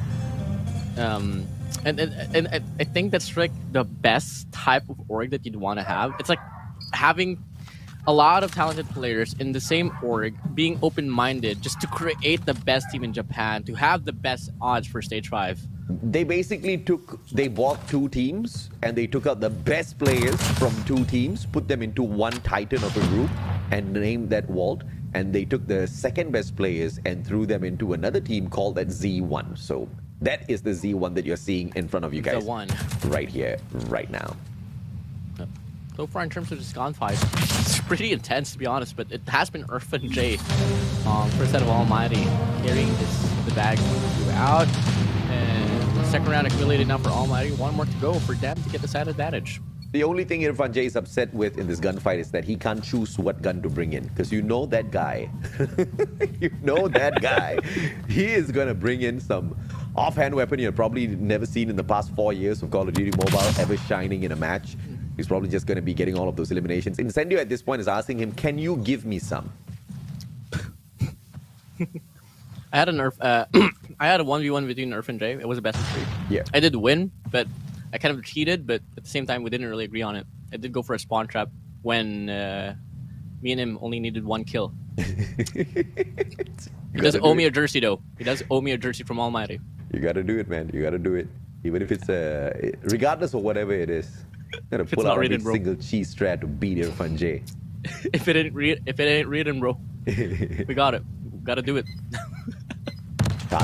Circle. It's around, but Incendio finally sorts that out. And it's Almighty with the capability of picking the first map in this engagement between themselves as well as Z1. And you could see what sort of respect Almighty is giving their opponents from the very get-go. I did make some comparisons between Z1 as well as Walt. I did name Walt as the must-see team. Z1, the secondary squad, but that does not mean they need to be written off, and that was proven from the way Almighty engaged with them. So careful, not wanting to give the one-up to Z1 here, and really paying importance to the fact that that first team to pick that map, that's going to be crucial in terms of who the advantage goes to. I think just adding more information about this whole tournament, I think the region that is most impacted with is honestly Japan, because most of their players came from tablets. So the readjustment, it's pretty bizarre to see, honestly, considering the fact that they are, it doesn't seem like it bothers them that much. I don't think it bothers them at all. I think it's more about the mechanics that they have practiced, be it on the iPad or be it on the iPhone. It just really, I'm not talking or specifying on a brand. I just said iPhone because I said iPad, okay? So, at the end of the day, it's just a matter of just practicing on a smaller screen and making sure they can get that one up, right? And the Japanese players, mechanically, they're really sound, so no issues there at all. Tunisia Takeoff, Summit, Slums, those are the maps that we're going to be banning off here. Your thoughts, WardeN? I love it a lot. I love it a lot, honestly. And it's open. It's going to be forcing to open more maps that we aren't so used to seeing quite a lot. But so this is about that. Now, in regards to the maps that I want to see once more, honestly, in between these two teams, I want to see another run for Meltdown, because having Almighty and Z1 in this situation, in comparison to like the CDM teams, I don't really think that they are so well doused into this type of maps, not just yet. So I want to see more from them. So I like Z1 and what they've done here. They've taken Summit off of the list. They've taken Slums out of the way as well. So they haven't played Slums here thus far, but they also do acknowledge what Almighty can potentially do to them on a map like Slums. And of course, we have to give credit to the Japanese teams. Strategically, I think they are one of the most sound. It's just that mechanically, I think the pace of matchup when you compare Japanese players versus Garena, SMP very specifically, there is a vast difference in how quickly or how aggressively they take some of these gunfights out there. And although there are some players from the side of the Japanese who can keep up with that pace of gunfight, I think majority of them are on the side of Walt. So that makes it a little bit more tougher for Z1 here. But strategy-wise, taking off Slums from that SND is going to fare them really well. Almighty with Tunisia and Takeoff, taken off of that list, you can probably chuck that down to the fact that, they are not too comfortable there just yet. I think Takeoff, we understand why. Tunisia, though, maybe without the factor of the double snipe setup, is making a difference here for them.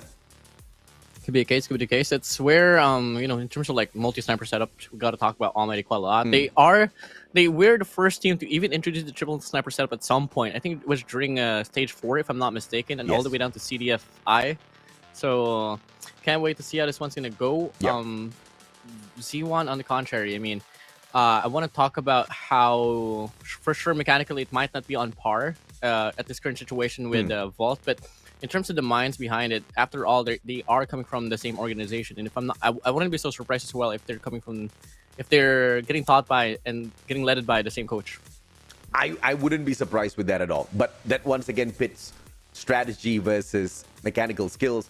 And the problem here with Almighty is they're not bad when it comes to the strategy out there on the battlefield. After so long, I mean, even we acknowledge now they've got a new coach in Zim, and they have been able to show a little bit of the difference out there on the battlefield. And I think this is going to help them go a little bit further. And so Z1, whether or not they have the same coach as to Team Walt, I don't know if it's going to save their lives out there, man. But that being said, though, it did allow them to engage and take 2 games away from the side of West Point Mamba Kings, albeit they still did lose that series. But if they could do that to West Point, maybe they can punish Almighty today. Might be the case. Might be the case. Well, it's going to be, if I'm not mistaken, they're going to be the first time that they're going to be meeting each other. Yes. For this one. So empty-handed in terms of the whole series counts that they've been having with each other here for Z1 and Almighty. Now, one thing that I'm really projecting here is that if ever Z1 is hoping to get the series out, they have to win. They gotta take away. They can't afford to give up hardpoint. Honestly, search and destroy hardpoint can't be controlled. I think, if you ask me, I think they cannot give up on those search and destroys, because hardpoint, I'm looking at Almighty just running circles around them, you know, and I think they have proven that they can, or they are capable of doing so against Blacklist Ultimate. We saw the Apocalypse matchup. Blacklist Ultimate got held back to about 150 points, and, you know, Almighty looked almighty on that matchup. Q9 couldn't take away a hard point from Almighty. I think even that kind of says a lot. Q9 was capable of pulling away those SNDs, and I think SNDs thus far has been the biggest challenge for Almighty per se. And Z1, if they can, of course, sneak that away. And of course, acknowledging also the fact that Z1 did manage to take that SND match away from West Point Mamba Kings. I think that just kind of pushes the advantage to their side a tad bit more. At least I hope for their sake, right? Because I do know Almighty will be looking to slay. It's not going to be easy for Z1, but at the same time, not impossible. Not impossible indeed. So, whew, a lot of things as well possible here, AJ. Honestly, I really love the little insights right now. There's just so much things going on in my head. I mean, it's gonna be tough. It's gonna be tough, and it's gonna be if ever we are gonna be looking at that hardpoint game. I think one way that you can counteract out away from Almighty is that it kind of goes to the anchorship coming from a player like Incendio, and could be FDX as well. Yeah. So power position should be one thing that, you know, Z1 has to worry about. Yeah. And I think early rotations can be the proper answer for it. Yeah.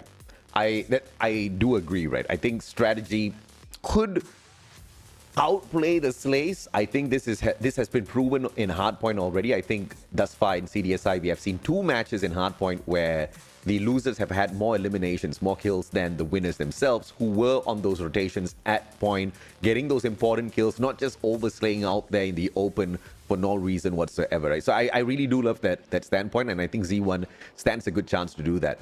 And if you know, the fan base still wants to, I guess, compare Z1 to a team that has been in the scene, instead of comparing them to Scars, I think it's a little bit better to compare them to Brilliant, you know. So Z1 now technically is your second best team. And in fact, they do have more players from the side of Brilliant than they do Z1. And it's the Brilliant player that is shining in Z1 right now. We have got Castrell with 4 MVP titles to his name as we start things on firing range.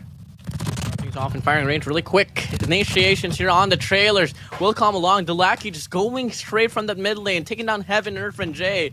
And now they have really good 8-parameter control, and this should just be a free bomb plant here for Z1. Great attack. 3 players on the retake. How will they flank around now? Shut up. Opens things up. The interestingly placed grenade. Does it fall inside? No, it does not. Straight on the roof. Senmane backs away. Shut up. Circles around. Gets the shot, but just to his shoulder. A 5v3, not easy at all. And Khan just gives him a big, wide open gap to take that shot. Shut up. Finds the second one. Senmane does get the trade alongside Rachel for Z1 to pick up a solid first round. Had to go to Delaki, just being able to open up the round so quickly for the side of Z1 as well. Proper adjustment for each and every end. And whew, Almighty, they gotta watch out for the pacing of Z1, because clearly they want to start things off really quickly and looking through the same intentions. Now a lot of utilities will be found in the mid lane, but Heaven gets a counter onto the play from the first round, comes in from hardpoint number 1, and will be able to get the quick slays ongoing, but he does get punished down by Can. Very aggressive plays by Heaven. Like you said, he does get punished a tad bit.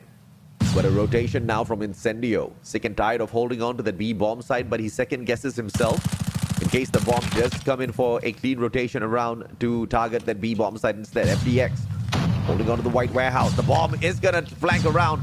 Incendio, the initial thought, should have stuck to that. Oh. Two missed shots. Longing to get the wall bang. Unfortunately stops at the wrong time. Possibly get the kill? Absolutely not. Shut up, not really.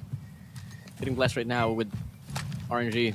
But now we are seeing the bomb is still leaning towards that wood side of the map. Quite hesitant on which way to go.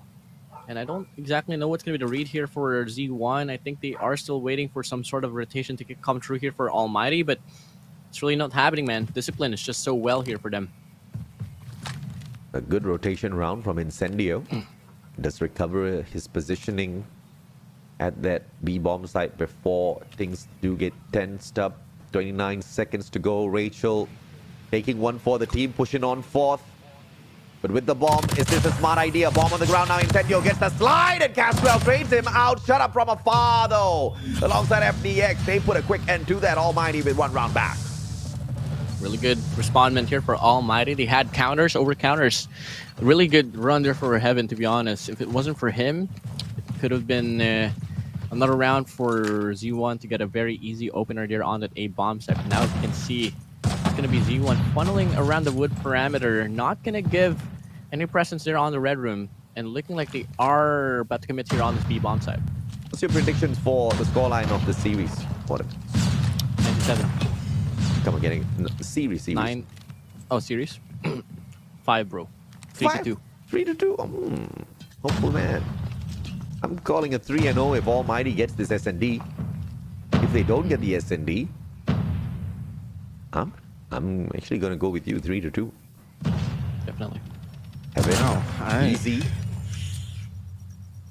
Can't say it's not gonna be having much to say about that.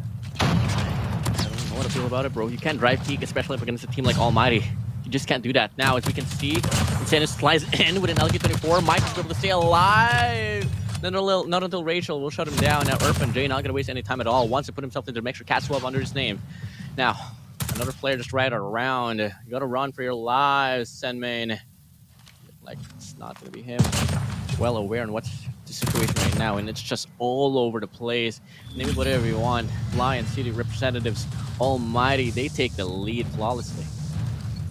A very well strategized retake by Almighty to take control of that B bomb site. And once Rachel made that mistake of having the bomb push on up, because you know, in a different situation, if the bomb did not push on up first, if we did see that one interaction between Z1 and Almighty, they get traded out by Cas 12, saving the day. There was still a big possibility for Z1 to rotate back towards that A bomb site and get the win. Catch Almighty down mid, but unfortunate in terms of the strategizing from the side of Z1. But there's just one round. Irfan J prevents the blunt this time round, and it's gonna be Irfan J popping off left, right, center. FDX meets one down in the white warehouse, and all of a sudden, you gotta wonder what's happening to Z1. Almighty, they're just reading Z1 like a book. They knew for a fact that if ever they go for a concuss inside the bomb side, it's gonna be an easy kill. One player on the white warehouse that they had to worry about, they went for the double chow, and guess what? He didn't stand a chance, forcing Can in a 1v4. It doesn't matter for them. I mean, they gotta think twice. They think 2 steps ahead because clearly Almighty is just so good at reading them right now. My boy Heaven's back on the snipes, baby. We've got a double snipe setup out of Almighty this time round, and I am just getting a tad bit excited. Send money. Fennec. White warehouse finds nobody. Can't say finds absolutely nothing as well. Bomb rotates around towards that B bomb side, but this time Rachel ain't gonna be making the same mistake again. Sends out Dolaki with the Fennec. Heaven runs away. Needs to deal with FDX on the left. Dolaki just holding this one down. FDX patience might just be off for him. If Dolaki doesn't check this whole corner thoroughly, it might be him just going down. The bomb is also rotating onto rotation as well, and in the process, he shut up, taking out Sen Main. 2 players on the B bomb side. FDX decides to go for the chow, and he goes for the side. He gets the kill onto the double as well. Shut up, FDX, truly the MVP for the round. It's all about the timing, baby, and Almighty has got it right. Z1 with 1. Will they stay there, though? Let us see. It has to go down to searching the choice. So far, G1 is just, you know, they really have good projections, but it's just Almighty just getting the better grasp of the situation. As we can see, they don't even check their corners. Dolaki comes inside the bomb site. FDX is still alive and kicking. He goes for the spray. Unfortunately, trigger discipline doesn't really work out quite well, but it goes to show what kind of mistakes Z1 is going to be having in the next few phases of the game. Incendio. Just waiting for somebody to show up. Rachel can't spot out the barrel of his gun just yet. Here's the plan. Rachel making the mistake. Nobody's there for the backup onto Rachel. Rachel slides. Sendio gets the tag. No finisher though. Castwell from the back. Sorts out 2. Irfan J only got it now. Kansei steps up as well. Leaving just Heaven all alone. Can we see a clutch round 1v4 out of the Locust? 6 eliminations already. Is 4 eliminations already. And Kansei just a little bit better. Can shuts him down. Finally, Z1, they take a round back, but not getting too excited here, AJ. Still, you know, it was kind of relying towards the blunder for Almighty. At the same time, it could have went terribly for them. Fortunately, they do dodge the play to happen for FDX. Yeah. So we move into this That would round. have been a big play, man. Could have been. I mean, trigger system just didn't happen. But fortunately, on this round, though, it's going to be Can shutting down Heaven once more. Can 2 rounds back to back where he has found Heaven. Put him in a coffin. Khan once again finds Shut Up as well this time round. Now he's taken down both the snipers on the side of Almighty. They got to play CQC, but Almighty will take that any day, anytime. Irfan J holding down the fort at this A bomb site as a quick push comes on through. Opener with the concuss. No trophy systems played. They get that info that Almighty is not stacking this bomb site. And a quick entrance in. But look at Irfan J from the back. God, Nate out of nowhere. Can as well, though, getting a kill on the process. Irfan J finds 2 of his own before he goes down, but Can still on a spree for him. 2 kills so far on this round. And it's going to be the latest addition here left alone in the 1v3. FDX, Filipino represent. Philippines represent. What can you do? Looking like he is going to offer and go for a wraparound here. Long way around. But there's going to be a sniper still alive and kicking. That's been Can so far. The nuisance of Almighty. Still alive. Chat being mean to Bobby Plays. Says he cursed Almighty. No. Almighty. Kansei stepped up, baby. The guy was solid. FDX. Kansei taken out of the problem here. Equation. Filipino on the side of Almighty. Quick fake plan coming on through. Senmani comes flying out. But the double cannot be taken as Dolaki finds that back-to-back. And Z1 pulls back yet another. Oh, it's not Bobby, guys. It's just Z1. It's just Z1 now just proving that they can put up a fight. Can once more if he can continue to get those openers, especially take down the snipers from the distance. Out away from Almighty. It could be them just bagging another round. As you can see, early altercation here down his mid lane. It's going to be Heaven. Going out of the round, aggression totally is not the answer for you, Heaven. Can do it once. Not able to do it twice. And Can will take down Irfan J. So far, Almighty. It's 1 by 1. They falter. Okay, now I'm starting to believe this curse, man. Bobby, what did you do? Oh. No. FDX. Dolaki Senmani. 3v2. Senmani. Quick tag. Slide beautiful. And FDX is punished. Senmani steps up. Dolaki fights 1. Shut up. Quick tags. No trigger discipline. Pulls out the Locust. Finds absolutely nothing. Now he needs to play defense. Shut up. Can he shut this round down? If ever Almighty loses this round, then blame Bobby. Kidding. No. I'm kidding, bro. Bobby's like, We love you, dude, Bobby. what the hell? I've been watching the whole game. You're You guys sitting are down here slowing me making some down. content. Shut up, boys. 4-3. Dolaki. Send main. Nobody's I home. don't think. And Senmani What is just playing distraction here at this point, WardeN. Why are they splitting up? If ever Dolaki plants his bomb, Shut Up gets the Boy, kill. oi! Devastating. Information relayed. Player 5 trying to get a cut off here from the back ends. But look at the repositioning. He gets the Pusangala. proper read, Dolaki. But I don't think he's expecting What? Send main to be there. He rips at the Locust, gets the hit marker. Send main survives. He gets the kill. Senmani!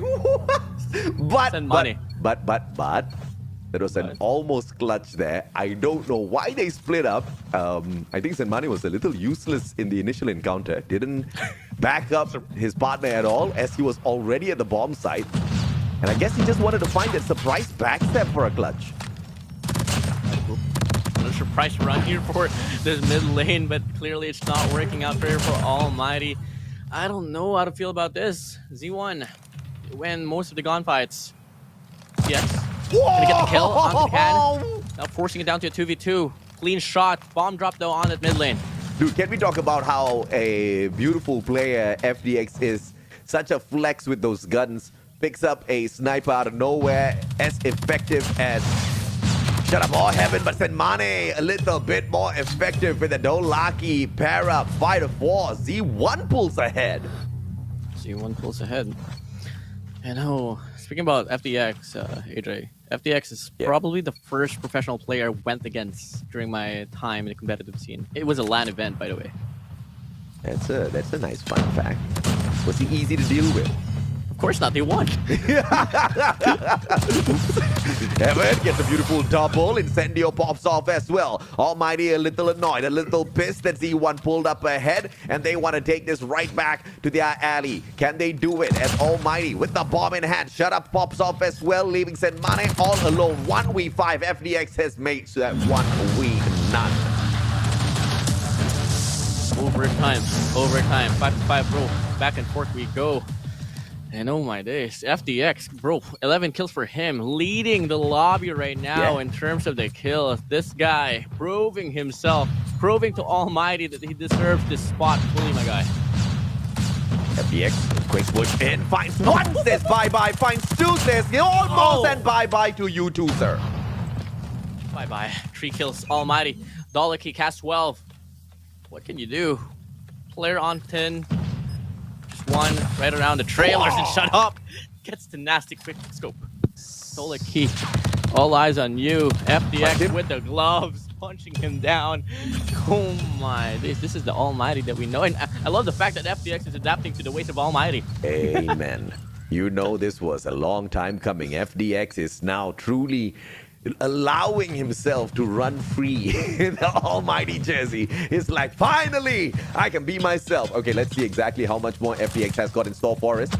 And I believe the 14 is not where he's gonna stop. Shut Up finds one for himself. Hit mark check as well. They know that they can find a few more in here. FDX just get turned on by Cast 12, but traded out by Shut Up. Shut Up now circles around. Dolaki on for the next challenge, but Shut Up does not make a mistake by overextending. Smart play so far.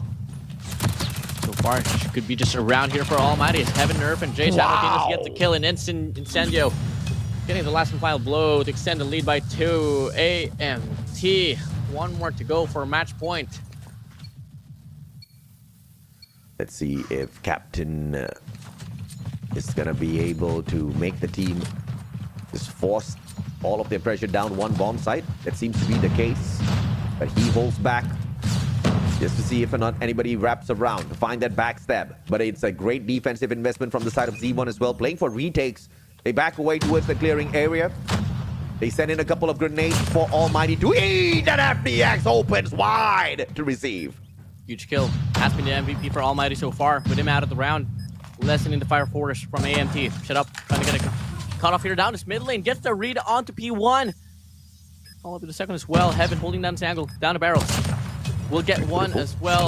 Sniper just popping off. Almighty. Heaven, Earth, and Jay. Shut Up as well. Just sealing the deal here for them. Match point, now we go. Almighty, baby. If you do have a little bit of trust, I think they can take you all the way, maybe, at stage 5. This is a very, very clean comeback from the side of Almighty. Now just one more round to finish things off. A straight push towards the B bomb side. Dolaki's gonna say hello. Gets concussed halfway through. Responds with a concuss of his own, but the trophy will prevent that. Irfan goes in for the slay, but one does get traded out though. It's gonna be Incendio that trades out Caswell right back. Shut Up finds one for himself. Almighty taking over this bomb side. 3v2, and the defense nowhere near to stop this. Can. Hardest opponent for Almighty, still alive though. Rachel as well. Has been the lowest player so far here for Z1. If there's going to be any time that he wants to prove himself, it has to be this very round itself. Almighty really taking their time, waiting for any pinches, but it's not working out and looking like they are soon gonna get this bomb planted. So it's gonna be a 3v2 retake here, AJ. This might just be the last and final round. Day 2 for Group A. I did mention how much I miss Heaven on the snipes. I'm just so glad he obliged. Shut Up finds one. Rachel says goodbye for now. Can't say. 1v3. BLQ in hand finds the first one. Does not flick. You think he's Heaven? He can be a little bit better though. And gets the hit mark onto Shut Up. Shut Up shuts him down. And that's going to be a wrap up for Search and Destroy. Almighty, they win dominantly. Unfortunate, it was a hit mark on Shut Up. Can't say, a little bit unlucky, I have to say. Unfortunate for him. He will not be able to carry the team. But that was mainly because of this double snipe setup out of nowhere that we see Almighty playing yet again. I missed it. I think they were trying out something a little bit different. They wanted to see exactly how Heaven could hang with the SMG plays as a rusher. And I think Heaven is an amazing rusher. I think he's adapted really well to the fast-paced gameplay instead of just hanging back, backing up the full of the squad. But it's good to see that he still has it in him. You know, the best part about the addition here for FDX, because he can either rock the scopes in the SMG as well, which will be leaving Heaven to be more versatile. So Yes. it's just going to be adding more dynamics and depth to Almighty. Yeah. So honestly, despite the fact that FDX was a free agent right after the run for Stage 4 for Blacklist, Yep. he became the lottery pick now for AMT. Yes, absolutely, man. I think Almighty is winning at all fronts. And they're winning not just because of the FDX pick. And FDX, like I said during the cast of match number 1, he is a great flex player. And you now see Almighty not forcing, but having a champion in Heaven willingly move away from his prime supreme sniper spot to be a flex in his own accord, so that if he is left in situations where he needs to clutch it out, and the sniper's not going to be the best weapon to use in those situations, he still can deliver, right? And look at Almighty, the number of eliminations, 59 to 35. They get a total of 24 more than Z1 in this matchup. Wow, man, that's a big discrepancy between these two teams. And that might just be able to translate as well into Hardpoint. I mean, coming back from one fact that you said about the whole run between Almighty and Q9, Almighty pretty resilient in Hardpoint. You can Z1, which is not so well right now in the slaying department. It might just be a downhill run, but I don't want to take them out of the equation, not just yet. I mean, it's only going to be SMD though. Okay, so I've done a lot for Almighty in terms of pumping them up with a little bit of extra hype sometimes. So now they got to deliver back for the Mustachio, right? Because I've run my mouth, baby. I've already said if they take the SND, they're going to hit the 3-0 on Z1. They better make sure the Mustachio's predictions are always correct. 1.69 rating for the one and only Shut Up as he picks up the first MVP title for himself. He was a game changer in this matchup, no doubt, from the very start. No doubt, from the very start. And now, take a look at the highlights. I mean, for a moment it was a back and forth, and all of a sudden, at like the last 4 rounds, it was just all the way down for Almighty. That's just gonna be a wrap up for this one. Now, for the next game mode, AJ, in terms of like the score line for Hardpoint, how do you feel about this? What's your take? I think it's going to be an Almighty win. I think we've seen them very capable on Hardpoint. I think the rotations have been phenomenal. Even when they played Takeoff, a map that they do not really want to bring in all that too many times. A map where, you know, I highly doubt they would want to play against Blacklist ROG. They played that against Q9. And not only did they play it, I think FDX was a phenomenal monster on that map. He just ate the whole Q9 squad up. They won that 250 to 202. And now as we step back into a Hardpoint matchup, you have to look at the statistics that Z1 pulls in. Z1 has been running 2 for absolutely none on Hardpoint. Sorry, 3 for none. All 3 matches at Hardpoint, they've managed to take an L. So it's not looking bright for Z1. I'm not going to make a guess on the scoreline, but it's an L that the Japanese players might take. Might take. Honestly, I'm just concerned, you know, in terms of paper or by numbers. It's obviously going to go to the way of Almighty. The question is, how far is it? How much of a dominant performance can Almighty show? And it's all going to come down to proper investments, honestly. You might just get your wish, by the way, WardeN. So we see Summit and Takeoff being banned here for Hardpoint, which only leaves us with Hacienda, Arsenal, as well as Apocalypse. We could see Apocalypse, but hey, who knows? Maybe Arsenal this time. I don't know, bro. I mean, I do hope so. I mean, it's been like 5 days into CDSI, which we haven't. I've got even... a question, sir. What's up? Would you consider bleaching your eyebrows too? I actually considered, honestly, and I did look up in Google that it's dangerous. You don't want to have bleach. You don't want to have bleach near your eyes, bro. Fair enough. Do it upside down. Like maybe lie down on a chair and like, you know, put it as near as you want to your eyes. Still not gonna get in. I did tell you that I want to go a stash. And then bleach it. Yeah. That's a stash. I mean, no doubt. You're the next Hulk Hogan, okay? You're the Filipino Hulk Hogan with that one. But I'm talking about the brows. The brows are important because at the moment, it's sticking out, bro. I wouldn't have a brow to bleach if ever Z1 will win this match. I'll shave my brow off. You'll shave your brow off if Hardpoint is taken by Z1. I'll call you on that bet, sir. Let's go. I'm going to hype Z1 up to the moon for this next game. Which brow, left or right? Both.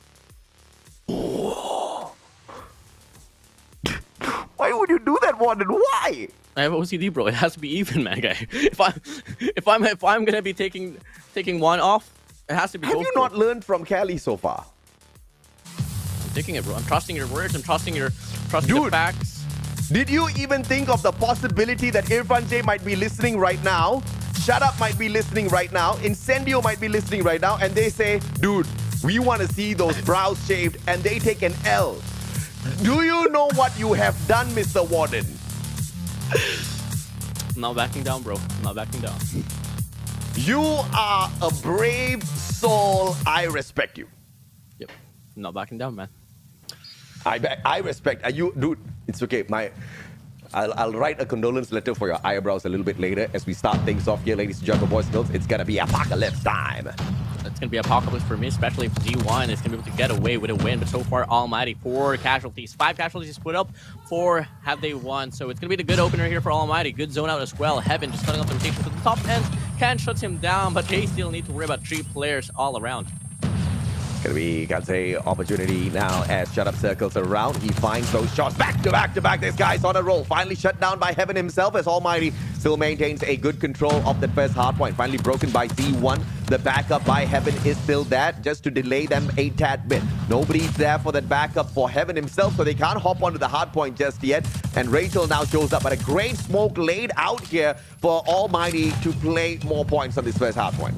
Well, so far 15 points left on this hard point to claim, and it's looking to be Almighty just sticking it all out now. 30 to 12 we go, and it's all just going to come down to the next rotation inside a hill. And so far, on towards P2, it's going to be FDX looking to get a COD. If ever the timing is played right, he might be able to get a double, but unfortunately Senmane shuts him down, and then it's looking to be the spawns favoring Z1. For your information, WardeN, the chat is actually upset that Almighty is leading at the moment because they want to see some shaved brows. Z1 breaks the hill. Chat goes wild. 51 seconds to go. It's going to be a Hunter Killer drone out of Senmane. Hunter Killer finds absolutely no one. Shut Up in Heaven drop by. Incendio gets a God nade out of nowhere onto Senmane. And now the hill going to be open in the next couple of seconds. A 4-man push comes on through, but double for Dolaki. Z1 holds on for the lives. Can as well being a factor and why the response is so messy here for Almighty, but unfortunately for him, he does get shut down. But the hard point is still retained by Z1, despite the fact that they tried to pinch, they tried to entry from the front lines. It's still going to be Z1 holding this one down, and only 1 more point to go to even things up. We are seeing Z1 now on this lead, not until now. 43 to 44, Almighty keeping this neck and neck. The brows of WardeN starting to sweat. This is the point, bro. FDX and Incendio, as they step things up, it's going to be an early rotation coming on through from Z1. 7 seconds for the unlock. Let's see exactly how they defend this compound. Senmane steps up forth with the Fennec. He doesn't take a look around, and the players on the side of Almighty, just going to be able to sneak on in towards that middle house. Heaven and Shut Up both stepping on up, and one opportunity for Heaven now to hop on into the hill with a Purifier. He does exactly that. Purifies the hill. It's a clean up now, defining Z1 to the right side of the map. Good investment here for FDX. Zone out the tunnel. Looking to get some more as well. Might be able to connect with the second as well. And looking like he is missing the shots, but it's going to be enough for Z1 to slow down just a little bit. Almighty not going to be able to pull away because Z1 will be spawning from the back ends and looking like he is. And they are going to be able to retain back the hard point. God bless WardeN for this matchup. 60-68. Here comes the Japanese players catching right back up. His eyebrows now not just sweating. They have started crying as Mane gets a double purify to the souls of Almighty. 10 more seconds to clock down and an early rotation once again from the Japanese squad. You gotta sweat, boy. I'm sweating my booty off, bro. FDX. Clean up player 3 as well. Incendio. I know I've done you dirty, my guy, but come on, man. This is the best revenge Incendio can ever get onto WardeN. 72-71. He may not need. And you want a spawn trap, Irfan J. The Clutch King has got something to say. And look at this. Z1, they get an opener. They get a clearance here onside this hard point. Well-defined spawn for each end of the spectrum. It's all just going to come down to the gunfights. And looking like it's going to be Z1 pulling away. Incendio with a war machine cleaning the hard point. Ooh. And looking like he is going to be able to make the play enough for his comrades to hop inside a hill. Incendio saving WardeN. But oh no. Cat puts him down. 84-72. And looking like it's still going to be my brow still hanging for dear life. Hanging for dear life off of your blonde head for sure. 85-76. Z1 now takes the hill right back, but they get slain out as Heaven rises up to the occasion. Almighty 76. Nobody hopping onto the hill just yet. Final 9 seconds. And it's going to be scrap points, but Rachel tries to sneak that away. Denied by Almighty. They're not going to be able to catch up to the scoreline just yet. And look at this early rotation by Z1. This is where you got to start seeing those utilities. But shut up just saves WardeN's brows. He steps on right back in. Early slays to open up this hill on rotation for Almighty. 85, 86 to 87, but Z1, they retained a hard point for a moment or so, more than enough for them to stay on the lead. Almighty looking to get a break from multiple directions, but it's going to send money, shutting them down. And look at this, Z1, they're still putting up a show. Send money though, still around. Almighty, they get a break for a moment, but they got to take this guy out, and he's still going for a spree. 4 combo spree for him. Could be the 5th as well. He decides to try to hop inside a hill, but he does get shuttered down. Yep, just one mistake from Senmane instantly gets taken out of the equation. Z1 still in front here, just 10 points of a lead. Almighty still can save your brow. Don't you worry now, WardeN. I'm gonna hype up Almighty so you don't lose those 2 beautiful, what do you call them, worms on your head. Definitely, please. Need it. Wait, it's not a worm, it's a, what's the form before a butterfly? A caterpillar, yeah. A caterpillar. Yeah, the cat. What the hell, Mustachio? Got a caterpillar. I'm so disappointed in myself right now. Shoutcast so much, talk so much, and forget what a caterpillar is called. I've been I'm on an a force spree. What? Build up the predator, my guy.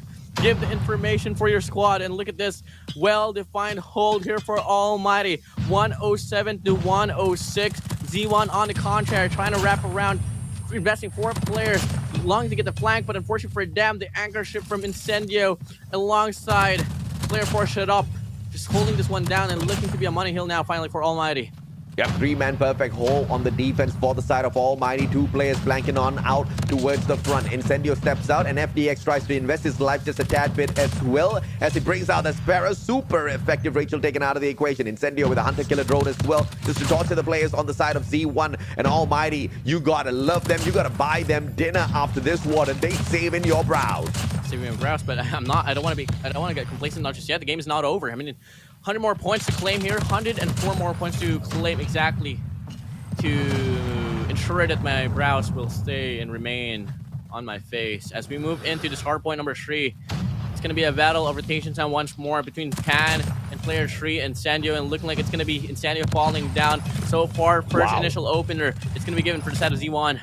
Yep, 112 to 154 Almighty as they now bring out that perfect defense onto this hard point.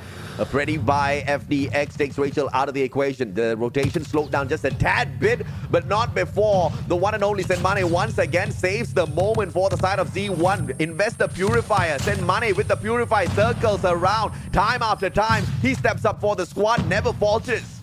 Drone in play, Purifier still active as well. Can now trying to wrap around, could offer a pinch if ever a break will ensue here for Almighty. And look at this, as we all thought that Almighty is going to be able to pull away Z1, they respond back with their own money hill as well. And only 10 more points to claim. They're going to be able to even things up and now with Almighty. Predator flies through. Each and every factor now clicking now for them. And as we can see, Almighty still doesn't want to give away the scrap time. And looks like they might just be able to steal away the last and final 5 seconds.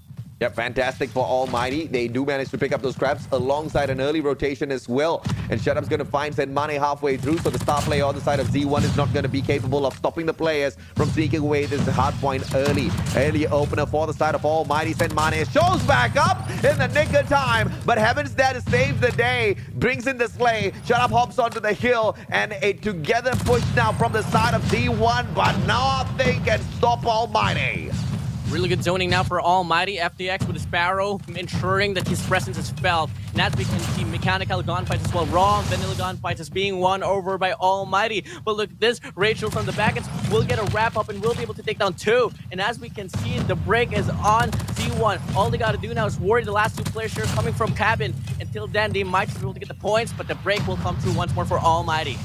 181 to 157. This match is not done and dusted just yet. Z1 still has great opportunities to make their way back. A 3-man push coming on through. Final 13 seconds. I wanted to say 10 because I expected that engagement to drag out a tad bit longer. But Z1 brings it to a quick close. And now early rotation needed for the side of Almighty to get this next hill. In the meantime, Heaven sneaks around to see if he can sneak away a couple of seconds, but only to help that player respawn in a better spot to play this next hard point. Heaven, but he recovers with the double. Powers with the double. Still continue and live and kicking now. Once more he hops up. Working for him. 2 players will cut him off guard. 15-point deficit here for the side of Z1, but they rightfully hop in, but FDX shuts him down. And as we can see, Almighty once more starting to pull away. Split spawn situation here for the side of Z1. 32-195 as Almighty approaches the 200-point marks, and Money can be the difference maker. He hops on right back. He steals the hill away, drops a smoke alongside that as well. Huge. This is going to be the defense for the side of Z1 with a little bit of backup as well. Can Almighty be cut off? Rachel finds the first frag, traded out by Irfan J. Zenmane finds Irfan J. FDX sneaks around, but he will be sorted out by Kansei. 187 to 200. Challenge comes in for the hard point, and it is going to be the one and only Heaven. Sorted out as Z1 refuses to give this match out. Battle has to come true here on this early rotation for the speed number 2, and so far it's going to be Z1 in a much more favorable state. They got player 3 and player 1 just anchoring from the back ends. It's going to be cast 12 for you, getting 2 kills. Massive 2 kills for the side of Z1. The Sparrow is still active, but unfortunately not going to be able to accumulate any points. And as we can see right now, Z1 is on the lead. Almighty still hanging for dear life. The question is, can they retain and get the break? Looking like they are absolutely playing the competition inside the hill, but Z1, they get the most out of it. Holy Lord, what have you done, chat? You've called Bobby Plays back. Bobby Plays comments, and they says, what? All of those people that said Heaven is washed up. Now they gotta stand here and worship. He spoke on behalf of Almighty. Is the curse real? Is the curse true? Will Z1 make it back? And will WardeN lose his eyebrows? I'm gonna lose my mind. 4 players up front for the side of Z1. No one at all for Almighty. And it's looking to be a money hill 1 over by them. I don't want to lose my eyebrows. Almighty, you better come back. 230 to 205. Remaining scrap time handed for the side of Z1. And the early rotation will ensue for the side of Zenmane. FTX arriving into the scene quite earlier. The question is, though, can they hold their grounds? Oh my Lord! Bobby! Bobby, what have you done, Bobby? 241! 242 Almighty! They too far away! Can't say! He stops the rotation! 2 players halfway through! GG! WardeN's eyebrows! And Bobby plays! The curse is real! Well, at least now, your eyebrows ain't gonna be sticking out like that, man. You can draw on some blonde ones. See, this is why I say don't make bets like that. Didn't you learn anything from Cali? And he backed out of that.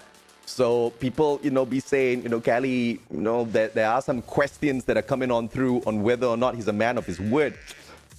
So, WardeN, this is probably gonna be... Don't accidentally chop your hair off, right? be another boo-boo for us to laugh at.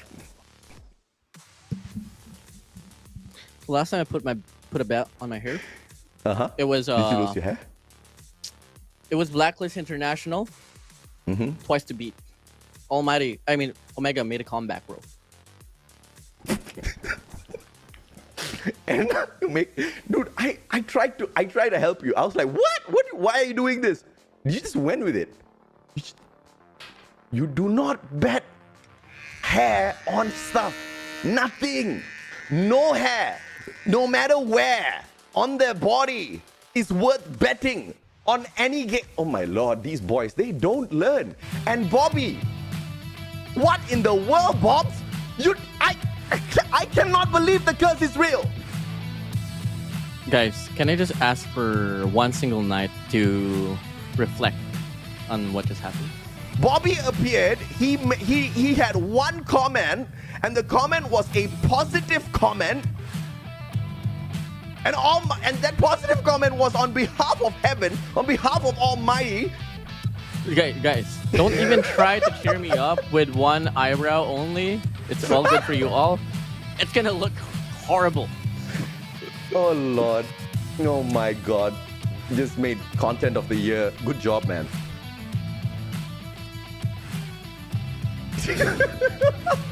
Oh Lord.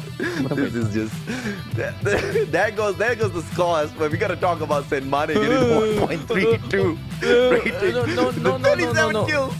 No, AJ. 3,811 damages.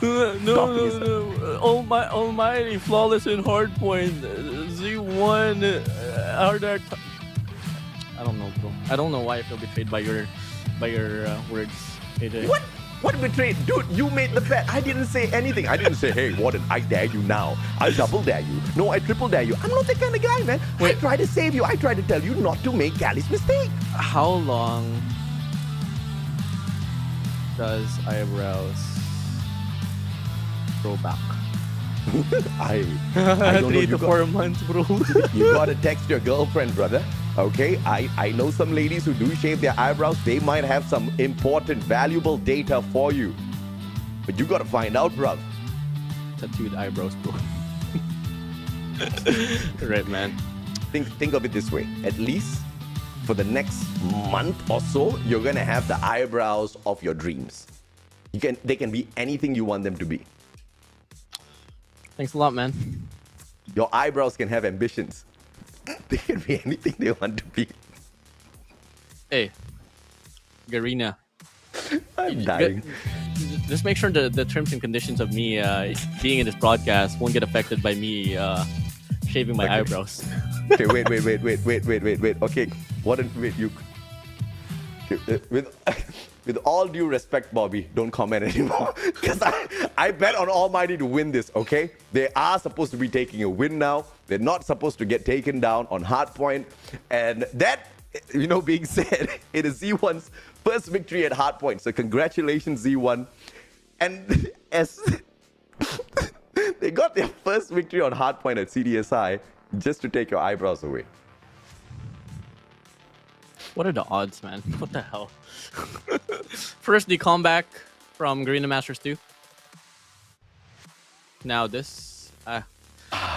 Okay, next time around, that if ever a Garena team is up against a North American team, I'm gonna bet on something, alright? Why is this child doing this to himself? Okay, you are on your own, bro. But I would love to be there casting that match with you. Okay. Oh, goodness me.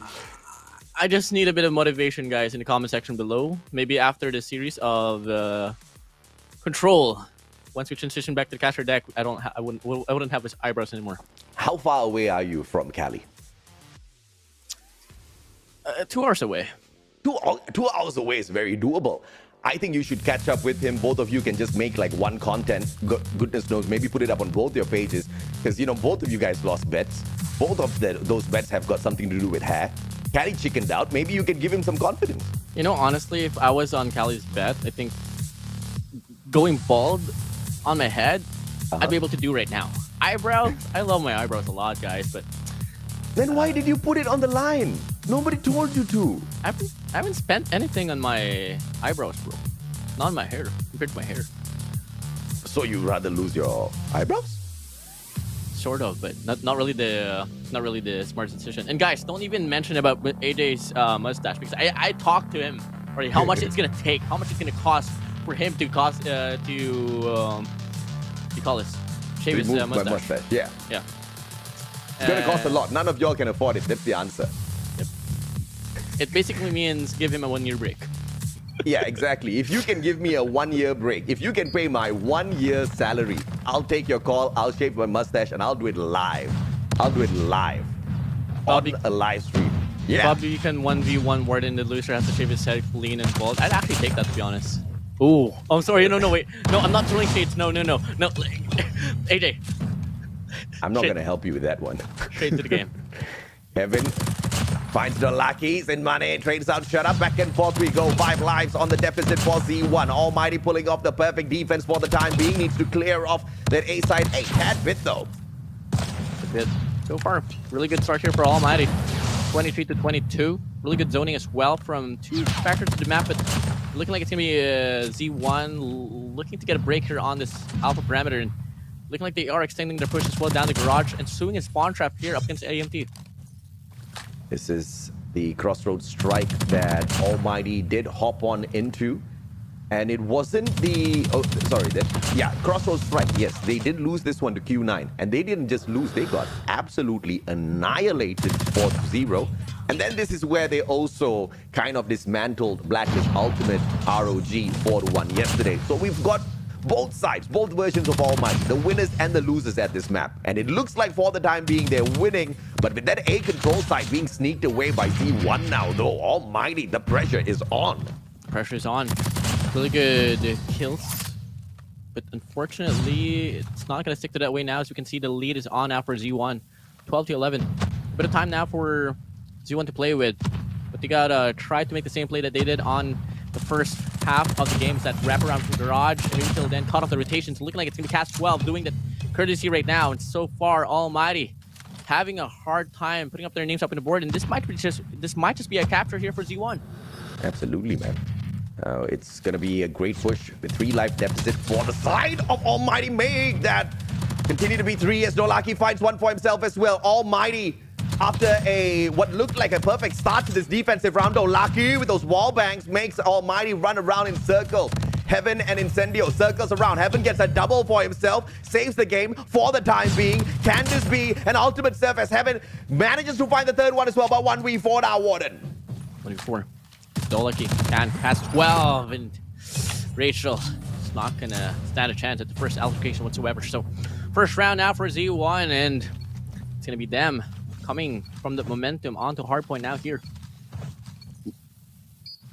I told Mr. Bobby not to comment anymore. He commented not once but twice. A lot of and people then he goes on to say that Almighty will win the series 3-1 to prove the curse is not real. For your sake, Bobby, I hope and pray you are correct. But if Z1 wins this out of nowhere, oh goodness me. FDS, don't worry, we will make sure we win it either way. Massive flick. Incendio with a double as well, with an LK24. Could get the triple, but Rachel gets the flick onto him. 23-28 now. This is a very convincing round here for Almighty. Divide and conquer Alpha and Bravo simultaneously getting captured. Shut up. Solo-handedly capturing the Bravo point. It was only going to be the Predator that will shut him down. As we can see, in terms of the gunfight department, Z1 is not the same team as we saw in the previous round. Oh yeah, absolutely. Almighty is not the same team that we saw in the previous round. This is a speed run through control. A and B capped at the same time. Potentially here, A gets taken away. B will be defended for the time being. But here comes Incendio, captain himself, to put the final nail in the coffin for this round. And they do exactly that as Almighty pulls round back. Pulls round back. AMT Z1. Ooh la la. All grounds equalize. It's going to be both ends winning an offensive round. It might be the storyline here. It might be a map that we can say that the offense gets much more of a favorable position. But I don't know if it's the same case as we move into the later stage of the competition. As we can see so far, early altercations. Still the same take as we saw in the first run near AJ. And it's just about really who can win better gunfights. But in terms of projections, it's pretty much on par, bro. Absolutely, man. That's something I really can't disagree with, right? FDX alongside the rest of the players on the side of Almighty pulling out a string of slays now to catch the players of Z1 off guard. Irfan J with a claw investment as well to make their lives a tad bit more harder. Player just backing away very far off of his own spawn just to avoid that claw, but he will still be found. Shut up circles around with the Annihilator. And you know, WardeN, there's one thing that I love about Bobby, right? The moment he appears, the moment he just drops a comment, he makes the chat go wild, you know? And you know, blessed by God, I have a similar capability as well. Can you imagine what would happen if you put Bobby and Mustachio side by side and we cast one series? I think the universe of Call of Duty Mobile will lose its mind, bro. Why don't we bring in our analyst here for this one, Bobby? What can you say? It's just practice. someday, we're gonna make it happen, Brody. By the way, he just said that Almighty was gonna win, and then they lost that round. Okay, so, but it doesn't seem like it. Just to back Bobby up, I think he meant that the overall score at this particular control will reach to a 3-1. Point where we might see Almighty. I'll eat balut if AMT loses the series. Alright. Too easy, Bobby. Wait, what actually, kind of challenge is that? Now balut is delicious, Brody. You gotta no. The challenge is you gotta eat 6. Okay, no, not 6 balut. That's too much. You gotta eat 1 balut and one neem leaf. You gotta chew it. You can't swallow it. Neem leaves are really good for health. Is balut good for health? No. Cholesterol, bro. Really? Yeah, bro. Not the way to go. Do that to themselves. One is good. It pumps you up, bro. Adrenaline.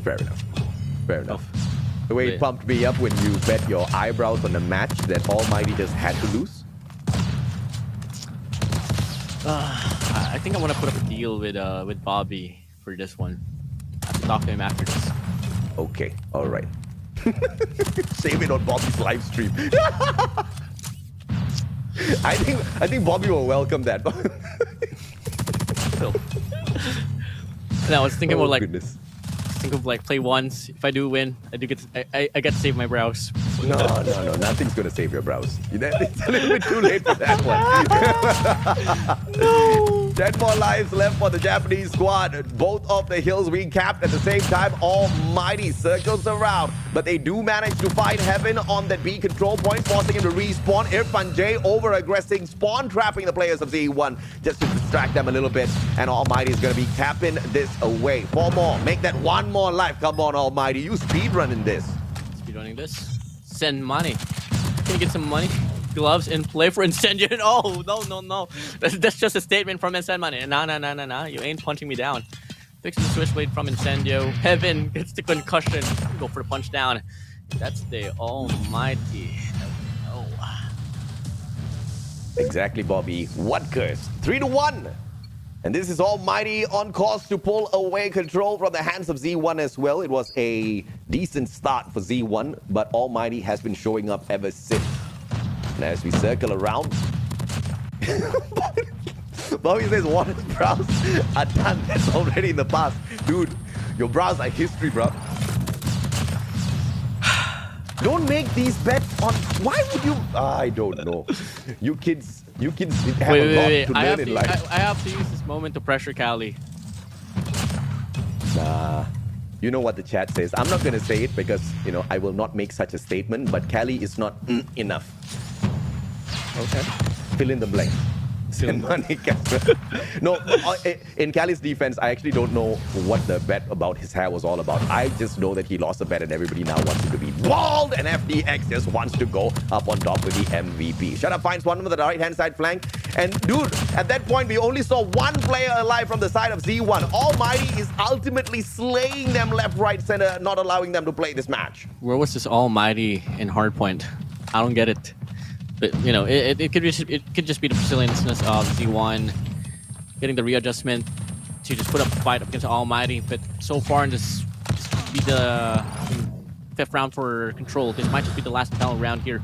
9 more lives to reap away for AMT, and they are looking to only falter at the 2nd round. I mean, the 1st round. So Really good bounce back, really good recontrol of the situation here for Almighty. It's gonna be 2 more players simultaneously just going down.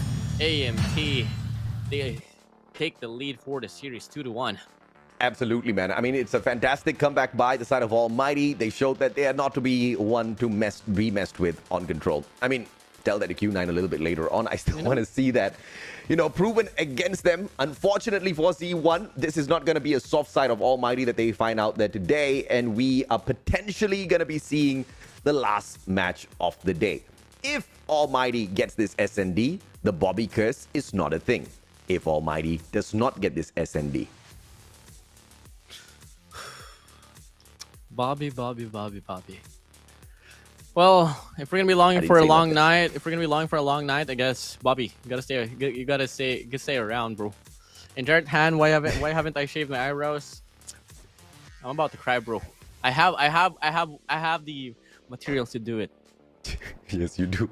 You have the hardware to get the deed done. But of course, let's talk a little bit about the matchup that we can anticipate in a little bit as well. So earlier on, SND Tunisia as well as Slums was banned out, and we did see them play at firing range. So that's 3 out of 5 maps used up already, which leaves us now with Meltdown and Express. Where do you think we're gonna head on to, WardeN? I think Meltdown. It's just gonna be like our eyebrows having a meltdown. Come on, bro. Meltdown vanish away, bro. Look at the kills, man. 135-79. Almighty was on fire. They were on form. 1.71 KD versus a 0.59 Z1. Not managing to put that one in front of their KD. And that's just probably the biggest factor in why AMT was able to pull away with that one. No players from the side of Z1 is on a positive.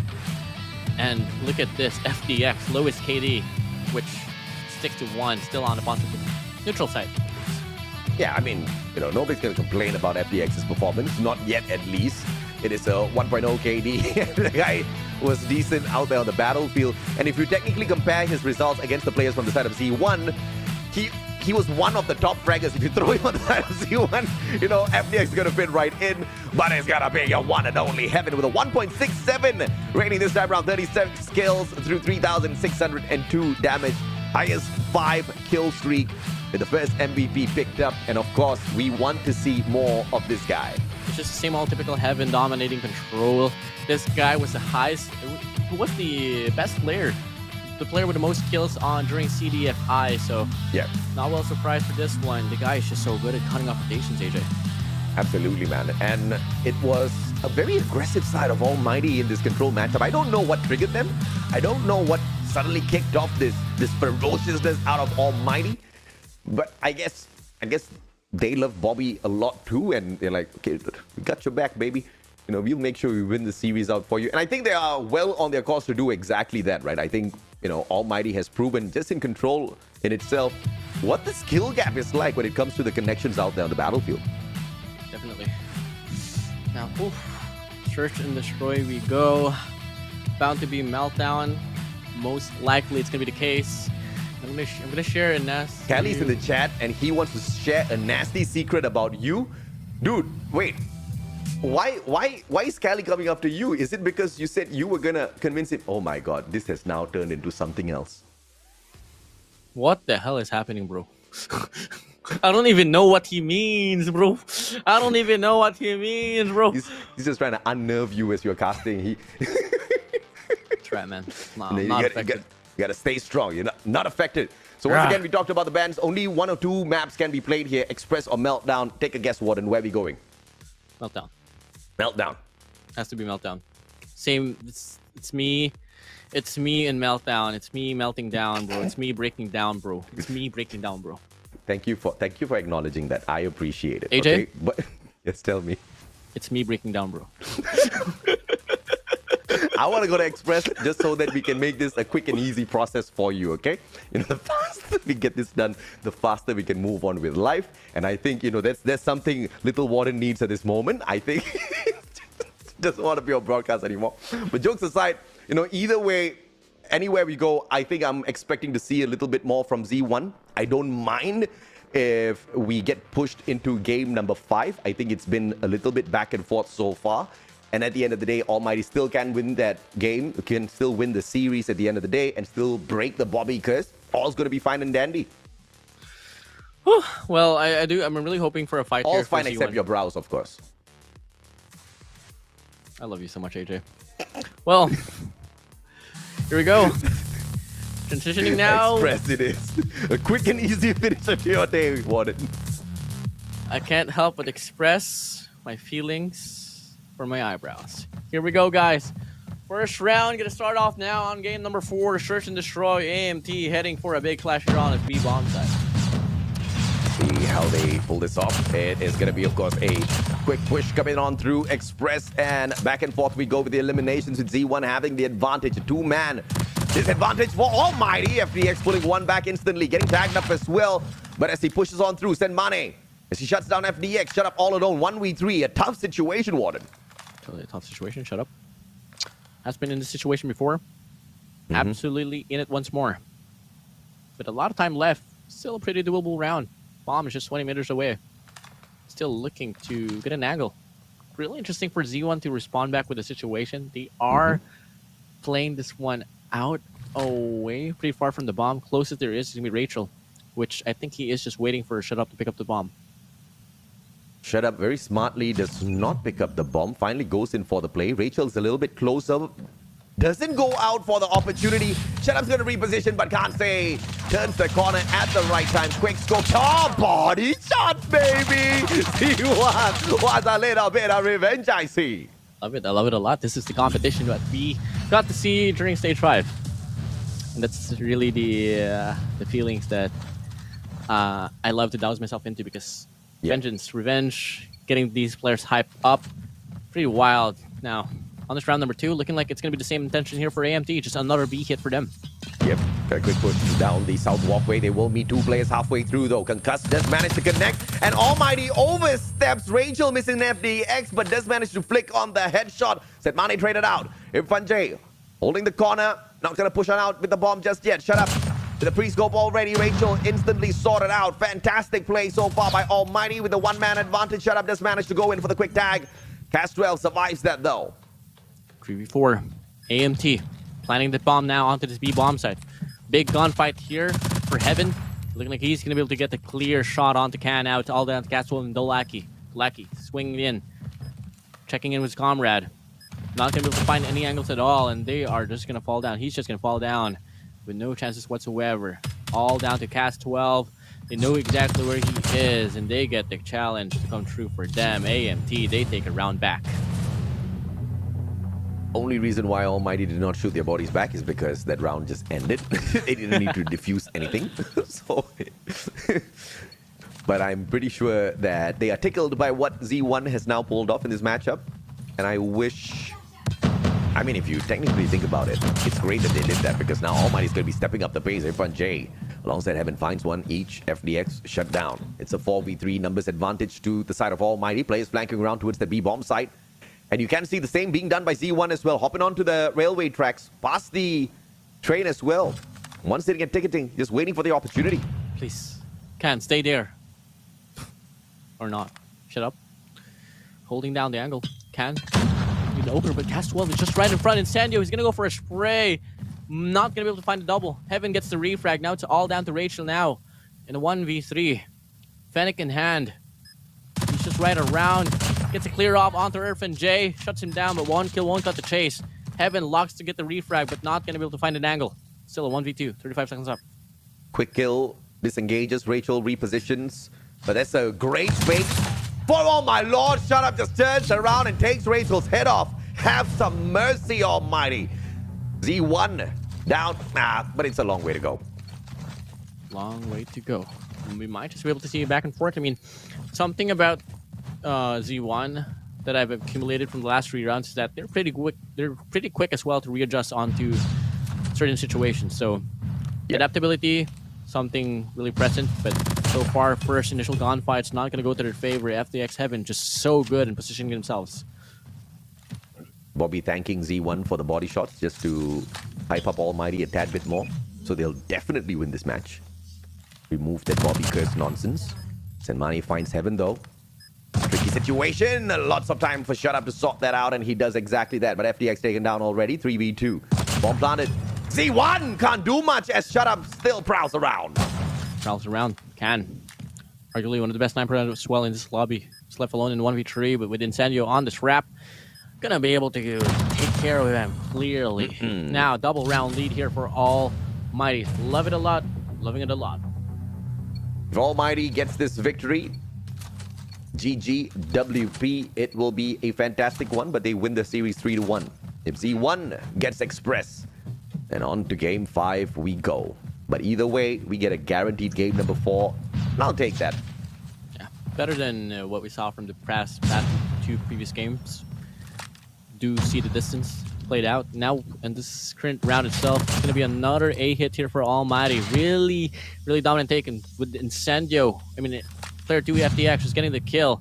Getting a pick as well onto the spawns. He just knows exactly where the remaining players of Z1 will be coming from. That's going to be big information relayed here for his squad. Shut Up finds Gas 12. Chat really thinks that the Bobby Curse is a real thing. I think it's absolute nonsense. I think you can't find an analyst better than Bobby. And if he calls it, he calls it. Dolaki makes Z1 shine though. Almighty. Can they step it right back up with Shut Up all alone? It's a 1v1. Dolaki. Defusal and a quick scope out of Shut Up puts that round to an end. Triple round lead now for AMT. Z1 only going to be able to show their presence on the first 2 rounds. Last 2 wise, AMT has been pretty dominant now, and they really have to spread their players more. They just can't afford to give off a free bomb site here for AMT, and looking like it's going to be a good retreat for them. 4 players around the perimeter will be found in play. Heaven shuts down 1. Cast 12 gets the refrag. He's going to be able to find 2. Could have been a triple, but Incendio shuts him down, and as we can see, exchange has been played along, and it's going to be favoring AMT, not until now, as we get to see a 2v2. Fantastic plays out of both sides, but Incendio has to circle around, and FDX finds Kante. Cannot find the other one. Tagged up by Senmane. Backs away. Smart plays as he gets tagged up by the roaming Incendio as well. The rotation on point, and now towards that B bomb side goes Incendio, and he's going to be just planting that bomb to pile on the pressure. Nade. Can he? Can he? Oh! But that gives off this information. He can't afford to dry peek. Gonna go for a slide, but the crossfire's well ready to be set it up as well. Quite set it up already.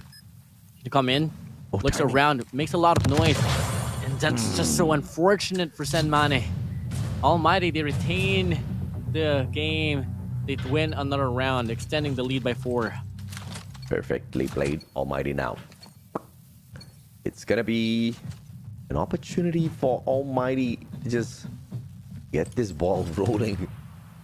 Got a 4-round advantage, and FDX gets a collateral out of nowhere. Castrel, Rachel both taken down. FDX circles around with that confidence, and Senmane quickly puts him in his place. Incendio, though, gets the refrag onto Dolaki. Can Senmane? Can they clutch it up? Separated from one another. It could be a good pinch play for them, but the numbers still so dire. Can. Checking out. Needs to check the bridge. Heaven gets spotted out. Easy kill for him. Has the option to pick up the gun as well. 2v3. 30 seconds left. Still doable. Senmane wants to take a ride in the train. Is he going to bring him to the top? Yes, it will. Incendio, quick tag. Shut Up finds him, though. Beautiful spots by Shut Up. And it's going to be Kansei all alone with the Fennec in hand. Swings around to find 2 players. Shut Up will show up first. Can he get the quick... he does not. Tags up. Information given away. 6 more seconds. Kansei gets the first. And all we need to do is see a punch, and Irfan delivers.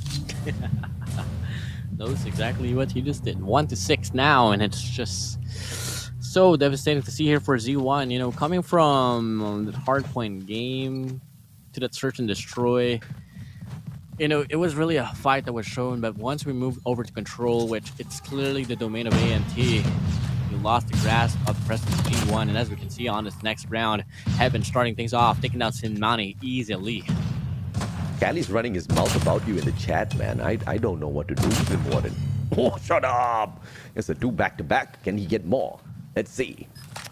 As two plays from the side of Z1 circles around. Do you have anything to say to Cali, Mr. WardeN? Do it, bro. I'm doing it. Can Z1 do it though? Has more. Shuts down Like they FDX. can. Incendio, shut up. Left alone and kicking, making Incendio, finding connection onto Rachel. And gets a spray transfer onto Cat as well. And that's gonna be AMT just winning 6 rounds in a row, my guy. One more for match point. The death of Z1 on this match equals the death of the Bobby Curse nonsense on the series as well. Will Almighty do it, or will they drop the biggest ball on the head of Bobby and allow Z1 to walk away the victors? We will have to wait and see. Shut up. Scopes will deliver. Can't say finds one traded out. Send money trades out heaven as well. Incendio finds one from afar. It's going to be cast 12. Takes his head off. Shut up finds a double. The double denied as the worm just squeezes back and forth. Send money walking away with a sliver of health. He's getting trailed. Shut up. He knows exactly what he is. Easy kill for him. Easy. Rachel. What can he do though? Hasn't been the brightest player for the side of Z1. It's about time for you to shine. You haven't been heard. It's time to make your presence felt. Bomb. Just dropped there on the B bomb side. Looking like Almighty will just regather themselves up. Really smart play for them. They want to play securely, my guy. So 1v3 that Rachel... I don't want to be mean, but Wait. you know, Rachel, we haven't seen... There's What? a good offer, bro. Double or nothing. If Z1 wins S&D, I go bald and shave eyebrows. Why would you want to even acknowledge that comment, WardeN? Hey, it's 7-1, man. AMT's winning. Fair enough. I don't know. I don't think it's fair for the rest, but at the same time, why am I even considering the fairness? Because that's the kind of guy you are. You're a nice one. I don't know. We'll see. I'll make a deal with you guys later on. But for now, it's going to be Rachel's time here, bro. You might be able to make the play of your career. Gets the bomb planted. AMT, FDX, Incendio, shut up. Offering to put up a triple way pinch. She's going to be proning. Could be a double chow. Happening soon enough. Still waiting for the time being. FDX tagging him up. One. No refrags. Wild shots. Incendio. Let me see Rachel get this. Incendio pulls out the snipe, I believe. Head glitch, not gonna be one at all. Incendio takes it 30 seconds. Somebody call the police. We got somebody.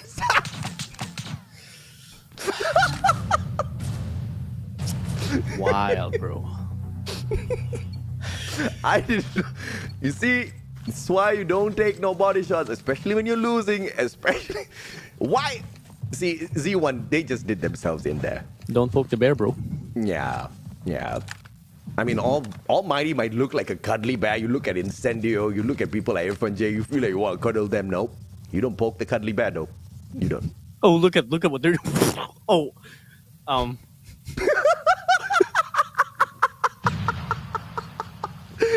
Jang.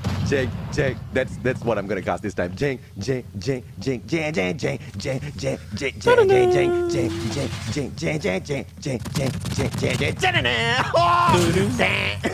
Dumb ways to die.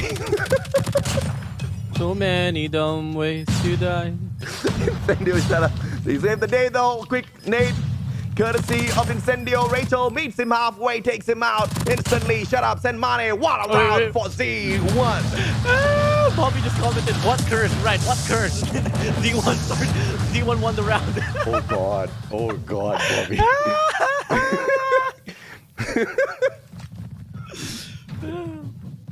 Oh goodness me. What a Bro, match. if Z1 comes back, I'm going bald forever, bro.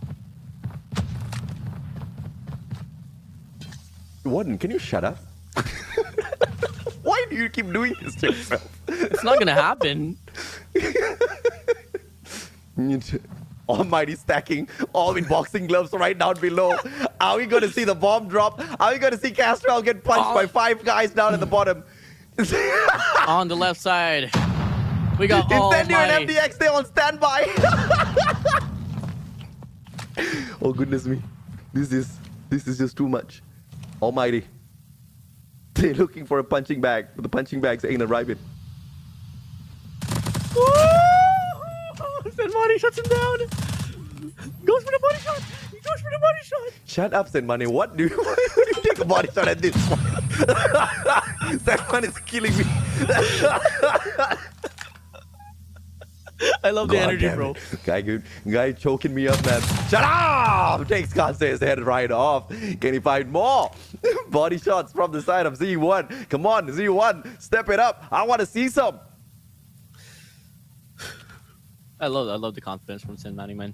He doesn't want to go down, bro. He doesn't want to go down. He has the pride that we would love to see in this year's run for the Call of Duty Mobile competitive scene. Senmani gets a clear shot onto unforgettable. Shoot the body boy. Okay, no. Once is enough. Once is enough. Once they win the round after this, okay? All blood coming on through. One man deficit for the defending team of Almighty. Around the ticketing area. Let me see a punch coming on through. Heaven shows up. Dolaki there to save the day. Shut up from afar. Dolaki backs away on the stairs. Two players slide away. Shut up and FDX now with a pre-scope on with Shut up. Hence situation for Z1. FDX. Shut up. Got to deal with Rachel from the back end. Rachel just about to make his play work out. FDX under his hands. Make Shut up as well. And Z1, they continue to live on in this game.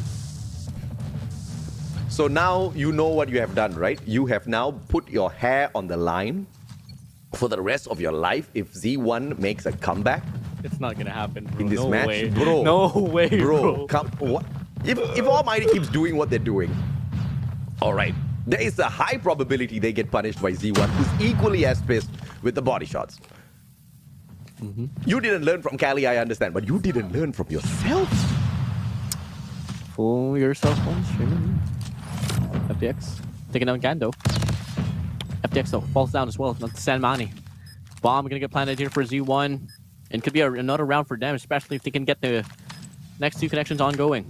This is wild. Shut up. Takes down Senmani now. 30 seconds left on the clock. Still a lot of exchanges will come through, but this time it's going to be favoring AMT and looking like they are long to get close out onto this. unforgettable shuts down Rachel. The gloves is out. They're on the trail to shut him down, but Shut up just wants to get this game set and over with. AMT, they win 9-3. Spam the huge boy.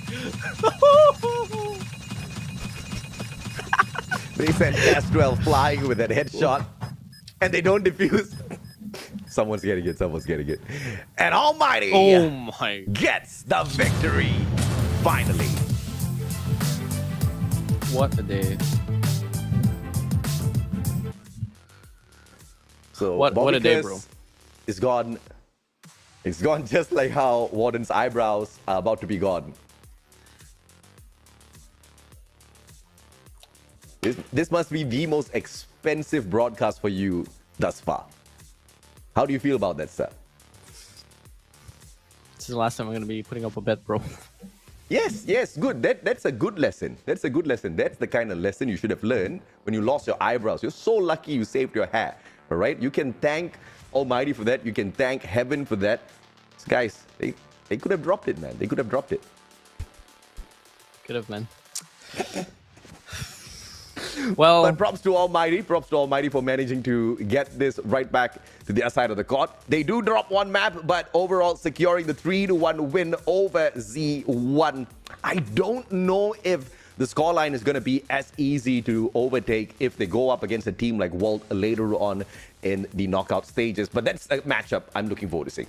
Definitely. I mean, we can totally expect a lot of changes that can happen in between the group stages to the knockout. So yes. I can assure you all, just follow along with this tournament because things will just get better as time passes by, because we all know we move into the latter stage of the event, we are just going to get the talents filtered out.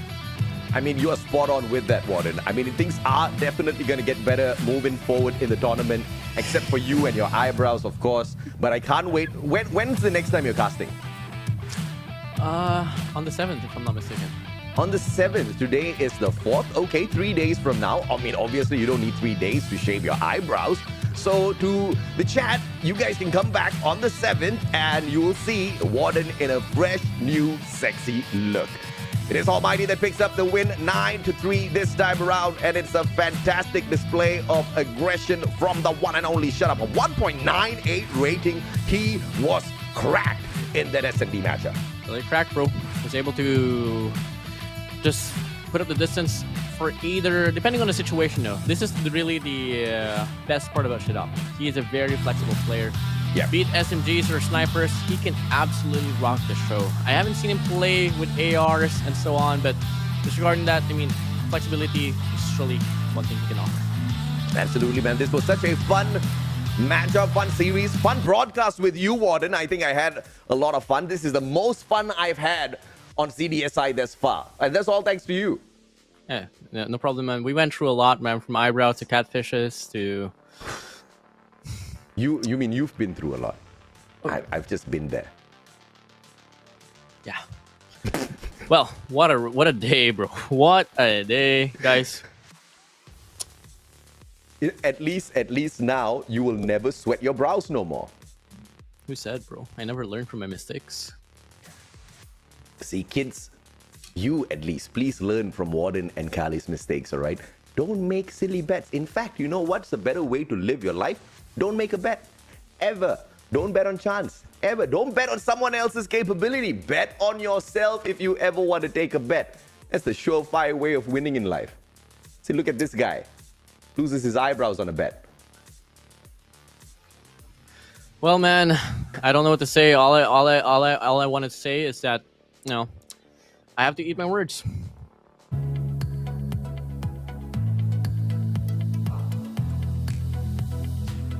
To the front in the #1 spot alongside West Point Mamba Low Kings, the #2 seeded team out of the SMP region under Garena. Almighty right behind them in the 3rd place, and Blacklist ROG down in 4th. And as anticipated at the start of the day, Z1 and SPG down at the bottom.